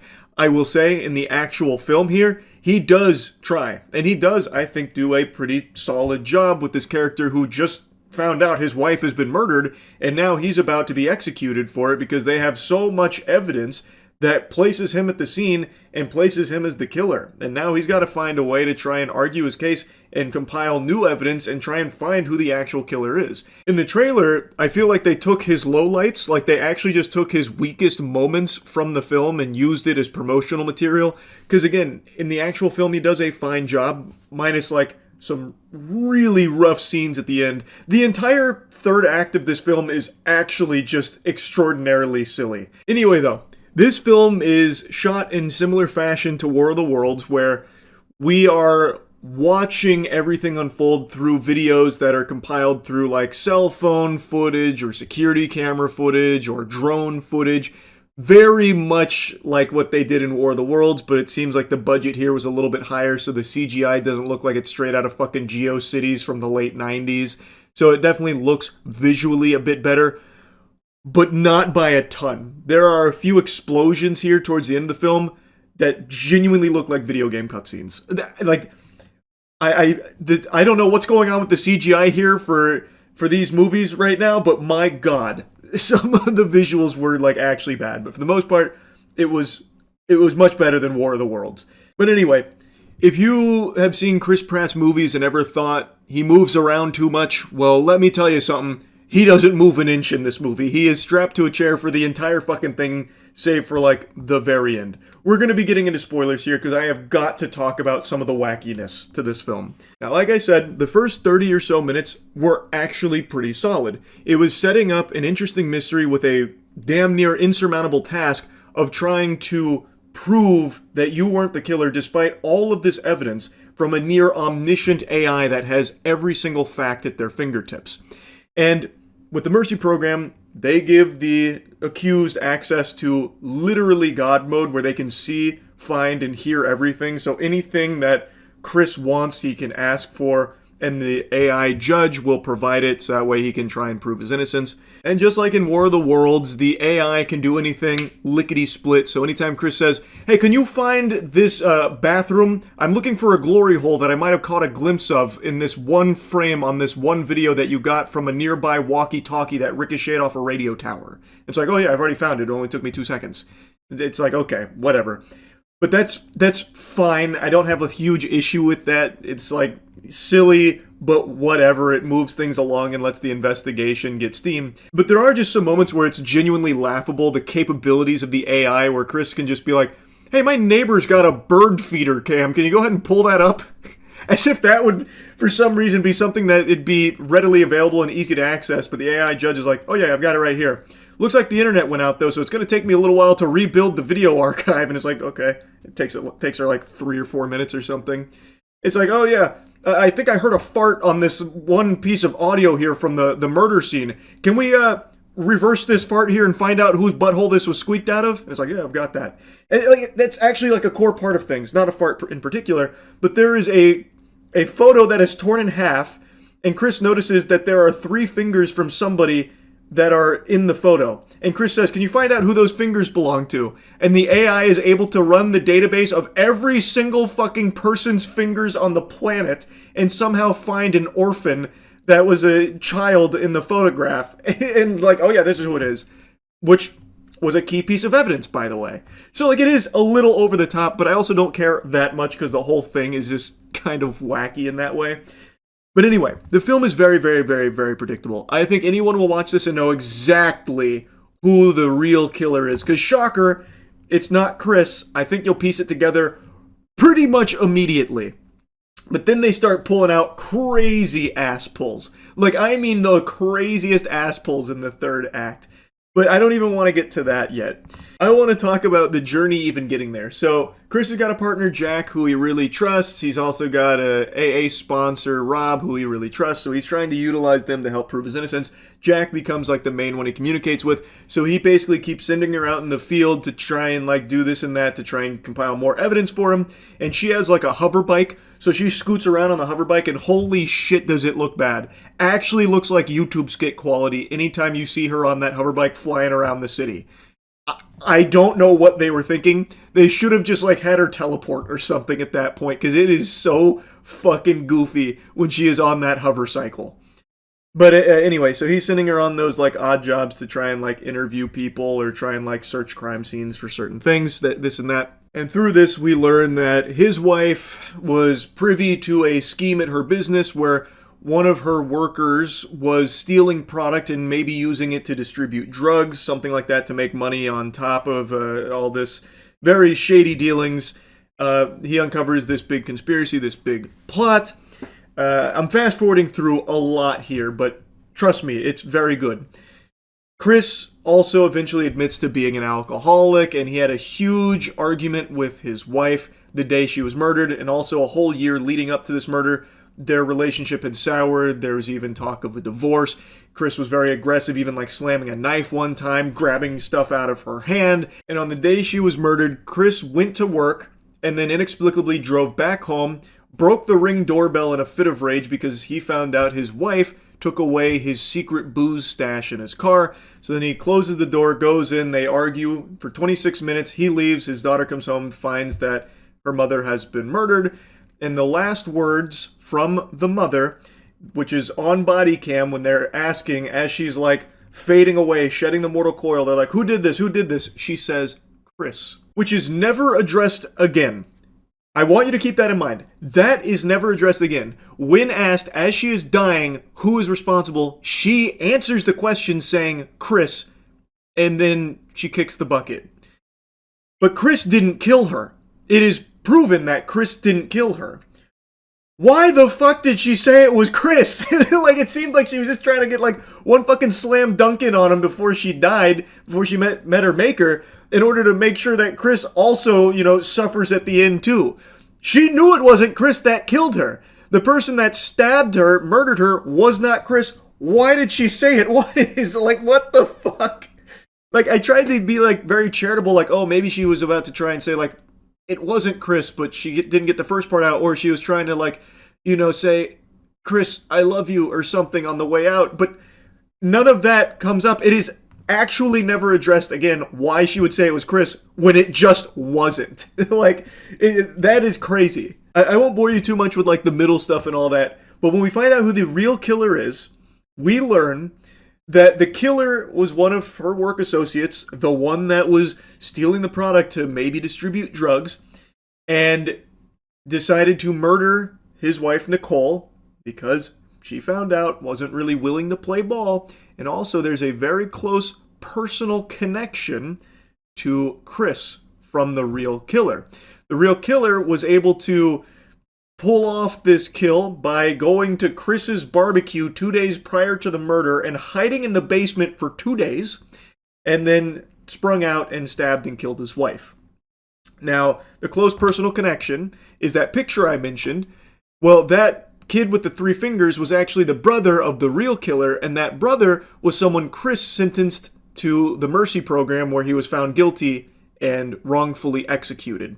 And he never forgave Chris for it. So he got close to Chris for 2 years and then eventually killed his wife, built a bomb with all of the material he was stealing from their workplace, and was going to crash the bomb into the Mercy headquarters, killing Chris and the AI with him in order to prove his brother's innocence. And he framed Chris for this. That was his master plan. Now, I want you to really think hard here. He planned this for 2 years, but his plan boiled down to just getting extremely fucking lucky that Chris, when he went to work, decided to come back home that same day. Because if he didn't come home that day and argue with his wife, then this would have never fucking worked. He would have not gotten away with the murder initially. Like, Chris would have never even been a suspect. So his plan that he planned for 2 years boiled down to just something that he could have never possibly foreseen. And he didn't even know Chris left for work, by the way, while hiding in the basement. He just guessed lucky. So Chris went to work and then just happened to notice the booze wasn't there. So he went home, argued with his wife, and then broke a vase, which ended up cutting his wife and got a little bit of blood on Chris. And Chris was like, you know, really distraught about it. And that's how all of this evidence led to, like, them knowing for sure Chris had to be the murderer. But actually, it was all part of the real killer's master scheme, which, again, none of this he planned for. He couldn't have planned for any of that to happen. He just got lucky. It wasn't a master plan, yet they keep pretending as though it was. Like, when I learned who the killer was and what the method was and everything, it was actually just, like, a laughable moment.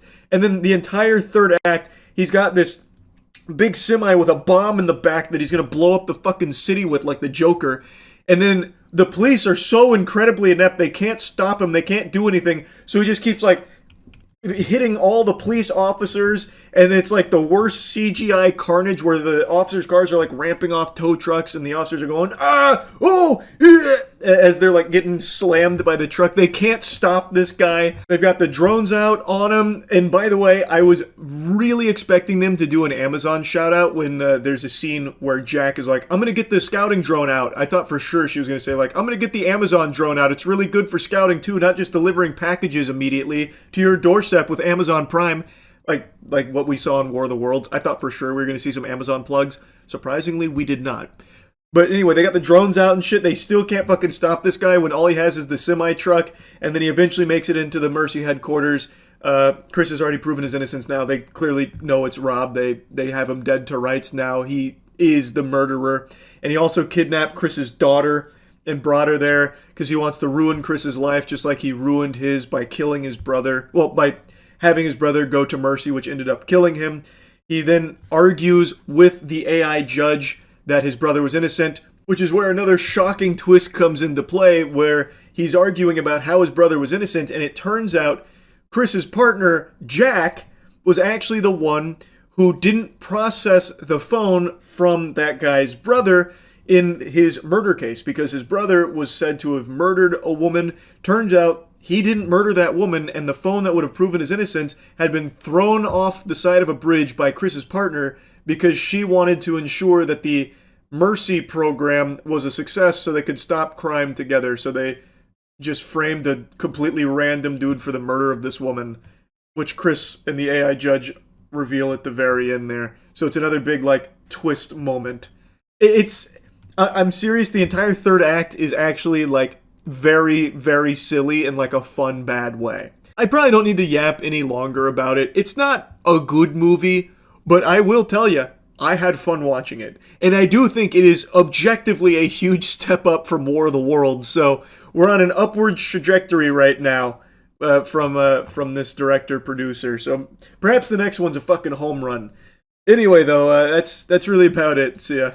I got a bit of a wacky rant for you here today, so I hope you're feeling particularly goofy, quirky, and Lord help me, I'm gonna say it, maybe even a little zany. Panera Bread. I'm almost ashamed to admit it now, but I used to be an avid consumer of Panera Bread. For the better part of 2 years, it was my go-to post-workout meal, meaning I would have it like 5 times a week. Side note, I just watched that clip back in editing. The fucking Planet Smoothie logo faced the camera directly. It almost looked like a Death Stranding Monster Energy ad right there. I'm not sponsored by Planet Smoothie, I just got this because I was fucking thirsty is all. But yeah, I would have Panera Bread like 5 times a week, post-workout, and even though it was more expensive than all of the alternatives, it felt worth it to me because it was a high-quality meal, or at least I felt like it was. It tasted great, it tasted fresh, so I really, really enjoyed it. But over time, it got shitified. And I know you hear this a lot for a ton of things, it did get worse. And in Panera's case, it literally did change for the worse. And I'm clearly not alone here in this thought because Panera sales and traffic has been declining. You can look that up yourself.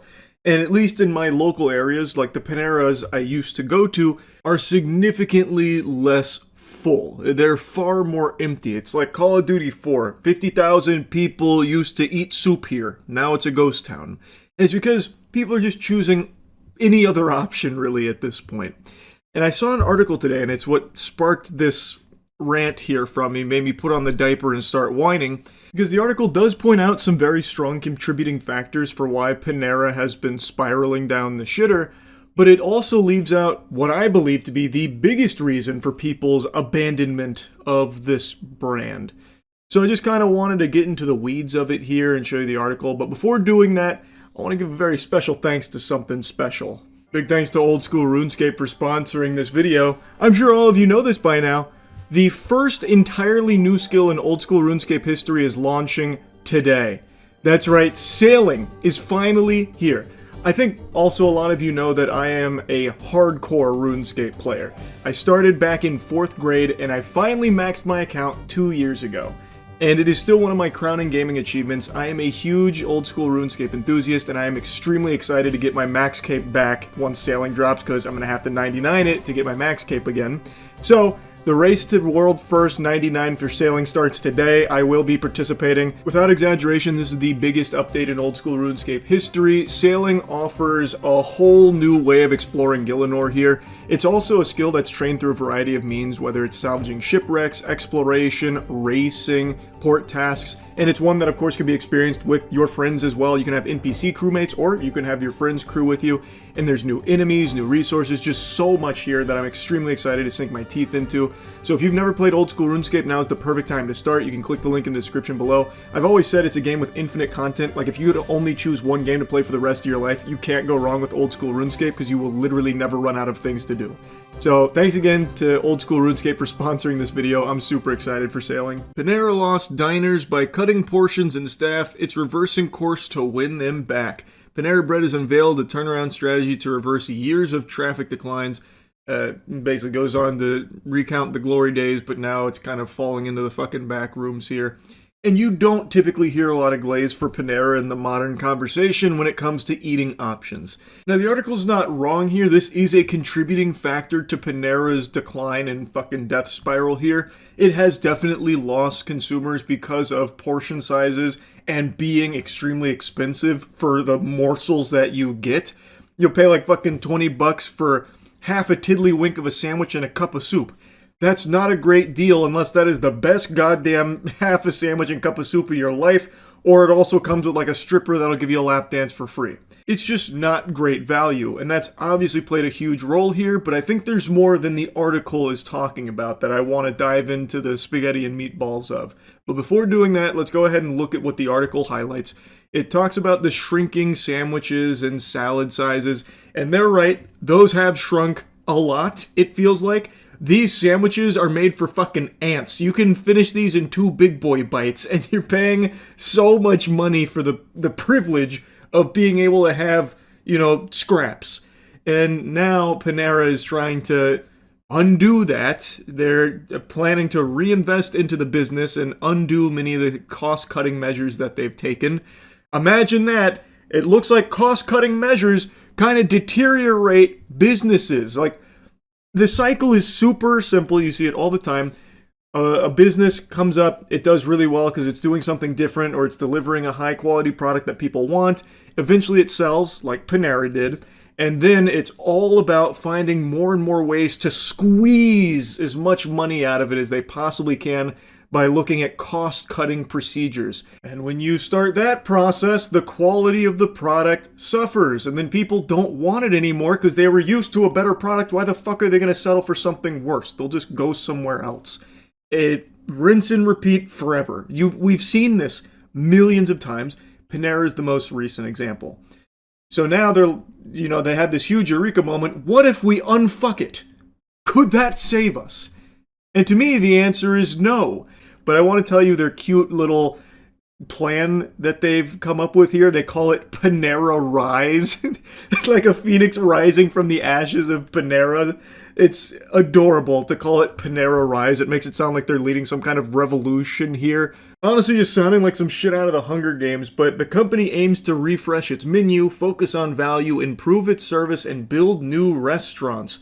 That last one there is pretty ambitious. When people are already not choosing Panera, you're going to try and build more restaurants when the interest couldn't be lower. It is a bold strategy, and very, very ambitious indeed. Now, I'll give some credit where credit is due. This is at least somewhat honest here, saying, we squeezed food costs, we squeezed labor. They did. He then also identifies himself as a reformed CFO. It's really about death by 1,000 paper cuts. It truly is. He then goes in to talk about, like, for example, their salads where once it was all romaine, in order to save money, they started mixing half romaine, half iceberg, but nobody wants fucking iceberg. This next one was pretty interesting, actually, about the cherry tomato and the avocado. So apparently, Panera is one of only a few restaurants that don't slice the cherry tomatoes in half, which is apparently a decision they made, like a conscious decision to save on labor costs. We make the guests chase the cherry tomato around the bowl. I don't... Call me a fucking Cro-Magnon if you'd like. How does that save on labor costs? To, like, take 2 seconds to slice a cherry tomato? Or, in the case of the avocado, they don't slice it or pre-slice it. They give you, like, a halved full fucking avocado, I guess. But now it's like a huge, powerful Panera Rise moment where next year they're going to start slicing the cherry tomatoes and avocados. I just don't understand why they weren't in the first place. I don't see how that saves on labor costs. Were they able to, like, avoid hiring more workers because of not slicing those? Like, do they have dedicated cherry tomato and avocado slicers? I doubt it. I don't know. Or is it like a whole nother training thing that they'd have to spend money on? I don't see why. I feel like anyone could probably slice a cherry tomato or avocado slice it. Like, it's... I don't know. I don't really understand that at all. But that was pretty interesting to read. Then he addresses the portion sizes. In some instances, we shrunk portions so guests would walk into our cafe to buy a sandwich that's gone up significantly in price with lower quality ingredients and a smaller size. Again, credit where credit's due, that is pretty honest. That is exactly right. you can taste that it is significantly lower quality food, and you're still paying a premium price for it. They then go on to toot their own horn about, refreshing their menu, delivering some new items, and the article actually does make a mention of the charged lemonade, which was basically just serving up customers meth, and apparently 2 people had died from it, filed lawsuits against Panera, which I believe have been settled now. But yeah, this is their big strategy, is unfuck it. But only kind of. They don't want to fully take their dick out of their ass. They are targeting these things, which are big deals. Like, I don't want to downplay it, like these are obviously contributing factors for why people haven't been choosing Panera as much. But one of the biggest things that people loved about Panera, and what set them apart from a lot of their competition, was their fresh baked bread. And guess what? That is not being changed. If you don't know, last year Panera set in motion the termination of their fresh dough facilities.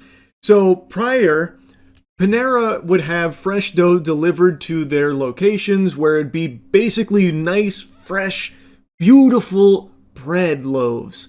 And it's what people like myself loved the most about it. But last year, in order to save money, they switched to a par-baked model, meaning that breads, bagels, and pastries arrive at stores partially baked outside and finished on site, and the company is trying to blow smoke up everyone's asses about you won't notice a difference in taste or quality, which is just a load of barnacles. That's just fucking horseradish.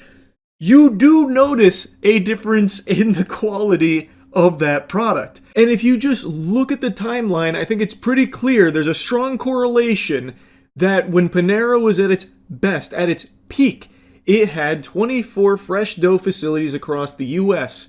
And now, while it's in its decline, they only have 9, which will soon be reduced to 0 over the next 2 years. Like, I think it should be pretty obvious that people liked the fresh dough being a defining feature of Panera. And they also then say that of the hundreds of jobs that are affected, they're trying to offer other positions to help them find work through Panera. And that Panera is saying that the strategy will open the door to new locations in areas that were once too far from its fresh dough facilities. Thus, fewer logistical barriers could mean faster growth for the chain and fresher bagels at 4 p.m. if the company's plan actually works. Which I don't think it will. Well, rather, I don't think it should. And this is the biggest thing to me, and why the article made me want to rant about it, because it is highlighting some contributing factors for why people don't like Panera anymore. And they're very legitimate factors. But in an effort from the CFO here, the reformed CFO, to try and puff up his chest and be like, look at me, I'm the good guy, I listen to all of you. Listen, I hear all of you plebeians, and we are going to do our best to undo all of these terrible changes we've done over the years. He's saying all of these things, and he is making some changes, it seems, but one of the biggest things is still actively implemented, which is a cost-cutting procedure, which is closing all of their fresh dough facilities, meaning that there's still not going to be any of that fresh dough delivered there. They switched to a model that is significantly cheaper, with a significantly lower quality product. So he could flap his gums till the cows come home about how he's, rolling everything back that made Panera so bad recently. But the truth is, behind the scenes, they are still ultimately focused first and foremost on that bottom line and saving money, pinching pennies everywhere they can. And that is coming at the cost of a high quality product, which was once that fresh dough facility delivered to these locations for the fresh products that I and many others liked Panera for. That is not changing. That is not being unfucked. I just don't see this being enough. It's certainly not for me to want to march back into a Panera right away. Oh, you're cutting the cherry tomatoes and avocados now. Holy fuck, I'm out the door. I can't wait to get to my local Panera to get some of that. Like, yeah, maybe the portion size is a little increased too, but the quality is still the same and it's still expensive. What the fuck is the point? It is still worse than it was because of their biggest cost-cutting measure, which is closing all of these fresh dough facilities because it's going to save them so much money switching to this cheaper method and this worse product. That has not changed. Thus, I will still not be going to Panera Bread as my first choice for any kind of meals anytime soon. I don't see why anyone would. It's still not great value. This shit is just so stupid every time. A business gets bought, and then immediately the mission becomes cost cutting to make even more money off of it. And in doing so, ruining the core defining features of it. In this case, the fresh fucking dough. That was a massive selling point of it to consumers, and it's gone. And it's still gone, even though they're trying to put out all these big PR, fluff pieces about, like, we've listened, we're rolling things back. You're rolling some things back, sure, but not everything. Not the actual biggest cost-cutting thing that you implemented very recently, which is closing all of these. That is still in effect. So to me, this is all just meaningless marketing speak here to try and desperately claw back some consumers that have lost all their faith in this brand. And anyway, I just wanted to rant about this a little bit. That's it. See ya. I told you, it's only getting worse, man. Yesterday I made that video going over the silly, goofy fight over Pokemon cards at a restock, which, again, Pokemon restocks are basically the purge at this point. You're not actually even going there for product. You're going there to either get your teeth punched out or your skull caved in. It's just become a place where it's a PvP-enabled zone and people throw hands and try and get as much Pokemon product as they can, just gluttonously consuming it to try and turn around and sell it for a profit. And in the video I made on that yesterday, I said that it's only a matter of time before someone gets killed over it. There's already been a shooting over Pokemon cards, and I'm sure there will be a murder around the corner. And it turns out that that did already happen. I just learned about a case in Chile where a 20-year-old woman who is a Pokemon vendor was kidnapped and killed by a couple looking to rob her of her Pokemon cards. So they kidnapped her and murdered her in her apartment and stole her Pokemon cards. Now, there's no English outlets reporting on this case as of right now, so all of the information I'm getting comes from Chilean sources directly, which I have to translate. And on YouTube, they only have auto-dubbing available, which I find to be pretty unreliable. I don't think it's entirely accurate, but I've checked some people in Chile that are relaying the information as well that corroborate a lot of what the auto-dubbing is saying. So the story is true based on all the information here. Just certain elements of it might be a bit incorrect, like the value of the Pokemon cards they stole. It's reported that this couple robbed and murdered this woman for 3,000 pesos worth of Pokemon cards, which is not expensive. That's not a huge value there. They didn't get the fucking one piece or anything. They basically got like 2 hamburgers worth of Pokemon cards.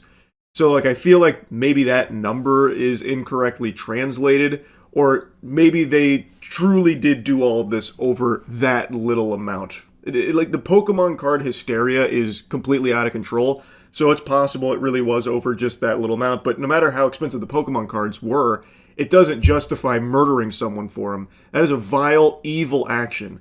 And they have been taken into custody. They have been arrested. They are being charged with robbery and robbery with homicide.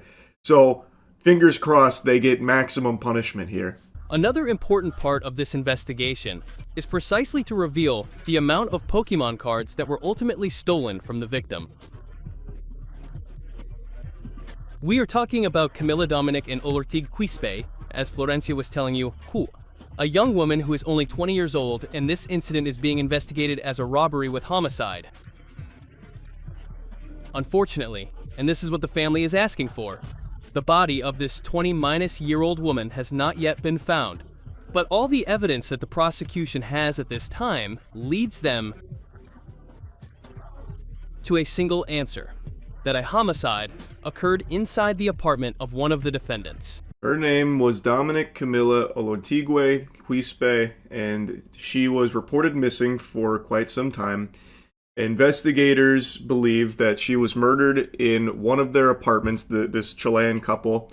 They, based on some of the other reports that I read as well as what I was watching from broadcasts, they found surveillance footage that shows them taking her into an apartment and she never leaves. Unfortunately, in addition, the 2 defendants, 2 people, a man and a woman under 30 years old, are also being held in preventative detention. Now, what happened?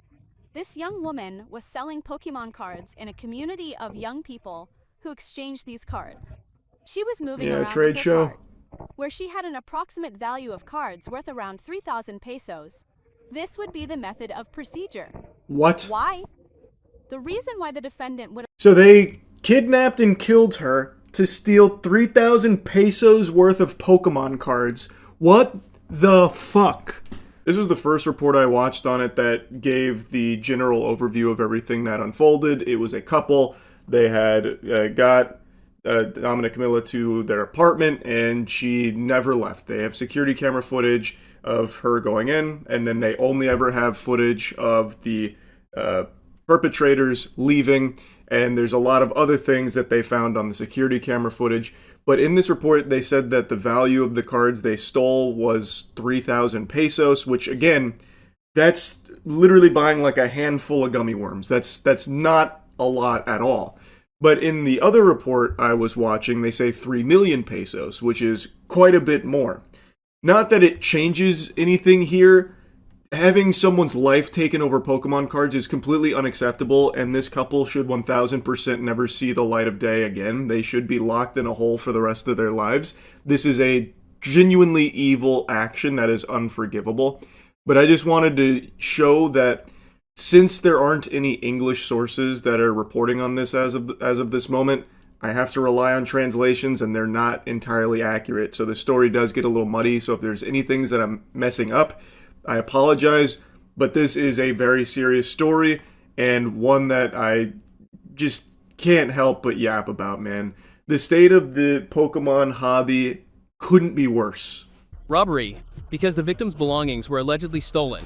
A cart that she usually used to move her folders which contain these Pokemon cards that are valued at close to 3 million pesos. And finally, that is what also leads the prosecution to part of the evidence used by the prosecution to indicate that a robbery occurred here and that they later attempted to, or ultimately killed, this 20-year-old woman. We must review the words of the prosecution that refer to this case.